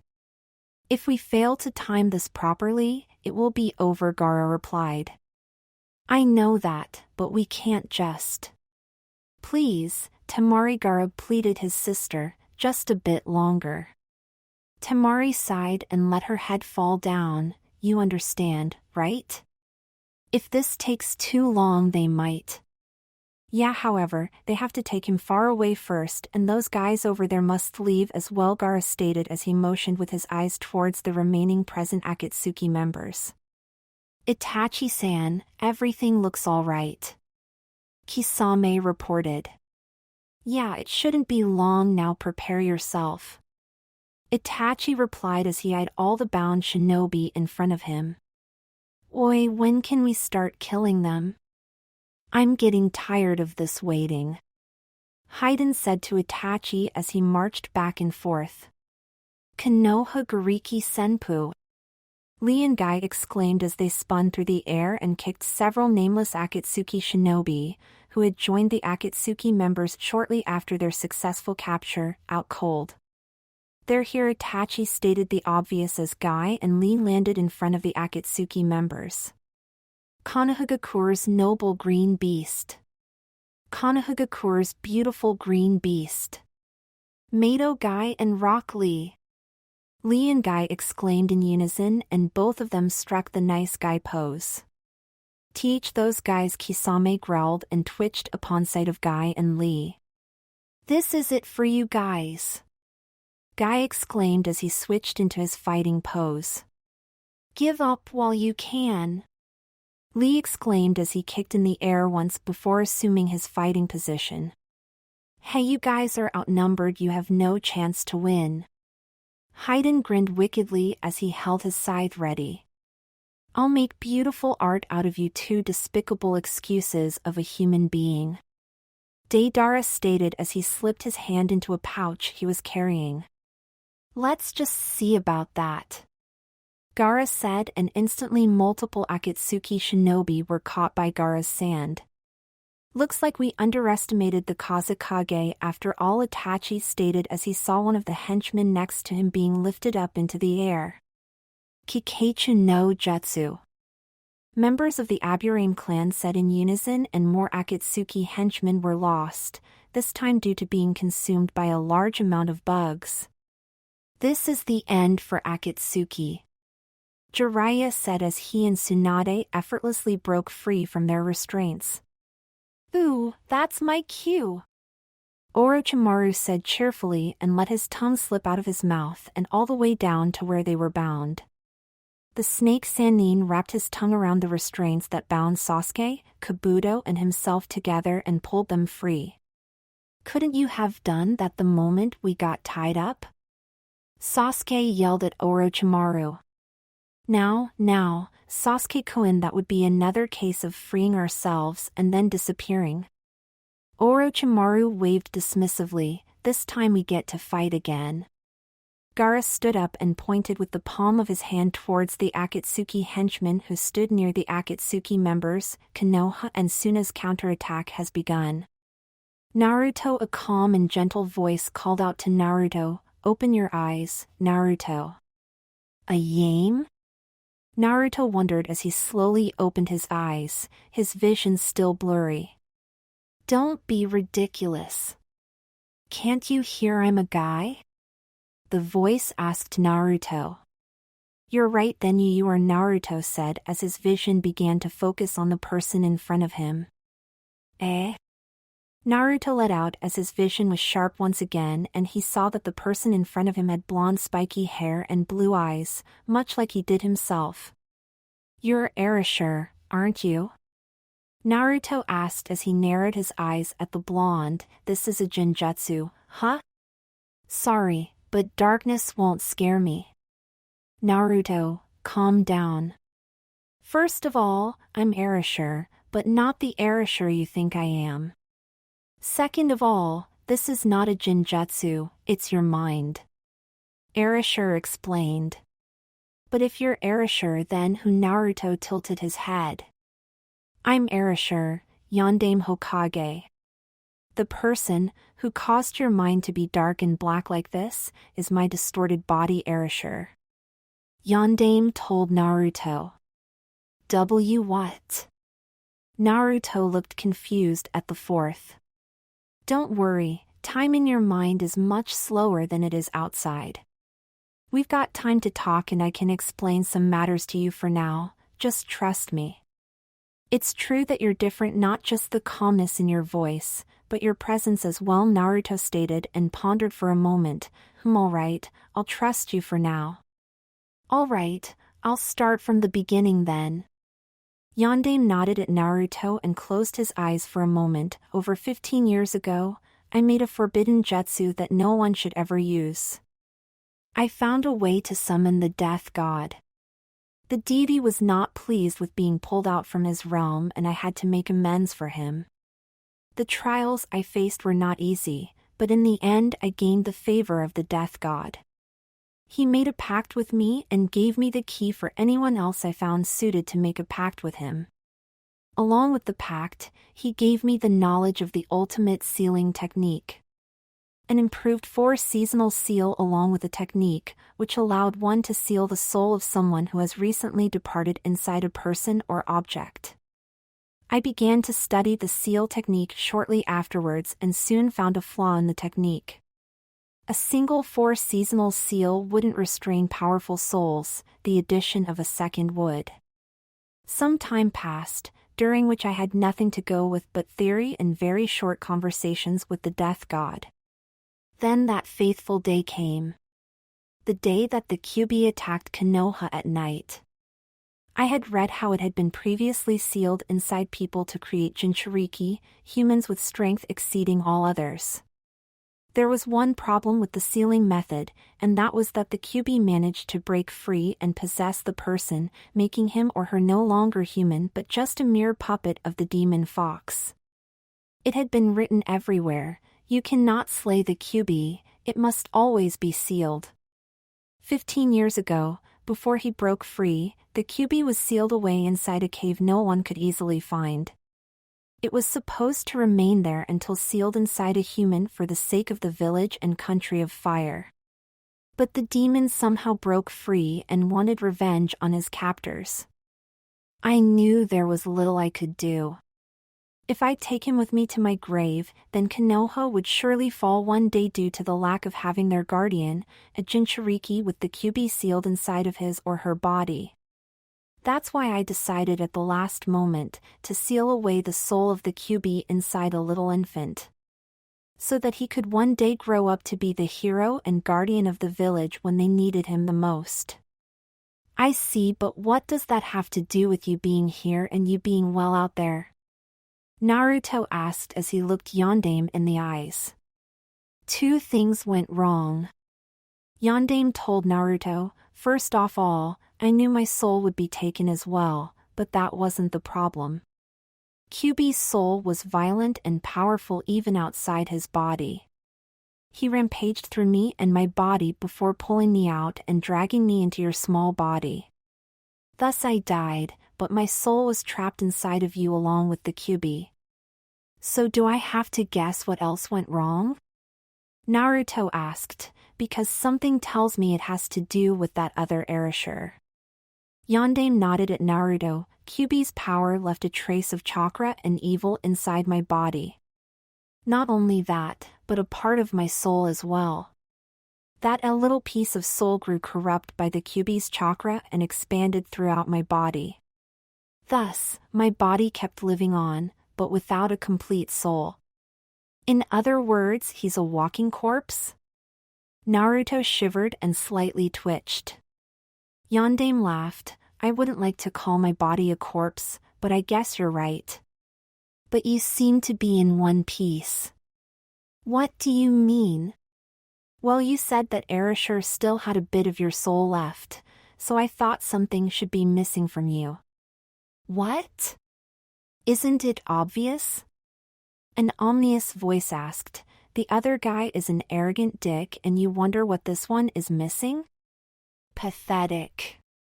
That as Naruto turned around and found another Yondaime standing behind him, though this one had black-red striped hair and a wicked grin on his face, another look-alike?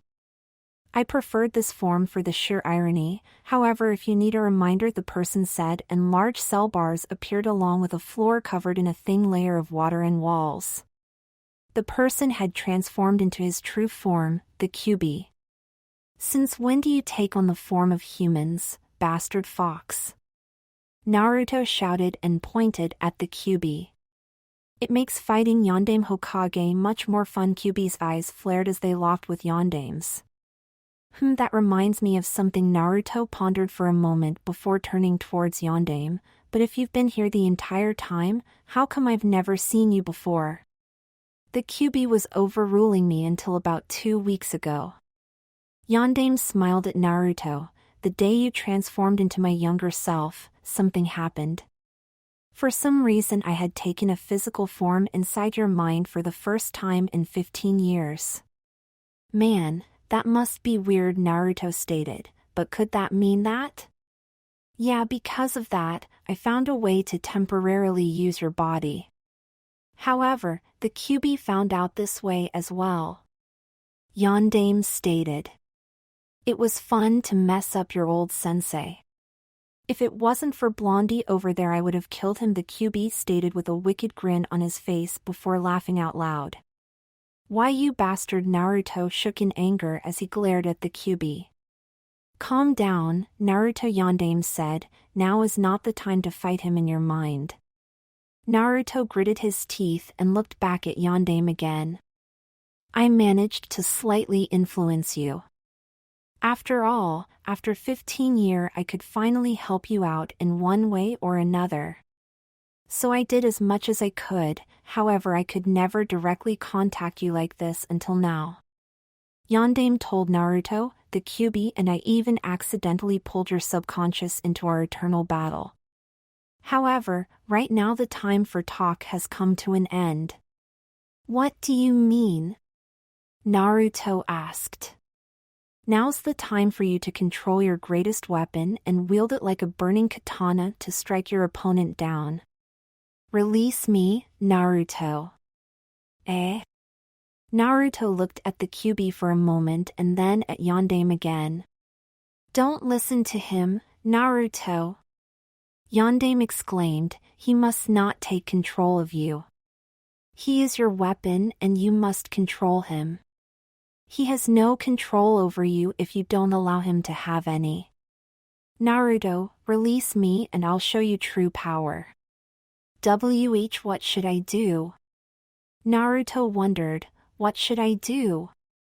Naruto, calm down. Your body's natural survival instincts are kicking in. Time is running out. Yondaime told Naruto, though by the expression on his face you could tell he wasn't entirely sure if Naruto still heard him. You are currently falling of the Hokage statues with a girl you care about in your arms. At the foot of the mountain, my body waits to deliver the final blow to you and suck out the QB from your body, thus definitely killing you. Ayame, what do I need to do? Naruto looked at Yondaime. Don't worry, I'll guide you. Now, take the weapon, your weapon, called QB, and defeat my cursed body. Naruto, Yondaime said and extended his hand towards the blonde, only you can defeat my body. I believe in you. And it's not just me. Sandaime, Irika, Kakashi, everyone you care about believes in you. I see then, please be my guide. Naruto's eyes sharpened as he grabbed onto Yondaime's hand, and let's defeat your body together. As for you, Naruto turned towards the QB, extending his free hand towards the demon fox. Give me your chakra, bastard fox. You are my weapon. The QB grinned wickedly as his red chakra began to flow towards, fulfill the grudge I hold against the fourth Hokage brat. If you fail to do so, I'll come out and kill you. It's over already, Erasure said as he watched Naruto fall all the way down. Unfortunate, I wish I could have had more fun. Erasure pulled his leg back and readied himself to kick out most of the life that was still left inside of Naruto's body. He swept his leg through the air, aiming to kick Naruto against his head. The kick, however, never connected and Arashi's eyes grew wide as Naruto grabbed onto his leg with a single hand and held himself and Ayame up in the air. Erasure narrowed his eyes on Naruto, who began to growl. A loud roar followed the growling, and Naruto's body ignited with red chakra, forming a single thick tail at the end. Naruto tilted his head up and stared straight into Arashi's blood-red eyes with his own furious demon eyes. He grinned wickedly. "What's wrong? Thought you had me?" The blonde dropped down and swept Arashi's other foot of the floor. Before the Akatsuki leader could hit the floor, Naruto had placed Ayame on the floor and hit Erasure in his stomach with a powerful blow from his knee. The leader stumbled back as Naruto sat down on all fours and glared at Erasure. "I see you surprised me there for a moment." Erasure grinned at Naruto. "First tail release, complete. But you will need more power than that to defeat me." Naruto calmed down. "Control the Kyuubi. Fighting like a beast won't help you defeat my body," Yondaime told Naruto. "I know, but how else should I fight with these powers?" "I don't know that," Naruto thought as his eyes trembled slightly. "Fight like how you usually would. Kyuubi's powers are just an extension to your own," Yondaime told Naruto. Naruto pushed himself up and took a deep breath as he straightened up. "Oh." Erasure raised an eyebrow at Naruto. "Heh. Let's see what I'm capable of now." Naruto grinned at Erasure. "We'll see, indeed," Erasure said as he narrowed his eyes upon Naruto. Naruto dashed forward and threw a punch at Erasure. The Akatsuki leader smirked as he grabbed the punch, but just as he was about to counterattack, Naruto grabbed a hold of his other hand.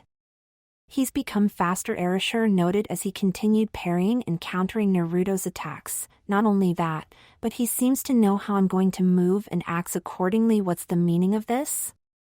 "What's wrong? You seem rather slow all of a sudden." Naruto grinned wicked as he started to rapidly circle around Erasure. "Those movements and those attack combinations," Erasure thought as he observed Naruto's movements. "Kage Bunshin no Jutsu," Naruto called out, and multiple clones appeared. The clones jumped towards Erasure, ready to punch the living daylights out of him.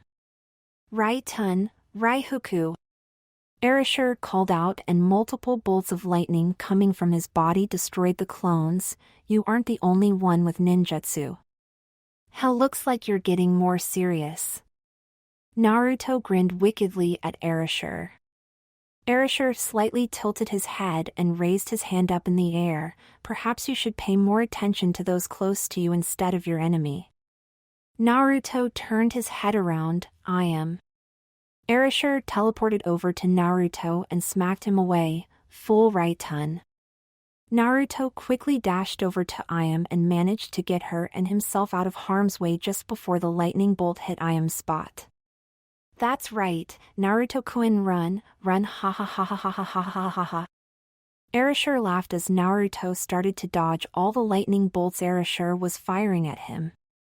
Meanwhile, chaos had erupted at the wedding site, and it was one big shinobi free-for-all fight, even though the teams were still quite obvious to recognize. "Guy! They've got Naruto!" Jiraiya informed the green-clad Jounin. "Then we must hurry and come to his aid," Guy replied as he punched one of the remaining henchmen away. "Looks like with these numbers on each side, it won't take too long. However, there's also Orochimaru who we have to take care of," Jiraiya stated. "You and Tsunade-sama are the ones who need to order us around in this battle. Please, tell us what to do if you have a plan," Guy replied. "I understand that. Gaara, can't we do something?" Temari asked as she fought against a couple of Akatsuki goons. "Give me a moment," Gaara said as he held his hands pressed against each other. "Are you kidding me?" Temari said as she blew her opponents away. "Hurry up and take care of these guys." Temari, get every single one of our allies out of the area. Gaara commanded as he looked up. And who will protect your ass while you're gathering chakra for this technique? Temari asked. Don't worry, I've got enough chakra to perform the jutsu already. Gaara answered as sand around him began to levitate in the air. Temari stared at Gaara for a moment and then nodded, understood. Then, I'll leave it up to you. That's my line, Gaara replied as more sand rose up from the ground. Temari dashed forward, randomly beating up members of the Akatsuki as she passed by them. Everyone! Get away from here! Hurry up! She shouted. Eh? Temari-san? Sakura let out before punching an Akatsuki henchman in his face. Hurry up and disappear. Temari called out. Why? Sakura asked as she ran along with Temari. Gaara's attacking. You know, my little brother Itachi said as he easily dodged Sasuke's sword attacks, you won't defeat me by dancing either. Shut up. Who the hell said I'm trying to do so? Sasuke roared as he slashed at his brother. No one, I guess. However, isn't this a sword dance? Itachi raised an eyebrow at Sasuke. Why, you, Sasuke hissed, it's not a dance. So how have you been these past 2 years? Itachi asked as he effortlessly dodged Sasuke's attacks and parried some with a single kunai. You look like you've been lacking sleep. It doesn't matter. Fight me back already, you coward. Sasuke yelled. Being Orochimaru's sex slave must be hard. I hope it doesn't hurt too much when sitting down. Shut the hell up and stop evading my attacks. Very well then, Itachi said as the ground started to tremble. Sasuke jumped back and held his sword ready. Your jutsu, huh? No, it seems like someone else is attacking, Itachi stated as he looked over his shoulder from the corners of his eyes. You sure are weak if you couldn't even tell that it wasn't my jutsu. Let's see just how weak I am then, Sasuke said as he readied his sword.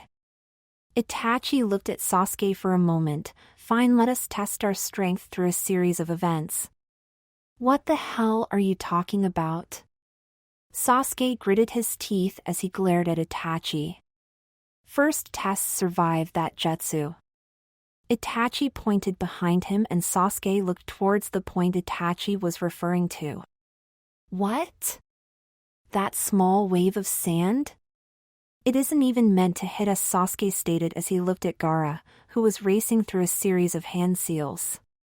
Gaara slapped his hands together again. Ryushi-the-DutchEroSennin. What the hell? Sasuke let out as the small wave of sand rose up to be an avalanche of sand that was almost the size of the mountain they were standing on. Well, let's prepare ourselves, Itachi said as he tilted his head back, waiting for the avalanche of sand to fall upon them. Damn it! Sasuke cursed and lifted his sword up into the air, a field of electricity surrounding him and the blade. Interesting, Orochimaru said, half chuckling, and as the avalanche of sand hung above his head, he quickly performed a couple of seals, Kuchios Edo Tensei. In the chaos that followed, some shinobi in Kunoichi decided to run away from Gaara's attack while others figured they wouldn't make it in time and prepared their best counter against the wall of sand that would soon collapse on them. What had previously been the location of a beautiful wedding had now become a field mostly covered by a thick layer of sand. Several explosions followed, revealing those who were able to counter the jutsu in one way or another. Sasuke's sword of Kusanagi and Chidori combination broke him free from the sand, while Itachi blew away through the sand using his Amaterasu. Neji and Hayashi used their Kaiten to break free, and Lee and Dai punched their way through. It seemed like everyone who decided to defend themselves against the jutsu had managed to survive. Not so fast, Gaara said as he slapped his hands onto the thick layer of sand. Sabaku. My Gaara's eyes grew wide when he heard a familiar voice coming from underneath the sand. Sawarabi no Mai. Gaara barely managed to dodge the small forest of piercing bones that erupted from the sand, but remained unharmed nonetheless. Long time no see, Sabaka no Gaara. You're... Temari's eyes quickly darted over the battlefield as the battles had continued. She bit her lip and cursed, "Damn it. Listen up, everyone," Temari said to all the shinobi and kunoichi at the edge of the battlefield. "This isn't the time to just sit around and do nothing. We must engage the enemy with full force in order to guarantee a victory." "Yes, ma'am," Lee exclaimed and headed onto the battlefield. "Let's go, Akamaru," Kiba shouted as he and Akamaru charged towards the nearest enemy. "We'll definitely defeat them." Sakura nodded along with the other girls. "Let's go," Temari announced and pointed towards the battles that were going on. As the rest of the shinobi and kunoichi rushed towards the battle, Temari grabbed onto Hinata's sleeve and pulled her back. "Hold it, Hinata." "Eh? What's wrong, Temari-san?" Hinata asked, slightly startled by the sudden pull on her sleeve. "You're not going to fight here." "Why not?" "Geez, haven't you noticed? Naruto isn't here." "I know that, but I believe in Naruto-kun." Temari sighed. "I do too, but I'm also worried about him. I might be the best type of person to aid him in a battle, but right now they could be anywhere and my attacks are more needed here. Please go find Naruto and help him win." Hinata stared into Temari's eyes for a moment. "I understand. Leave it to me. I'll track you down if things go well here and help out as well if it's needed," Temari said as Hinata ran off. The Hyuga heiress looked over her shoulder towards the blonde from Suno one more time before nodding and disappearing from sight. Now Temari snapped her fan open and glared towards the Akatsuki members present on the battlefield. "Time to settle this once and for all. So how do you like this fight, Naruto-kun?" Erasure grinned wickedly as he was sending lightning bolts after Naruto in the main street of Konoha. "Simply electrifying, isn't it? I guess your humor died 15 years ago along with the rest of you," Naruto retorted as he managed to jump away before the lightning struck the place he was standing on. "On the contrary, my humor has never been this great. Also, you seem to acknowledge that I'm the former 4th Hokage. Good, I'll reward you with my humorous wit," Erasure said as he charged the next lightning attack. Two shinobi are engaged in combat with one another. The one says to the other, "Right-ton." What does the other reply? "Oh crap," Naruto said as he dove into a nearby alley. "Correct," Erasure announced as his lightning struck the corner of the alley, though it wasn't quite the response I had hoped for. "Your humor sucks and so does your aim," Naruto yelled at the Akatsuki leader. "Is that so?" Erasure muttered and, as lightning ran between his fingers, he grinned widely. "And Naruto?" Ayame slowly opened her eyes. "Ayame!" Naruto let out and smiled at the girl he was holding in his arms this entire time. He placed her down against the wall and quickly looked if Erasure was coming for him yet. "Naruto, why are you?" "Don't worry, I'll get us out of here." Naruto grinned widely. "Why?" Ayame asked as she hung her head down. "Eh? What do you mean?" Naruto slightly tilted his head. "I'm sure he already told you by now yet," why Ayame said and trembled. "Why do you want to save me?" Naruto blinked at Ayame as she held onto her arms. "I betrayed you, Naruto.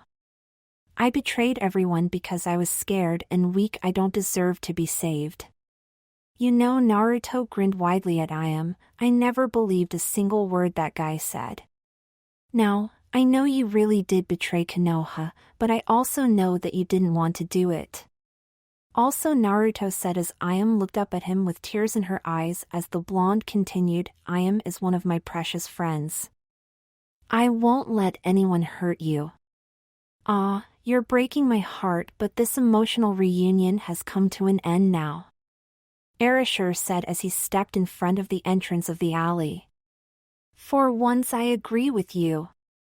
Naruto let out as he dashed towards Erasure. The Akatsuki leader simply sidestepped out of the way and Naruto instantly tried to stop his dash. You won't let anyone hurt her, right? Erasure said as he looked at Ayame and charged lightning in his hand. Let's see about that. Right-ton. Ayame, run! Naruto yelled as he ran as fast as he could towards Erasure. Fetters of lightning! Erasure exclaimed as he turned around and pointed his hand towards Naruto. Naruto! Ayame let out as lightning shot up from the ground towards Naruto from various locations throughout the street. Ayame or Naruto managed to bring out as the lightning relentlessly struck his body and held him chained to his current spot. Gah! Erasure smirked. You didn't think I was missing you all this time and just wasting chakra, right? Naruto glared at Erasure, but was more worried about the shocked Ayame who sat behind the Akatsuki leader. Run! Naruto yelled as he tried his best to move forward. Ayame stood up and started to run, looking with tearful eyes at Naruto before getting out of his sight.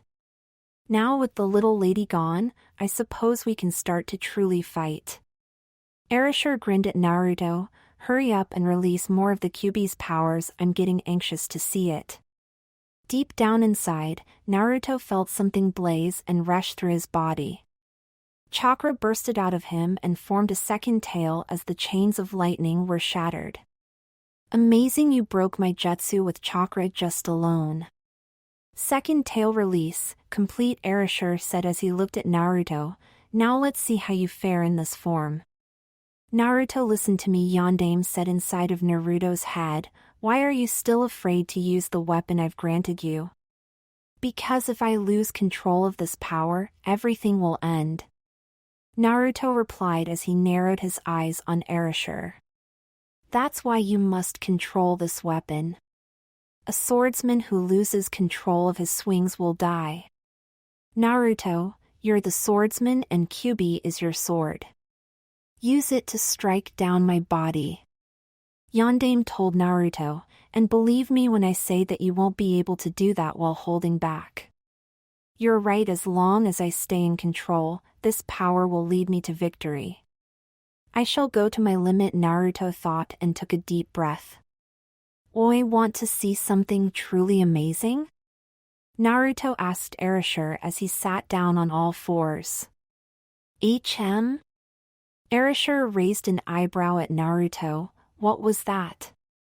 I'm telling you to shut the hell up and watch me, Naruto growled, and regret everything you have done up until now while you still can. Chakra began to flow more violently out of Naruto's body and started to fill up the surrounding area. That's right, Erasure grinned. Show me your strength, Jinchuriki. My name is Uzumaki Naruto, you bastard. Naruto roared before his eyes turned bright white and chakra erupted with more than just a bit of force from Naruto's body. Third tail release complete, Erasure stated and smirked. Now it's time to get more serious with you. Naruto roared again, and this time sent a wave of chakra towards Erasure. The Akatsuki leader was taken by surprise and was knocked back by the impact of the chakra. He slightly laughed when he stood back up. Looks like the beast inside of you finally awakened. Naruto rose up from the ground and his eyes turned from white back to their bright blue color. Sorry to disappoint you, but you won't be wrestling some wild animal. Enough talk, brat. Come and show me your strength. Erasure taunted as he readied himself for battle. Took the words right out my mouth. Naruto roared and slammed both his fists onto the ground, sending a shockwave of chakra towards Erasure. The Akatsuki leader flashed away and reappeared a bit further ahead. Impressive, but just try to keep up with me. Naruto, I'm not sure if you can keep up with him like this, but Yondaime said inside Naruto's head, together, we'll win. Yeah, we'll win, no matter what Naruto thought as he glared at Erasure, before looking questioningly at him. Come to think of it, does he have a certain weakness? What is up with that weird expression on his face all of a sudden? Erasure raised an eyebrow at Naruto. Did he just figure something out? If so, what is it? Yondaime's left eye twitched for a moment. Kick him in the nuts. Eh? Isn't that a bit too cruel? Naruto wondered, why would you want me to do that to your former body? I wouldn't want that to happen to me in the same situation as this, you know. It's because this guy over here no longer has his manhood. The Kyuubi stated and laughed inside of Naruto. Naruto grinned widely and wiped a tear out of the corner of his eyes as he softly snickered. Something funny? Erasure asked the blonde. Why, yeah, Naruto said, still half snickering, just a funny fact that crossed my thoughts. Well, if you're that nervous, I guess I'd better finish this as fast as possible as an act of kindness. Erasure replied and flashed away. Naruto slightly tilted his head back and threw his arm crossed in front of his chest, blocking a kunai that is aimed at one of his vital points. How did you? Erasure let out as he stood in front of Naruto, holding onto the kunai with a single hand and standing in a slightly crouched position. It's the orange clothing and blonde hair. It makes you insanely strong. Naruto grinned at Erasure. The Akatsuki leader smirked at the blonde. Joke as much you want, victory is mine. Erasure flung a kunai from his kunai pouch into his free hand, thrusted forward with it. As Naruto roared, a sphere of chakra surrounded him and pushed Hirashi's attack back with a lot of force. When the Akatsuki leader was at an adequate distance away from Naruto, the blonde casted his arms to his side and sent the wave of chakra towards Erasure. How naive, Erasure commented as the two kunai he wielded were infused with lightning chakra. 2 slashes from each kunai and the wave of chakra Naruto sent towards him was destroyed. Such petty attacks won't even. Before Erasure could finish his line, Naruto was only a few inches away from him and aimed a punch at Hirashi's face. He's fast, but at this level, Erasure thought before disappearing from Naruto's sight and reappearing a bit to the side a moment later, you won't be able to keep up with me. We'll see about that. Naruto said, and this time, he was the one that disappeared into thin air. He increased his speed on a whim? I see it's been a while since my eyes last needed to see something this fast while I'm standing still. However, Erasure thought and then called out, your speed still doesn't compare to mine. I already know that. Naruto called out. What the? Erasure tilted his head back and gasped as Naruto came crashing down on him, from above. Naruto's heel met Hirashi's face and sent the Akatsuki leader down to the ground. Erasure gritted his teeth as he crashed onto the ground and grabbed onto Naruto's leg. What the? Naruto let out as he found himself soaring through the air. He was slammed into a wall across the street and gasped for air as Hirashi's elbow hit his stomach. Suffer, you despicable beast. Erasure disappeared again and a moment later reappeared, this time heading at high speed towards Naruto with a kunai in his hands. This time, however, Naruto was prepared to counterattack and send his 3 tails towards Erasure. The tails? Erasure thought and flashed away before the tails pierced into the ground. Naruto's tails retracted to their normal length and Naruto fell down on all fours. Let's go. Naruto vanished and Erasure dashed all over the place with his high speed. I'll spot you and finish you off. Erasure gasped and dodged to the left when Naruto appeared only a few feet away from him and sent his tails towards the Akatsuki leader. He's able to see my movements? Damn it, Naruto cursed softly and disappeared again. If he's able to keep up with me at this level of speed, then I have no choice but to go a step further. Erasure thought and increased his speed. For someone who is supposed to be Konoha's legendary Yellow Flash, you're slow. Naruto taunted and sent his tails towards Erasure as he appeared in front of him again. Impossible, how does he keep up with me? It's different from Hiraishin, just what the hell is he doing? The number of points and locations he can jump has a limit, that's his weakness, Yondaime told Naruto as the chase continued. But, why hasn't he attacked yet? I'm sure he could if he wanted to, Naruto thought. It's because his eyes can't see you yet. Huh? How come? And I can barely see him as well, but I still attack. He probably hasn't moved this fast since a long time ago. I guess you could say he is fast asleep and slowly waking up. I bet he won't be very happy when he wakes up. As a matter of fact, I don't think he'll be happy at all. Yondaime slightly laughed. I think you're wrong. He'll be very happy when he wakes up. After all, that's when this battle takes a turn in his favor and we're forced to change our strategy. Something's wrong here, Erasure thought as he yet again dodged one of Naruto's attacks. This kid isn't using his chakra to accelerate, nor is he using Hiraishin no Jutsu. Yet somehow, he manages to keep up with me, Erasure thought as he moved from one point to another. What's your secret, Uzumaki Naruto? During the next attack, Naruto sent his tails into 3 different directions. Erasure took no risk and decided to flash upwards. We got him, Naruto whispered and smiled. No matter how hard you try, it will be a while before you've noticed I've gone up, and when you do, Erasure gasped as Naruto disappeared and reappeared in front of him. This is the end, Erasure. Naruto called out. Arashi's eyes met Naruto's, and as he narrowed his eyes, he muttered, "You." Kage Bunshin no Jutsu. Naruto called out and 4 clones popped into existence. You. Zu. Ma. Ki. After the 4th one had kicked Erasure up, Naruto flashed above the Akatsuki leader and dived towards him. Naruto Kyubi Rindan. Naruto called out as his fist hit Arashi's stomach with immense power just before the tails of Naruto and his clones hit the Akatsuki leader as well. As they fell back down towards the ground, Erasure smirked and closed his eyes for a moment. Hiraishin no Jutsu. Naruto's eyes went wide just before Erasure disappeared. The blonde was knocked back up into the air and his clones let out a few screams before they popped off in the blink of an eye.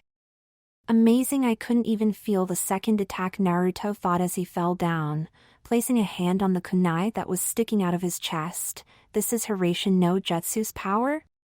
He gritted his teeth as he pulled the kunai out of his chest and threw it into the wall of the nearest building. How the hell am I going to stop that technique? A moment later, Naruto landed face down onto the ground and remained motionless there as Erasure stepped closer towards his body. Splendid, Erasure said as Naruto gritted his teeth and looked him in the eye. The Akatsuki leader held a small piece of paper between his index and middle finger. You planted this tag on me unnoticed during your first attack and then used it as a tool to determine my post-ion and attack accordingly. Naruto tried to stand up, but the impact of the fall had hurt his body more than he thought. Furthermore, you teleported near my location without the use hand seals and only used your will. Who would have thought you had cleared the first stage of using Hiraishin no Jutsu? Erasure grinned wickedly at Naruto. Well, looks like playtime is finally over.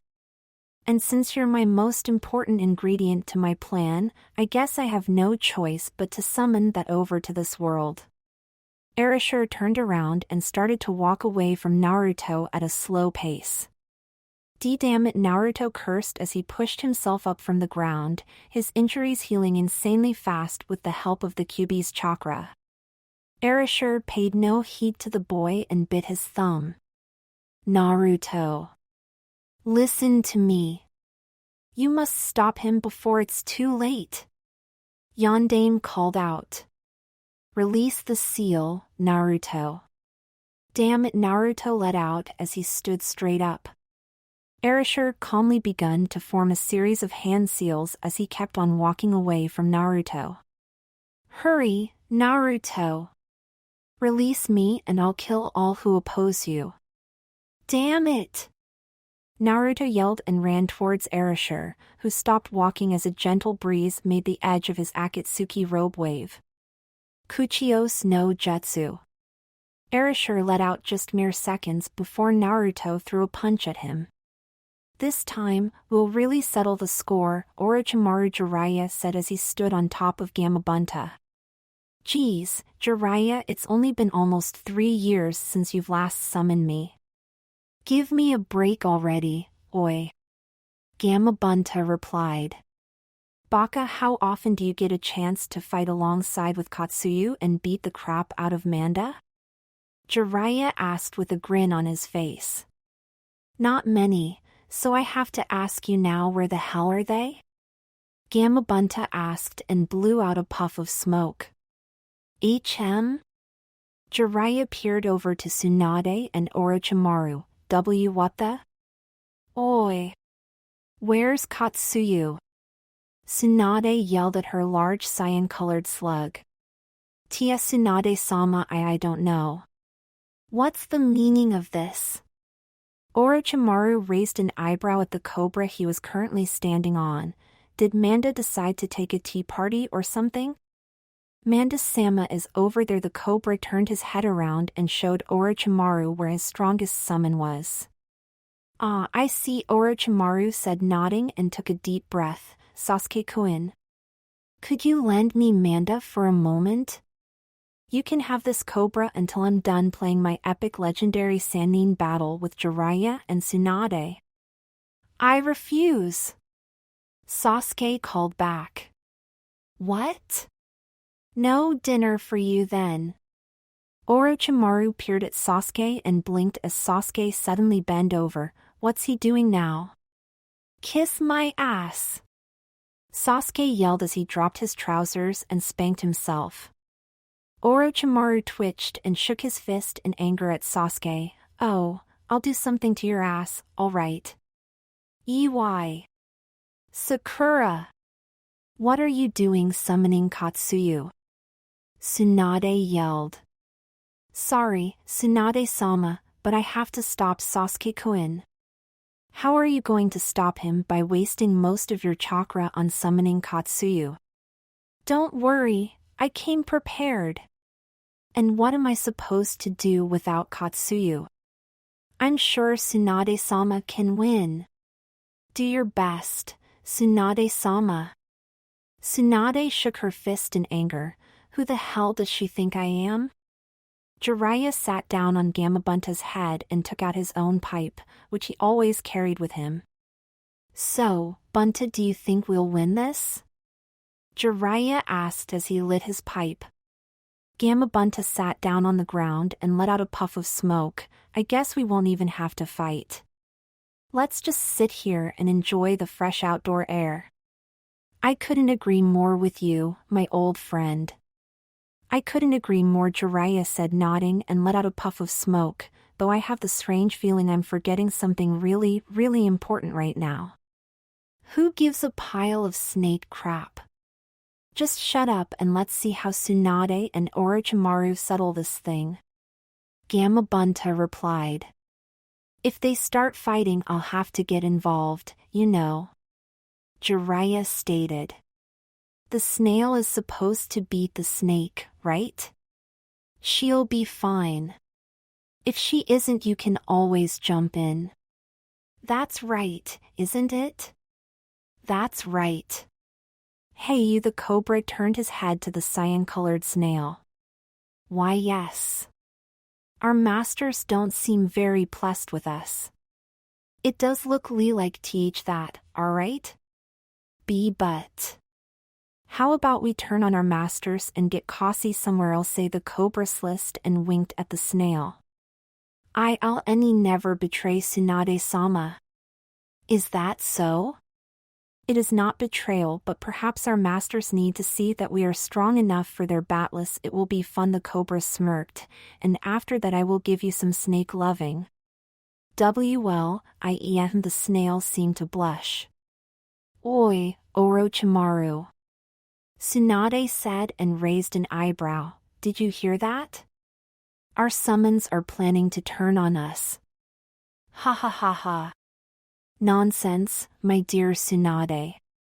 My little cobra here will never turn on me. Orochimaru chuckled. Oi, have you gone deaf or something? They were talking about it just now. Tsunade motioned towards the summoned animals. I was consumed in my own thoughts about my Sasuke-kun, but I shall tell you why he won't turn on me. Orochimaru replied and cleared his throat. I am the tamer and master of every snake in the world. None hesitate a single moment to bend to my will. When I need to take a piss in the wild, they open their mouths and gladly accept my body's disposed fluids. They fulfill my pleasures when I. Before Orochimaru could finish his sentence, the cobra threw him off his head. It is your turn now, the cobra slipped as he looked at the snail. Oi! You're not really going to? Tsunade asked the snail. Forgive me, Tia Tsunade-sama, but the snail let out before slime appeared beneath Tsunade's feet and caused her to slide down. Why you? Tsunade let out as she pulled her dress up and tried to run back on top, but it was no use and the fifth Hokage slipped down on the ground. The cobra made his way over to the snail and gently wrapped his tail around her. Now then, I hope you don't live up to the reputation of snails moving kind of sluggish. Yeah? Why is that? Well, it makes a chase less interesting if they have no problem at all at staying ahead of us, the cobra said as he looked at Orochimaru and Tsunade. I see. We aren't going to hurt them, are we? The snail looked concerned at the cobra. No, not much, the cobra slipped, while then remembered to look scary. Scary? I don't know if I can do that. Yes, something as beautiful as you must have a hard time inducing fear, the cobra flirted and shiny sparkling points surrounded his face as he looked at the snail. Oi, Orochimaru, is your snake flirting with my snail? Tsunade slightly twitched. Well, Orochimaru placed a hand on his chin and sparkling points surrounded his face as well. He is a beautiful specimen. I guess he takes after me in terms of beauty. But Orochimaru closed his eyes for a moment and then pointed at the cobra. How dare you defy the beautiful evil mastermind that is me, Orochimaru? The cobra laid down on the ground and moved his head towards Orochimaru. Simple, I'm a snake, treachery is in my blood. Now start running. Bite me. Well then, don't mind if I do. The cobra smirked, pulled back and hissed as he opened his mouth wide. Oh, there's only one thing an evil mastermind, such as myself, can do in situations like these where his minion turns on him. Orochimaru closed his eyes and nodded to himself. Find some way to instantly kill the minion before turning back towards his original target, the heroes? Tsunade asked as she placed a hand on her hip. No, Orochimaru replied as he slowly opened his eyes, the only option is to run like hell. Orochimaru turned around and started running as fast as he could. It has begun. Let us go, my dear. The cobra slipped and gave the snail one last look before darting after Orochimaru. How you're pathetic, Orochimaru. Tsunade crossed her arms and closed her eyes. There's no way one of my previous snails would turn on me in the end. Tsunade then heard something lie down behind her. In surprise, she opened her eyes and turned around, finding herself facing the snail she had previously summoned. If I were you, Tia Tsunade-sama, I'd start running.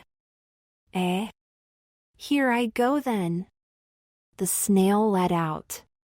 Tsunade picked up her dress, started to run as fast as possible, the snail following closely behind. Within a mere few seconds, Tsunade had passed Orochimaru and she yelled, "How the hell did it turn out this way? Jiraiya! Do something!" "Ugh, maybe I shouldn't have put on that G-string this morning, it's riding up my," Orochimaru stated. "Keep the unwanted information to yourself, Orochimaru," Tsunade yelled at him. "Honestly, how do women run in these things? It's cutting off the blood circulation to my snake eggs as we speak." Tsunade turned around and punched Orochimaru in his face. "I said keep it to yourself. Also, we carry a whole lot less down there and some of us kunoichi preferred to go commando." "Tsunade goes commando?" Orochimaru wondered out loud as he recovered from Tsunade's punch and quickly kept on running away from the gigantic cobra that chased him. "Tsunade goes commando," Gamabunta repeated and let out a puff of smoke as he raised a non-existing eyebrow. "Tsunade goes commando?" Jiraiya let out in surprise and sat up straight out of shock, his eyes being as wide as they could possibly be as he coughed a bit. "I didn't say that, you perverts!" Tsunade yelled. "Looks like you've improved since your death," Gaara said, taking a few deep breaths to regain his breath. "Kimimaro. The same goes for you," Kimimaro replied as he held his bone katana ready. "However, in my case it's just that I no longer have an illness restricting my combat potency. You should know already." Gaara crossed his arms. "There's no way you could defeat me. If it wasn't for my illness, you would have been dead long ago." Kimimaro slightly lowered his head and reached with his free hand for his spinal cord. "This time will be different. I know all of your moves and how to deal with them. This time, I won't deplete all of my chakra in an attempt to kill you." "We'll see about that," Kimimaro said as the skin above his spinal cord started to rip apart from each other. He then froze and blinked for a moment before pointing behind Gaara with his katana. "BB big snake." "Such a trick won't work on me," Gaara sighed. "I'm not going to turn around so you can backstab me. It really is a big snake." Kimimaro and jumped out of the way.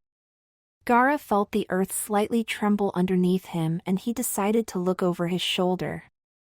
"Ah, it is a big snake," Gaara stated as he looked at the cobra and the snail that were chasing after Orochimaru and Tsunade, "and he's heading this way.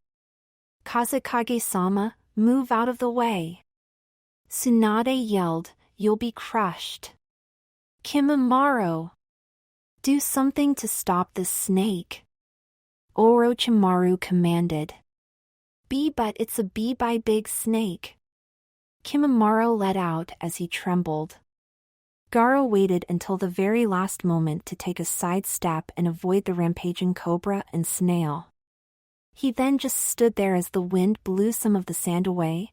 "You used to live with a guy that's obsessed with snakes and you're scared of them?" "I do not fear them," Kimimaro said as he stood up, his body still shaking slightly. "Oh, look," Gaara pointed behind Kimimaro. "They're coming back along with the big snake." "Wah!" Kimimaro dived away again, this time hiding behind some of the bone trees he created during his initial attack against Gaara. Is it gone? Not scared of them, eh?" Gaara raised an eyebrow at Kimimaro. "That's not it, I love snakes but I hate the big ones," Kimimaro stated as he walked out into the open again. "Really?" Gaara sat down on the ground. "Why's that?" Kimimaro sat down on the ground as well and placed his fists on top of his thighs. "It all started when I was a little boy and had my own pet snake, Fluffy, which I got for my birthday from Orochimaru-sama." "You named your snake Fluffy?" Gaara questioned and crossed his arms. "It's a nice name for a snake, isn't it?" Kimimaro narrowed his eyes at Gaara. "Well, any name you like is nice," Gaara stated before softly adding, "probably." Well, one day I was allowed to feed Orochimaru-sama's Kimimaro paused for a moment. This isn't some trick to pull me underground with your sand, evade my second Sawarabi no might and counter-attack my ultimate killing move that would otherwise kill you, is it? Gaara blinked at Kimimaro and let out a small cough. No, it isn't. Suspicious behavior. However, it is not often that I can tell someone about my life, or rather, what was my life, Kimimaro stated as he narrowed his eyes at Gaara. Please, continue, Gaara said and closed his eyes. It is time to form Plan B. So I got to feed Orochimaru's pet snakes, including the big ones that day, is when my fear started, I guess, Kimimaro stated as Gaara stood up and created a bench and chair out of sand. Please, feel free to lie down there, Gaara motioned to the bench as he sat down on the chair of sand. Kimimaro lied down on the couch and coughed once. Everything was fine until. Until what? Gaara raised an eyebrow. Kimimaro's lower lip trembled for a moment and then he started to cry and stab Gaara's sand couch with his bone katana. One of the bigger ones ate Fluffy. Why? Why did he have to eat Fluffy? He was so young and innocent. He didn't do anything wrong to that big snake.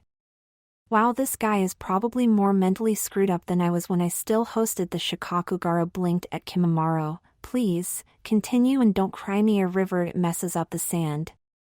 Kimimaro nodded and lied back down, and then Kankuro leaned back and inhaled more of his joint. Aw, this is the shit. Yeah, it is, isn't it? Zetsu asked, nodding as he let out a puff of smoke. You got some nice shit here, man, Kankuro nodded. Finest shit your sorry ass will ever have. Zetsu grinned and raised his joint up in the air. That should be Ma's slogan.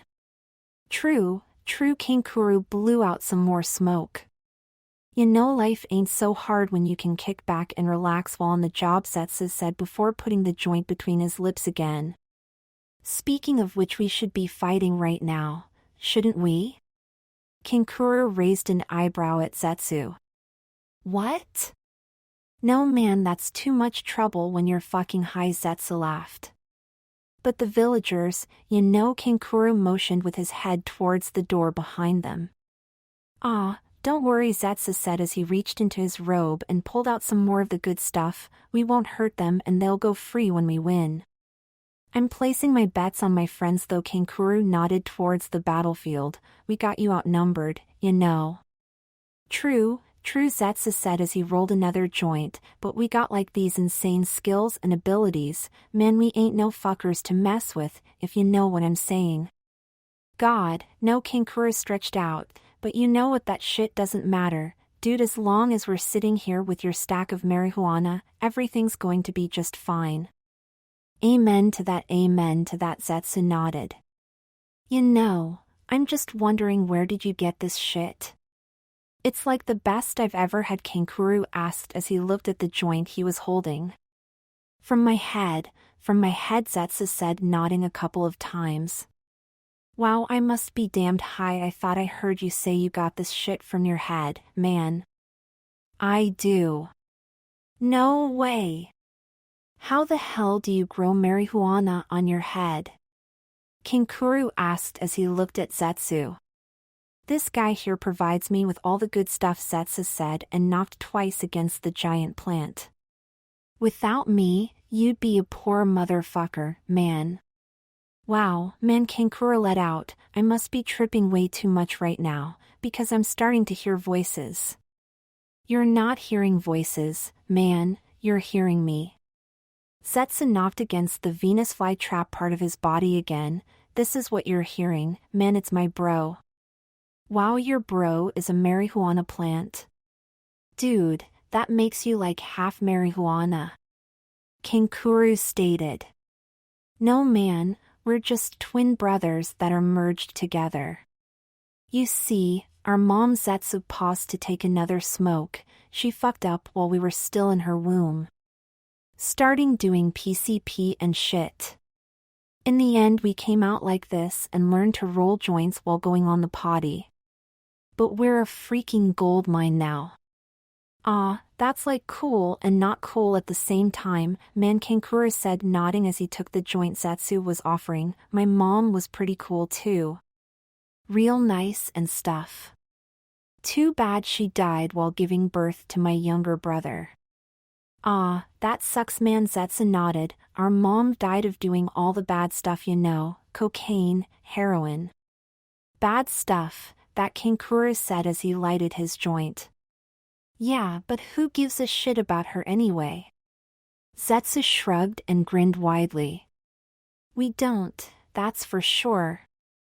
So like, how did you become an S-ranked criminal anyway? Kankura asked as he laid down on the floor. Ah shit, man, that's a long story, Zetsu said and then laughed. Oh wait, it isn't. Kankura exhaled a puff of smoke. Well?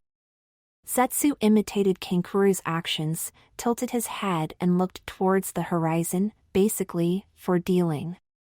I didn't know you get an S-rank status for dealing this stuff, Kankura said as he looked at his joint.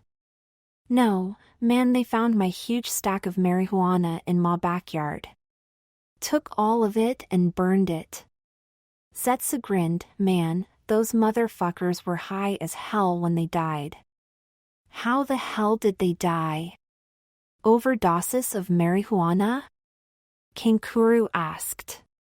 No, man, I was so pissed off about them stealing and burning my stack that I ate every single one of them fuckers. Zetsu said, nodding. Wow, man, you eat people? Yeah, man, they're quite tasty, especially when they're high. Zetsu said, nodding. Kankura laughed. Good thing for me then that you aren't having the munchies right now. Shit, man, even if I did I wouldn't eat you, Zetsu said as he laid back. You've got so much marijuana in you right now that you'd give me a stomachache for like a month or two. Wow, that's some nasty shit. You must have had that a long time after eating those fuckers, Kankura said, nodding. 2 years, man, 2 years nothing but stomachaches and digestive problems. Zetsu raised an eyebrow, though that last one was mainly because of the high amount of bones in my belly than it was because of the marijuana. You know, man, Kankura raised his joint up in the air. You're pretty damn cool. Why the heck did you have to join the Akatsuki? You kidding me, man? Zetsu looked surprised at Kankura. They're going to dominate the world and I'm going to monopolize the dealing business. They're going to make me filthy rich and all I have to do is kill a person or two every now and then, eat a couple of corpses and smoke some of the good stuff. Ah shit, that sounds cool. I like the stuff too much to sell it though, Kankura said as he brought the joint back to his lips. Yeah, you know you're cool too. Think so? Yeah, man, unlike those fuckers in Akatsuki, you actually smoked some with me last time I offered Itachi-san some. He was all like, if you have time to smoke that stuff, capture a Jinchuriki so we can become all powerful and I can fuck my little brother's mind even more. Idiot, Kankura shook his head. And you know what Kisame did? What? When I asked him to come chill with me and he agreed, I told him to take some of his stuff with him if he had some because I wasn't sure if what I had on me right now was enough for the two of us. Zetsu took another smoke. You know what he did? He brought seaweed, man, seaweed. Wow, was he like drunk or something? No, man, and I'm telling you, don't smoke seaweed, makes fishermen taste awful and your pubes turn green for a week.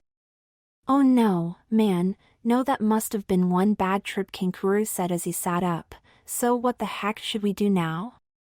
I don't know, man, kick back, relax, watch the Hokage and Orochimaru run another lap around the battlefield? Zetsu shrugged. True, Kankura replied, nodding. You know your brother would probably make a good smoke, man. What are you talk about, you shit-faced shit? Now that you mention it, Zetsu blew out a puff of smoke. If we take those leaves of his, they'll grow back eventually. Hey! Zetsu! What are you doing? Get those hands away from there. No! No! Naruto's fist hit something made out of thick wood, or at least it felt like wood, because Naruto couldn't see yet what Erasure had summoned. As the smoke cleared up, Naruto could see a gigantic statue made out of black wood. Genryu Q Fujin, Erasure said as he stood on top of the statue. What in the? Naruto let out as he backed away from the statue. Naruto.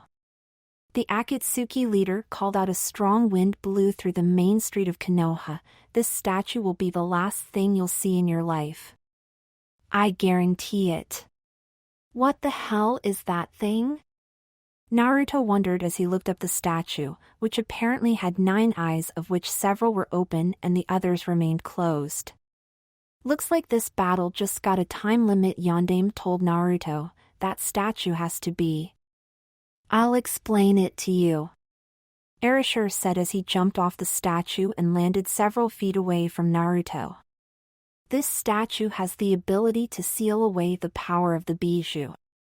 In other words, it is used to extract Bijou from the Jinchuriki and store their souls inside it. Erasure closed his eyes for a moment and then stared coldly at Naruto. Even though it's usually something that lasts for about more than 3 days or until the sealing process is completed, this time it's different. What do you mean? Naruto narrowed his eyes at Erasure. This time it has been part of a summoning technique instead of a sealing technique in order to guarantee that we're able to seal away the most powerful Bijou that exists. In other words, Naruto gritted his teeth and prepared to charge towards Erasure. What has been sealed inside of you up until now? Erasure pointed at Naruto. The mighty demon fox, Kyuubi. Sorry, but you're not going to get the old bastard fox that easily. Naruto grinned wickedly at Erasure. I knew that from the very beginning. That's why Erasure closed his eyes and smirked. I'm explaining this to you. Just as I thought. Naruto, I don't know how much time we have left, but that thing is going to try and extract the Kyuubi soon. Yondaime told Naruto. You're biding your time, aren't you? Naruto smirked at Erasure. The Akatsuki leader raised his hand and looked intensely at the ring that sat on his thumb. Exactly, normally it takes 3 days to extract a demon. This time, the extraction will just take an extremely small fraction of that, but there's a waiting time. Then I'll just have to stop you before that time comes. Naruto grinned and Erasure. Let's see if you are capable, that Erasure said as he lowered his hand and spread his arms ever so slightly. He stretched his fingers as Naruto roared and charged towards him. Erasure dashed forward, heading on a collision course with Naruto. He's going to try and slice you with a kunai in his right hand, Naruto. Yondaime said. Thanks for the heads up. Guess it's really good to have someone inside you who knows all your opponent's moves, eh? Naruto grinned and dashed to the right, grabbing onto Arashi's wrist as he came within range. The Akatsuki leader was surprised to see his attack being prevented and slightly turned his head around to look in Naruto's eyes. How did he? Naruto gritted his teeth and raised his fist as he pulled Erasure back towards him, slamming his fist with full force in his face a moment later. A small cloud of dust blew up as Erasure tried to stop himself from hitting the wall behind him. A bit of blood seeped down from the corner of his mouth, which he wiped away with the back of his hand. Something's wrong. Why isn't he using Hiraishin no Jutsu to counterattack? Naruto wondered as they momentarily paused to stare each other down. You said it yourself, he's trying to stall until that statue is ready to extract the Kyuubi. He won't get serious until you start to form a threat to him. Then what should I do? I think I have an idea. How did foresee my attack? Jiraiya should have little to no knowledge of my fighting style, let alone being able to teach it to someone else, Erasure mused as he narrowed his eyes at Naruto. Man, it's been a while. Naruto grinned and clutched his fist, but I guess I've got no choice then. HM? Erasure raised an eyebrow at Naruto.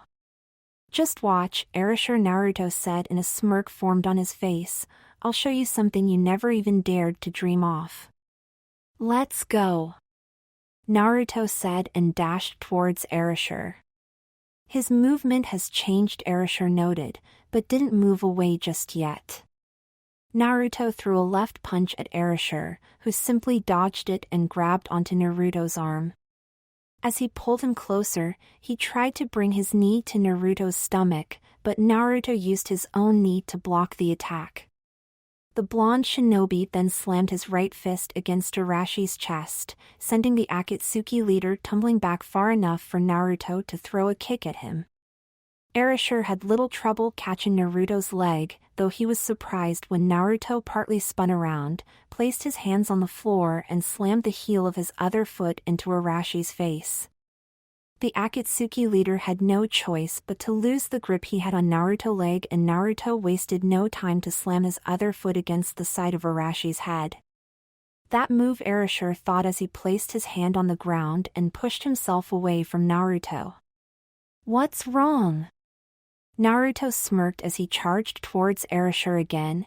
You seem to be surprised. You can't kill me with such attacks. Erasure replied and readied himself. Looks like he learned some of my moves from Jiraiya after all and plans to take me out with them, however, if that's the case. Naruto roared a battle cry as he neared Erasure and slightly leaped up into the air when he was a few feet away from the Akatsuki leader. No doubt about it, this movement is that kick. Erasure thought for a split second and slightly crouched down to counter the kick he predicted. I've got you! Naruto roared as his fist met Arashi's face, sending the Akatsuki leader flying back. Impossible! I was sure, Erasure thought as he landed on the ground and slid on for a bit. You sure as hell look weak now, don't you, Erasure? Naruto exclaimed with a grin on his face as he raised his hands over his head. A moment later, he slammed them in a fast downward movement, sending a wave of red chakra towards Erasure. The Akatsuki leader rolled out of the way and jumped up, only to have to dodge a pair of red claws that were heading his way. His attack pattern is completely different. He uses the Kyuubi's chakra to attack from long range, and in close range he uses a mix of his own moves and my more basic moves, Erasure realized and smirked. Impressive, looks like you're utilizing 3 completely different styles and alternate them depending on my movements. Furthermore, you recognize some of my movements and counter accordingly. Naruto smirked back at Erasure. Well, something like that. Unfortunately for you, that trick will no longer work on me, Erasure said and flashed away. Hirashin? Naruto thought just a second before Arashi's elbow hit his stomach. Erasure quickly moved his arm upwards and slammed the back of his fist in Naruto's face.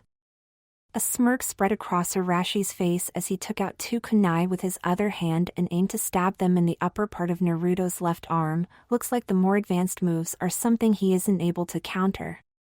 A smile crossed Naruto's face just a split second before he grabbed onto the arm that was still right in front of his face and spun around, kicking Erasure in his side. The Akatsuki leader dropped the kunai and staggered back, his eyes twitching at Naruto as he hunched slightly over. This guy. What's wrong? Don't tell me you've drained all of your strength when you summoned that thing to this world? Naruto asked with a smirk on his face. Erasure closed his eyes and took a deep breath as he stood straight up again. Looks like I've underestimated you, however, that's not going to happen again. That's fine, come at me with all you've got.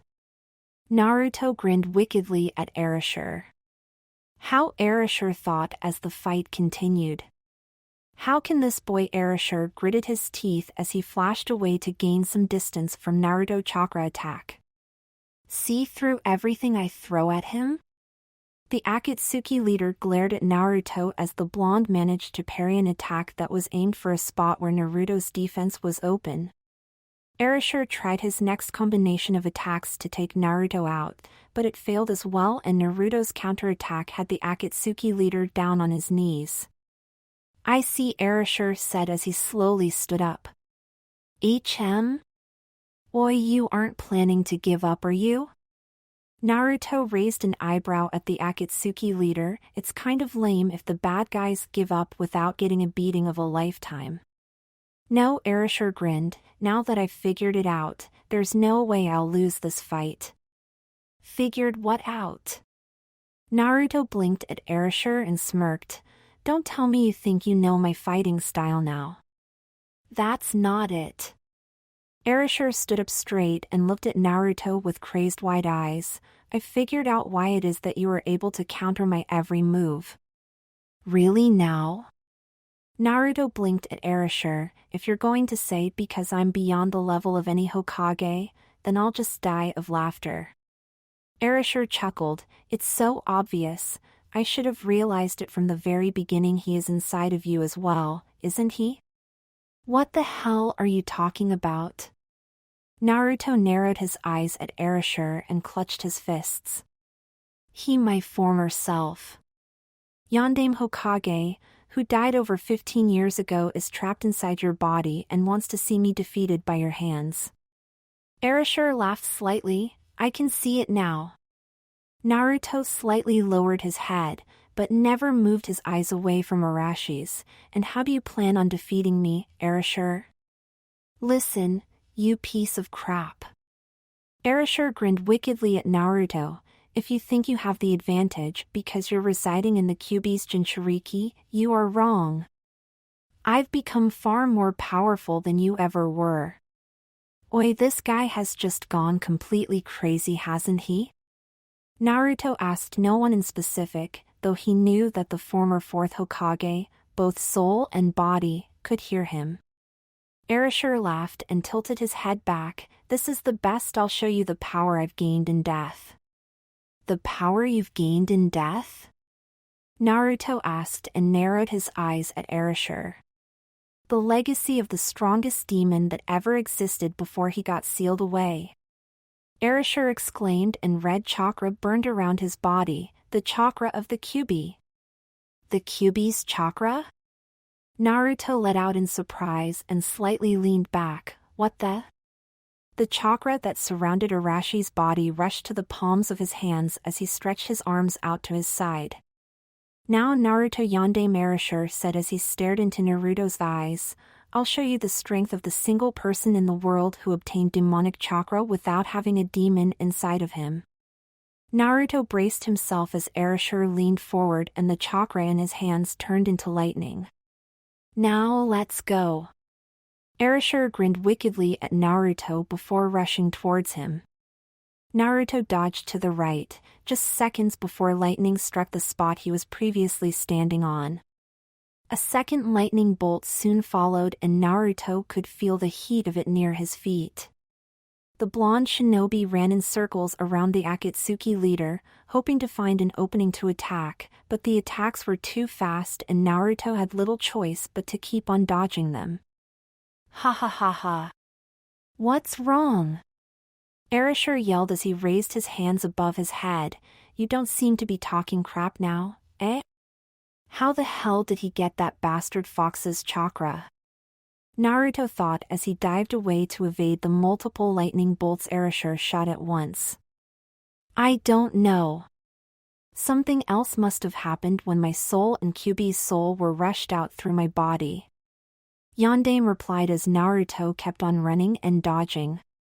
Hehehe, I hate to say it, but your body is impressive. Yondaime Hokage the Kyuubi grinned widely inside of Naruto's mind. Thank you, though I'm not quite sure if hearing that now is a good thing. Yondaime scowled as Erasure rose up from the ground and let a field of lightning bolts run over the ground. Naruto groaned in agony as he was hit by the attack, but he could move again by the time the next attacks came. First of all, he survived my chakra rushing through his body. My chakra is probably the most agonizing venom in the world when it enters a wound, let alone your entire body. Not only that, but he managed to transmute his own chakra with the residue of my chakra into a mix between my chakra and his own. The Kyuubi stated and chuckled some more. It's a good fake demonic chakra. Fake? Then, does that mean Naruto thought as he tried to get closer to Erasure? A lightning bolt sent him back instantly, however. That chakra is not infinite and it is just partly my great chakra. The Kyuubi grinned widely. He wouldn't last as long against me in this state as the others would. The lightning attack stopped, but Naruto's trouble didn't as Erashur flashed over towards him and started to assault him with physical attacks. Naruto managed to counter some and throw in some attacks, but Arashi's moves were almost entirely different from before. Damn it, damn it. Damn it! Naruto thought as he tried his best to take on the Akatsuki leader. How am I going to take him on now? You still have the advantage, Naruto. Even though his chakra might be part of Kyuubi's, you've got the real thing to wield. Yondaime stated. That's right, release the seal, Naruto. I'll show him my grudge, the Kyuubi replied and grinned widely. Shut up, bastard fox. I'll never release the seal, Naruto replied. Calm down, Naruto. Lose your temper and you'll lose control, Yondaime told Naruto. I know that, but... Naruto replied, what am I supposed to do now? Perhaps we're approaching this the wrong way, Yondaime thought as Naruto tried his best to fend off Arashi's attacks. Well, what's the right way then? Naruto wondered as he blocked the knee that Erashur sent for his stomach. Right now, you're fighting like you would and like how I would, Yondaime stated. Oi, do you have to do those lame punches and kicks here? It looks ridiculous when you fall down and no one is actually kicking your ass. At least I can move around, Yondaime retorted. And I could kick your ass with all my 9 tails tied to my back. What's the difference?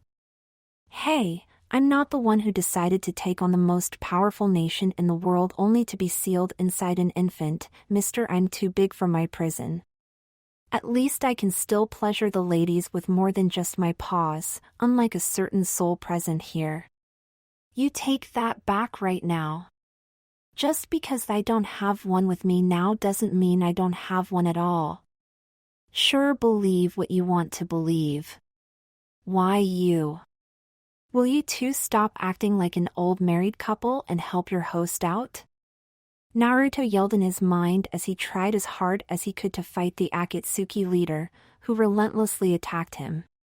Hey, don't look at me. I paid the rent already.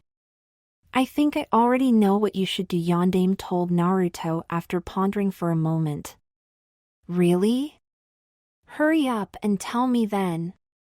Right now, you're fighting like yourself and me combined, but you're forgetting about the things you can do with this guy's chakra. Yondaime motioned towards the Kyuubi. Oi, don't this guy me. So what should I do? Naruto wondered as he kept on fighting. Remember what I've told you, the Kyuubi is your weapon, so control it. Tap into his instincts and use his power under your control. Yondaime replied. That's right, brat, let me take control of you and do the fighting. Just let your instincts slip away and mine take over. Naruto, tap into his instincts but stay in control. You are his master and there's nothing he can do but to obey you. Ha! Ha ha ha ha! Nothing but obey him? You must be joking. Naruto gritted his teeth and closed his eyes as there was finally a bit of a gap between him and Erashur. How naive, Erashur said and grinned wickedly at Naruto. Even with this distance, it's a mistake to close your eyes. Erashur flashed over towards Naruto and threw a punch at him, which Naruto caught effortlessly. He slightly turned his head so that he could face Erashur and opened his eyes, revealing slit pupils and blood-red irises. I see you let the demon take control of you, huh? No, that bastard isn't controlling me one bit. Naruto said as the chakra that surrounded his body flared up. Erashur threw another punch at Naruto, but the blonde effortlessly dodged it and countered with a punch that sent the Akatsuki leader a couple of meters back. Naruto clutched his fists and let out a roar as his chakra flared up even more, this time resembling the demon fox way more than it did before. This guy Erasure muttered and grinned widely as Naruto went down on all fours and began to run towards him. Halfway through the run, Naruto raised his left hand and a red claw lashed out towards Erasure. The Akatsuki leader managed to dodge it, but by the time he did, Naruto was already within range for his next attack. Naruto slashed with his hands, which seemed more like claws at the moment due to the longer and sharper nails, and the Erasure dodged it along with the second attack that came from the chakra claws around Naruto's hands. Looks like he's combining the Kyuubi's chakra in his attacks now. Interesting guy, he keeps improving during the battle, but at this rate, he still won't be able to win in time. Erasure threw a quick look at his ring before jumping up to evade Naruto's chakra arms. Hinata dashed towards the gigantic black wooden statue she saw as fast as she could while remaining hidden from plain sight. Naruto-kun, please be safe, the Hyuga heiress thought. Don't let my inability to quickly take out some shinobi that followed me be your downfall. As she was nearing the statue, the sounds of battle became louder and clearer. I should wait until I see an opening to strike Naruto-kun's opponent. Hinata nodded to herself, except when Naruto-kun is in real trouble. It doesn't matter what happens to me, then I'll put my life at stake for Naruto-kun's sake. A few jumps and dashes later, Hinata was in an alley not too far from the statue. She took a deep breath as she didn't hear any sounds that indicated that they were still fighting. Hinata leaned back against the wall and slid over to the center of the alley, where she'd remain out of sight but still would be able to see a whole lot more. Byakugan, she whispered, and a second later her improved sight allowed her to see what was going on the battlefield. Hinata's mouth dropped open as she let out a gasp before pushing herself off the wall and running towards the street. Naruto-kun! Watch out for that jutsu! Hinata called out the instant she saw Naruto with her normal sight. Eh? Hinata? Naruto turned his head around and blinked at the Hyuga heiress, only to be hit by a lightning bolt the next second. Naruto-kun! Hinata let out as Naruto flashed between an X-ray image of himself and his normal looks before collapsing on the ground.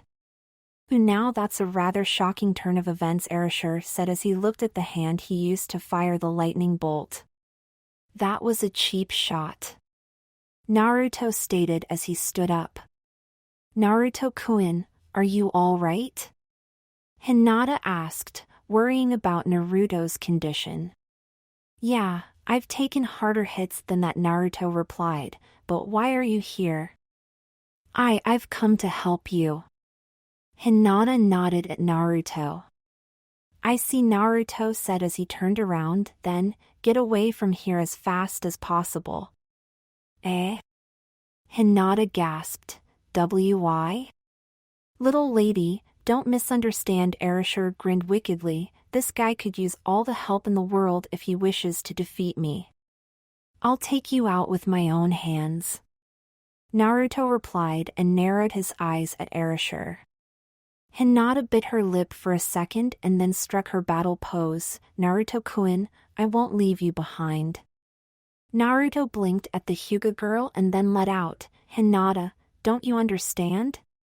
This guy is at a completely different level from you. I don't have a lot of time to tell you, but this guy is at the level, if not beyond, of a Hokage. I already knew he was strong when I got here. Hinata replied and bit her lip again, that red chakra that's covering you, it's because of a jutsu of his, isn't it? Well, I guess you could say that. Erasure shrugged and smirked. No. Naruto replied, this chakra is my weapon. It's an ancient, powerful and evil weapon that's been sealed inside of me. I try not to use it because it's hard to stay in control of myself when I actually use it, but this time I had no choice. Hinata's eyes widened slightly as she looked at Naruto, Naruto-kun's weapon? I'll explain it later. For now, head back and get back up from Tsunade or Erosennin. We've got to kill this guy before that black statue or whatever wakes up. Naruto told Hinata. Hinata lowered her head. Naruto-kun, what happens when that statue awakens? I will be killed probably. Naruto narrowed his eyes at Erasure and readied himself to charge back into battle. I see.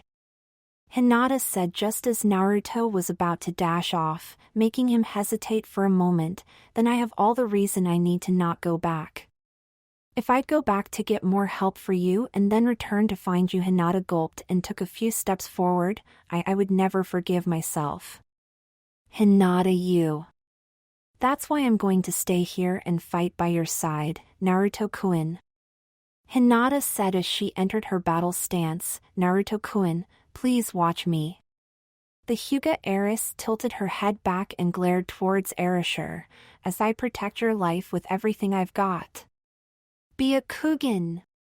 As her bloodline trait activated and chakra enhanced her sight, Hinata let out a battle cry as she ran towards the Akatsuki leader.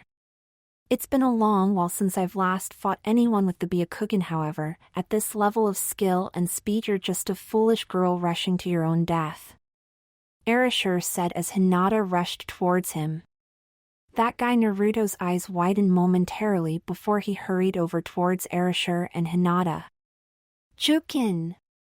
Hinata let out as she thrusted her palm forward, aiming for Arashi's chest.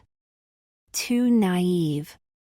Erasure let out as he punched forward with a single kunai sticking out of his hand, and a moment later, Hinata's face was partly covered in blood. Hinata's eyes went wide and they slightly trembled, and Naruto-kun. Naruto pushed his hand further over the kunai and grabbed onto Arashi's fist. You said it yourself, didn't you? This guy, Erasure thought as he tried to get his hand out of Naruto's grip. Naruto slightly turned his head, his crimson red eye meeting Hinata's silver ones. You're going to stay here and fight by my side. Don't go off and rush into battle on your own then, silly girl. How did you know that I was aiming for her hand instead of a vital point? Erasure asked Naruto coldly. Naruto grinned wickedly at Erasure. I'm already used to your thinking. You just want to disable her ability to fight and have her watch me fight you all by myself as she's unable to do so. Am I right? Erasure smirked. Exactly. You bastard, you want to assault Hinata mentally like that? I'll never forgive you for that. Naruto's grip fastened on Arashi's fist. Foolish, Erasure replied, and his eyes then widened as he noticed chakra in Naruto's free hand, which started to spin around. Rasengan? Erasure rose his free hand and shot lightning at Naruto's arm, causing the blonde to let go of Arashi's hand just before he managed to reach him with the Rasengan. The Akatsuki leader quickly kicked Naruto's hand towards the ground, and the impact the Rasengan made on the ground caused both sides to fly back a few meters. Hinata, are you all right? Naruto asked as he stood up. Hinata nodded in reply, but, Naruto-kun. Naruto looked at the kunai stuck in his hand for a moment and winced as he pulled it out. Yet don't worry about me, a small wound such as this won't even face me. But, your hand, Hinata let out and then looked with wide eyes at Naruto's hand as the wound seemed to recover faster than the time it took for them to stand back up again. This isn't the time for talk. Right now we need to kill this guy. Naruto clutched his fist as he glared at Erasure, and please don't forget about my feelings either. And Naruto-kun's feelings? Hinata blushed bright red, even though she knew that it probably wasn't the best of times to think about matters like this. If something were to happen to you, I'd never forgive myself. Naruto smiled at Hinata. That's a promise that counts for the both us, right, Hinata? Hinata smiled at Naruto and nodded once before turning her head back towards Erasure and glaring at him. And they say the bad guys talk until their demise. Well, for all I care, you two go see a movie or something. Erasure shrugged. Heck, why not make it an entire date? The more time you give me, the happier I am. Heh. I doubt you'll be that laid back when we're both fighting you. Naruto stated and grinned at Erasure. We'll see about that. Naruto, we're running out of time. Release the power of the fourth tail or you won't be able to make it in time. Yondaime told Naruto. That's right, Naruto, unleash my fourth tail, embrace yourself with my power, fall into my grasp, I'll kill that person for you, the QB stated and laughed maniacally. Yondaime, sorry, but I can't do that. Erosennin told me that 3 tails was my limit if I ever should fight with the QB's power. Going beyond that is something I can't control. Naruto, this is the first time in a long while I've seen you doubt your own ability. If you really want to refrain from using it, then I suggest you use every single bit of power these 3 tails give you before it's too late. Yeah, that's what I plan on doing now. The 4th tail, it should be your last resort. Yeah.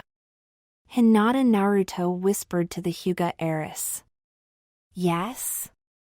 Hinata replied, not taking her eyes off the opponent. Naruto-kun, you have a strategy?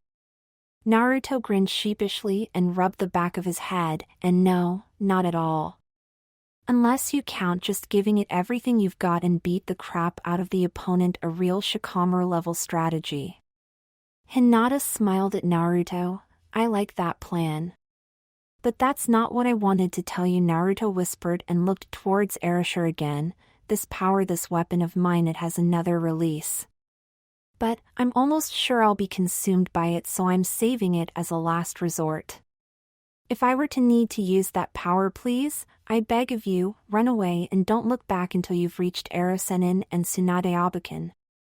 Hinata looked with wide eyes at Naruto for a moment and then lowered her head and smiled softly. Don't worry, Naruto-kun, will get through this together.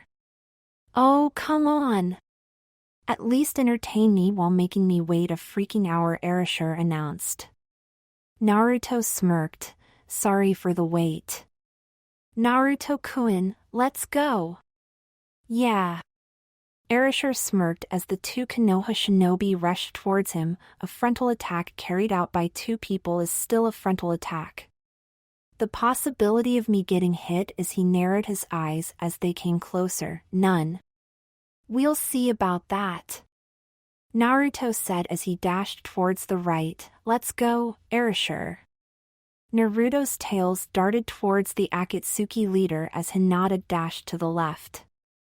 Erasure flipped back in order to evade the tails, only to end up within Hinata's attack range. HAAA. The Hyuga girl let out as she aimed at 2 pressure points in Arashi's back. Erasure jumped up and formed a single hand seal. Hitting me won't be that easy. Katan. Hinata quickly changed her stance as Erasure aimed at her. Gokakyu no Jutsu. That jutsu is Naruto let out before pointing at Erasure with his hands. As the huge fireball headed down towards Hinata, the Hyuga heiress started to rapidly spin around, creating a sphere of chakra around her. Hakushukaten. Impressive. Hyuga's main family jutsu. Could that girl be? Erasure said as he slowly descended. Hurry up and get down here. Naruto let out as his chakra arms reached out and grabbed onto Arashi's legs. Shit! I forgot about the abilities of his chakra. Erasure thought as Naruto pulled him down, slamming him face first on the ground a moment later. Gotcha! Naruto grinned as he held onto Arashi's legs with his chakra arms. Right-ten, Erasure muttered, and next thing Naruto knew, lightning was running over his arms. Damn it, Naruto said between gritted teeth as he tried his best to hold on to Erasure, but in the end he lost control over his chakra manipulation due to the high current of electricity. Hinata didn't waste a single moment as she leaped towards Erasure and Thursday-ted her palm downwards, aiming for Arashi's chest. The Akatsuki leader quickly rolled out of the way and rose back up with a sweeping kick, sending the Hyuga heiress to the floor. Hinata pushed herself off the ground and leaped away from Erasure as Naruto's tails assaulted the Akatsuki leader again. Looks like I have to step my game up a bit while fighting 2 people at the same time. Very well then, Erasure thought as he dodged Naruto's tail attacks. As Erasure flashed away, Naruto's eyes went wide and he ran towards Hinata. Hinata! Hurry up and move! Eh? Hinata turned towards Naruto for a moment and then jumped back. Naruto suddenly stopped in his tracks, and when Erasure appeared in front of him with a fist against Naruto's stomach, it became apparent why. Understand my ways of thought, you said, huh? Looks like you only grasped half of it. Erasure stated without so much as looking at Naruto. You really are an evil bastard. Naruto grinned slightly. That's right, though you forgot the beautiful part. Erasure smirked as he shoved Naruto out of the way. You did not do bad yourself, however. What are you talking about? This battle isn't over just yet, Naruto replied as he stood up again. That's not what I was talking about. Erasure replied before he swiftly kicked a charging Hinata away. Little lady, you should know the limits of your Kekkei Genkai. You aren't able to counter an attack that is faster than your eyes can see and happens within an instant. Why you, Naruto said as he ran towards Erasure again. However, the Akatsuki leader had little trouble stopping him and tied his arms behind his back for a moment. Look at that girl. Naruto gritted his teeth and looked at Hinata as she slowly stood up. That perfect body, those nice legs, that soft silky hair and that insanely large rack of hers. You did quite well, if I say so myself. You can be proud to call yourself to man. Naruto's mouth dropped open and looked in disbelief at Erasure. Oh, what's up with the sudden change of personality? What change? I'm just being me. So tell me, my boy, how is it to do it with her? Erasure raised an eyebrow. Naruto twitched for a moment and then tried to wrestle his way out of Arashi's grip. Who the hell is telling you that I'm having sex with Hinata? Hinata, who was trying to come to the blonde's aid, tripped over her own feet and fell back down on the ground when she heard those words. You aren't? Erasure blinked at Naruto. The blonde shinobi broke free from Arashi's grip and ran a bit towards Hinata before turning around. I'm not even of legal age yet. Besides, I know Hinata that thinks the same about that. And Naruto-kun. Hinata blushed crimson. I. So? Erasure tilted his head slightly. So? Don't so me. Naruto let out. Then why in the world are you getting all fired up about? Erasure looked questioningly at Naruto. Don't talk about Hinata like she's one of those cheap women Erosennin pays to get his thing on. My, I didn't do that. These days it's only normal for kids your age to start doing stuff. Erasure shook his head and looked at Naruto. Also, I doubt she's cheap. Those implants must have cost quite the bundle. Something inside Hinata's mind snapped just then, though it didn't become apparent to neither Erasure or Naruto. Why you, Naruto let out before he let out a roar and sent a wave of chakra towards Erasure. He had no trouble jumping over it and the Akatsuki leader shrugged as he landed. Honestly, though, there's a small chance that a girl her age would have boobs that are that big. The chance for a Hyuga to have them is non-existent. Besides, the Hyuga are quite rich, so... How dare you try to embarrass Naruto-kun and ridicule me and my family? Hinata let out as a dark blue aura covered her. Hi Hinata?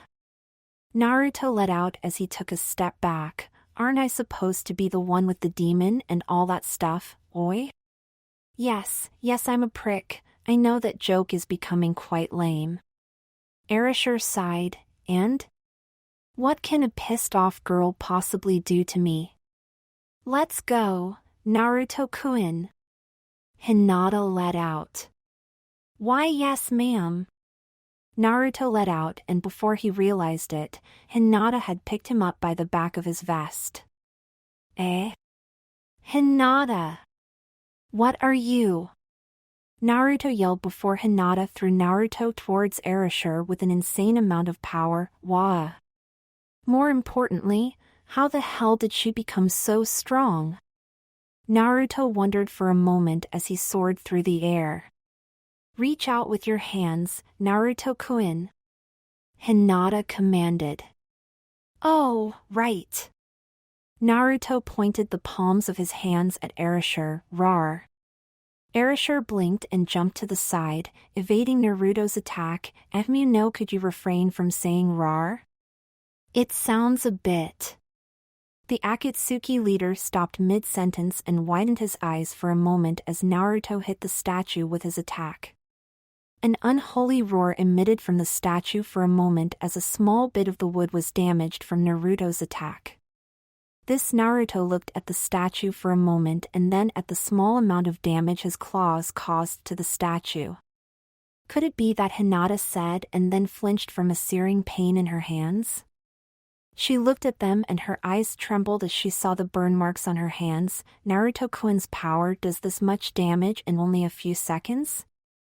Naruto raised his hands up and behind his head before swinging them down, sending a wave of chakra against the statue. Another roar came from the statue and Naruto grinned widely. This is bad, Erasure muttered before flashing towards Naruto, who started to relentlessly assault the statue with everything he had. Sadly for Naruto, he couldn't continue his assault when Arashi's leg connected with his face and sent him flying back towards Hinata. Naruto quickly jumped up. Hinata, I've got a plan. We're going to destroy that statue. All right. Hinata nodded. Naruto-kun, I am sorry for throwing you just now. Naruto grinned widely. That's all right, that guy can seriously piss off even someone as kind as you. Don't worry about it. But Hinata flinched and gritted her teeth. Naruto glanced towards Hinata with slightly wide eyes. Hinata, your hands. I did something reckless, but don't worry, I can still fight on. Hinata said as she glared at Erasure. Naruto nodded at the girl and then looked at his own hands. All right, but don't get too close to me. I understand, Hinata said as she unzipped her jacket and took it off a moment later. From here on out, there will be no mistakes. Oi. As much as I love a strip show from a big-breasted woman as the next guy, you're still underage, aren't you? Erasure raised an eyebrow at Hinata. That's just a bit too wrong for me. Both Hinata and Naruto glared at the Akatsuki leader and Naruto clutched his fist. This guy is really starting to piss me off. Naruto's eyes widened and he just stared off into space for a moment before grinning widely. I see that's your plan, isn't it? What are you talking about? Erasure smirked at Naruto. Hinata, if it looks like I'm about to lose my temper, please, try to calm me down. Naruto said as he kept his eyes locked on Erasure. Eh? Hinata looked up in surprise at Naruto as she wrapped some of the fabric she had cut from her jacket around her hands. This guy is trying to piss me off and make me lose control of this power. So I'll try my best to ignore his taunting, but I want you to keep me in check just in case, alright? Naruto explained. Erasure shrugged. You know, if I wanted it to get hotter here, I'd gather some babes that are better looking than that girl and have them stripped to their undies instead of trying to piss you off. Hinata narrowed her eyes. Naruto-kun, our victory has almost been decided already. And what makes you say that, little girl? Erasure grinned wickedly at Hinata. You fear Naruto-kun's power when he's in control of it. Now that Naruto-kun has figured it out that he needs to remain calm, you won't get to him. Hinata stated and then smiled at Naruto. Isn't that right, Naruto-kun? Yeah. Naruto smiled back at her. She's like a totally different girl from the Hinata I knew 2.5 years ago. So many assumptions, so little time to make all the witty remarks. Erasure sighed. Life is hard when you're the bad guy whose purpose is to stall for as long as it's needed. Ready? Hinata? Naruto threw a quick glance at the Hyuga heiress, who nodded in reply. 3, 2, 1. Let's go. Hinata let out before she dashed together with Naruto towards Erasure. Make some noise. Oh wait, Erasure frowned. They said it in the wrong order also. All of this would be the next season, however. Technically this is an altered timeline, so it could have the same intro. Then again, do we even have an intro? The Akatsuki leader scowled as he crossed his arms. Unfortunate that I won't find out until after all of this is done. Oh well. I don't know what you're blabbering about, but if you want to make this easy for us, keep on doing it. Naruto let out as he tried to punch Erasure. You're underestimating me, Naruto-kun. Erasure said as he simply tilted his head to avoid Naruto's punch. You real think so, huh? Naruto grinned at Erasure. The Akatsuki leader's eyes widened as he quickly turned his head around and found Naruto's chakra arm rushing towards the statue. Shit. Erasure quickly formed a blade of chakra in his hands and flashed over towards the statue in order to parry the attack from Naruto's chakra arm. Now, Hinata! Naruto called out as Naruto's chakra claw increased in size and grabbed onto Erasure. Haa!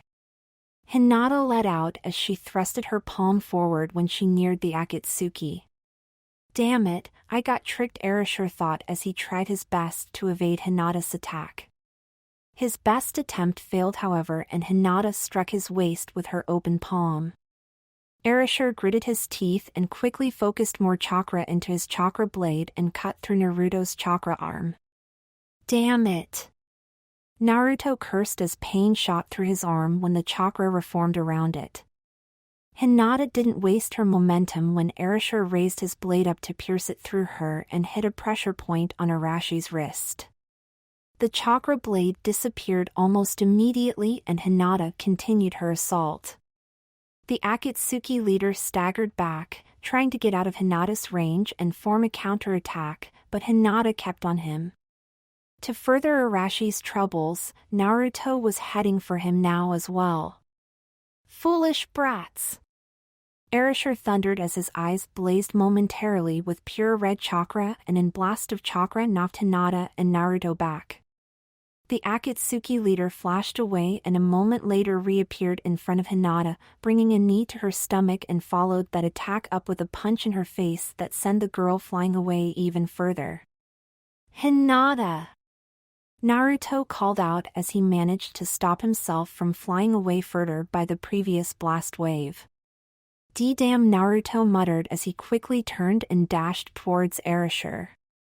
The former fourth Hokage simply vanished again and reappeared behind Naruto, delivering a powerful kick to the blonde's ribs. Naruto groaned as he fell down onto his knees.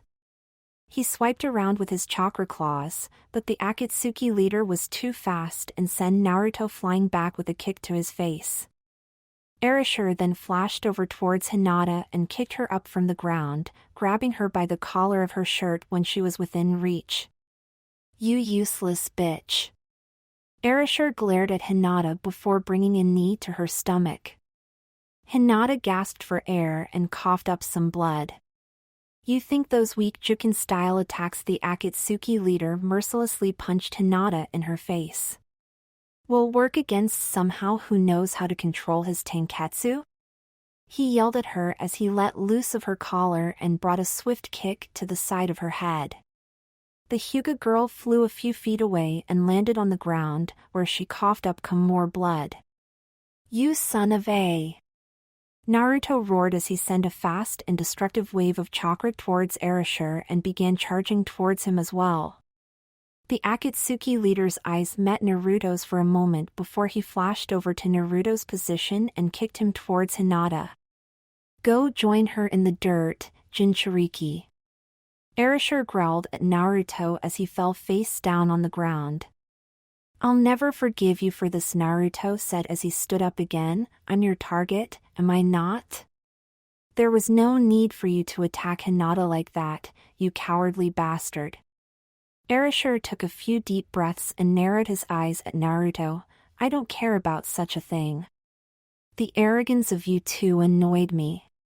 I'm going to tear you limb from limb and then shred those limbs into pieces small enough to be blown away by the wind, Naruto stated as the chakra around his body started to turn into bubbles. Just try that, you pathetic shinobi. Naruto looked at Hinata for a moment. Hinata, hang in there. For your sake, I'll kill this guy with everything I've got. Naruto, your yondaime said to Naruto. Yeah, I'll try. I can't make any promises about this though, Naruto thought and heard the Kyuubi's laughter echo through his mind. The Kyuubi's red chakra flared up around Naruto's body, the pressure of the air around Naruto slightly increasing as cracks appeared in the earth beneath his feet. Naruto hunched over, the chakra claws around his hands extended as the bubbles of red chakra gathered next to Naruto's tails, slowly forming a fourth one. His hair became more feral and had a tint of red around the edges as pieces of his skin started to rip off from his body and blend into the crimson-red chakra surrounding his body. Looks like the fourth release is different from the others, Erasure thought and threw a quick glance at the ring around his thumb. It's almost time. Naruto clutched his fists and narrowed his eyes at Erasure as he forced his skin to repair itself.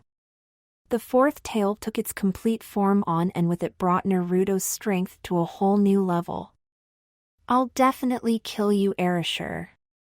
Naruto roared as his tail swept violently through the air. You did it, Naruto. You're controlling it. Yondaime told Naruto. Don't talk to me now.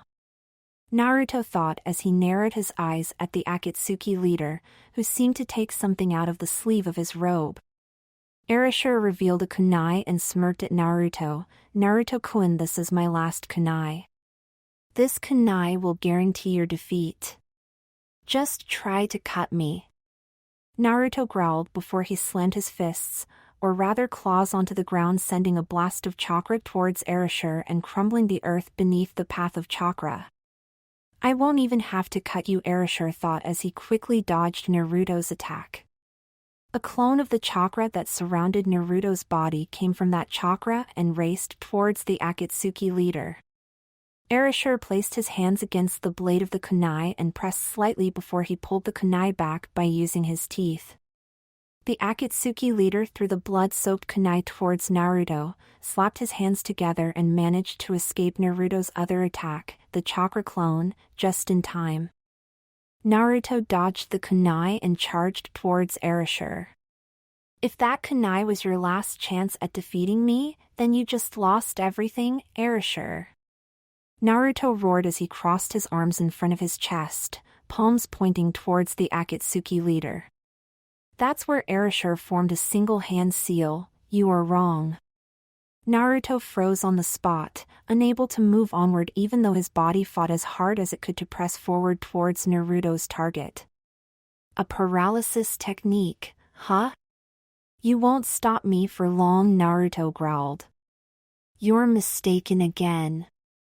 Erasure formed another hand seal, a sharp pain shooting through Naruto's body. Gah! Naruto let out in agony as Erasure formed the next hand seal, a burning sensation rushing through his body. The Akatsuki leader formed 6 more hand seals and each time a stronger, more agonizing pain shot through Naruto's body.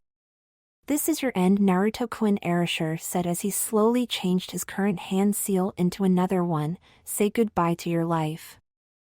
I won't die, Naruto growled and narrowed his eyes at Erasure.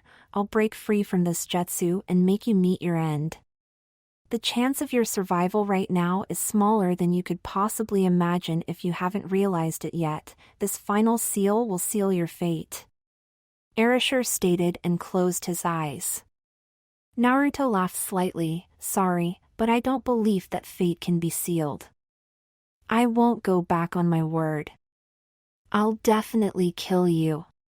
Sayonara, Naruto-kun, Erasure said as he opened his eyes, staring straight into Naruto's angry eyes as he said the words that would complete the jutsu, Shiki Fujin Kai.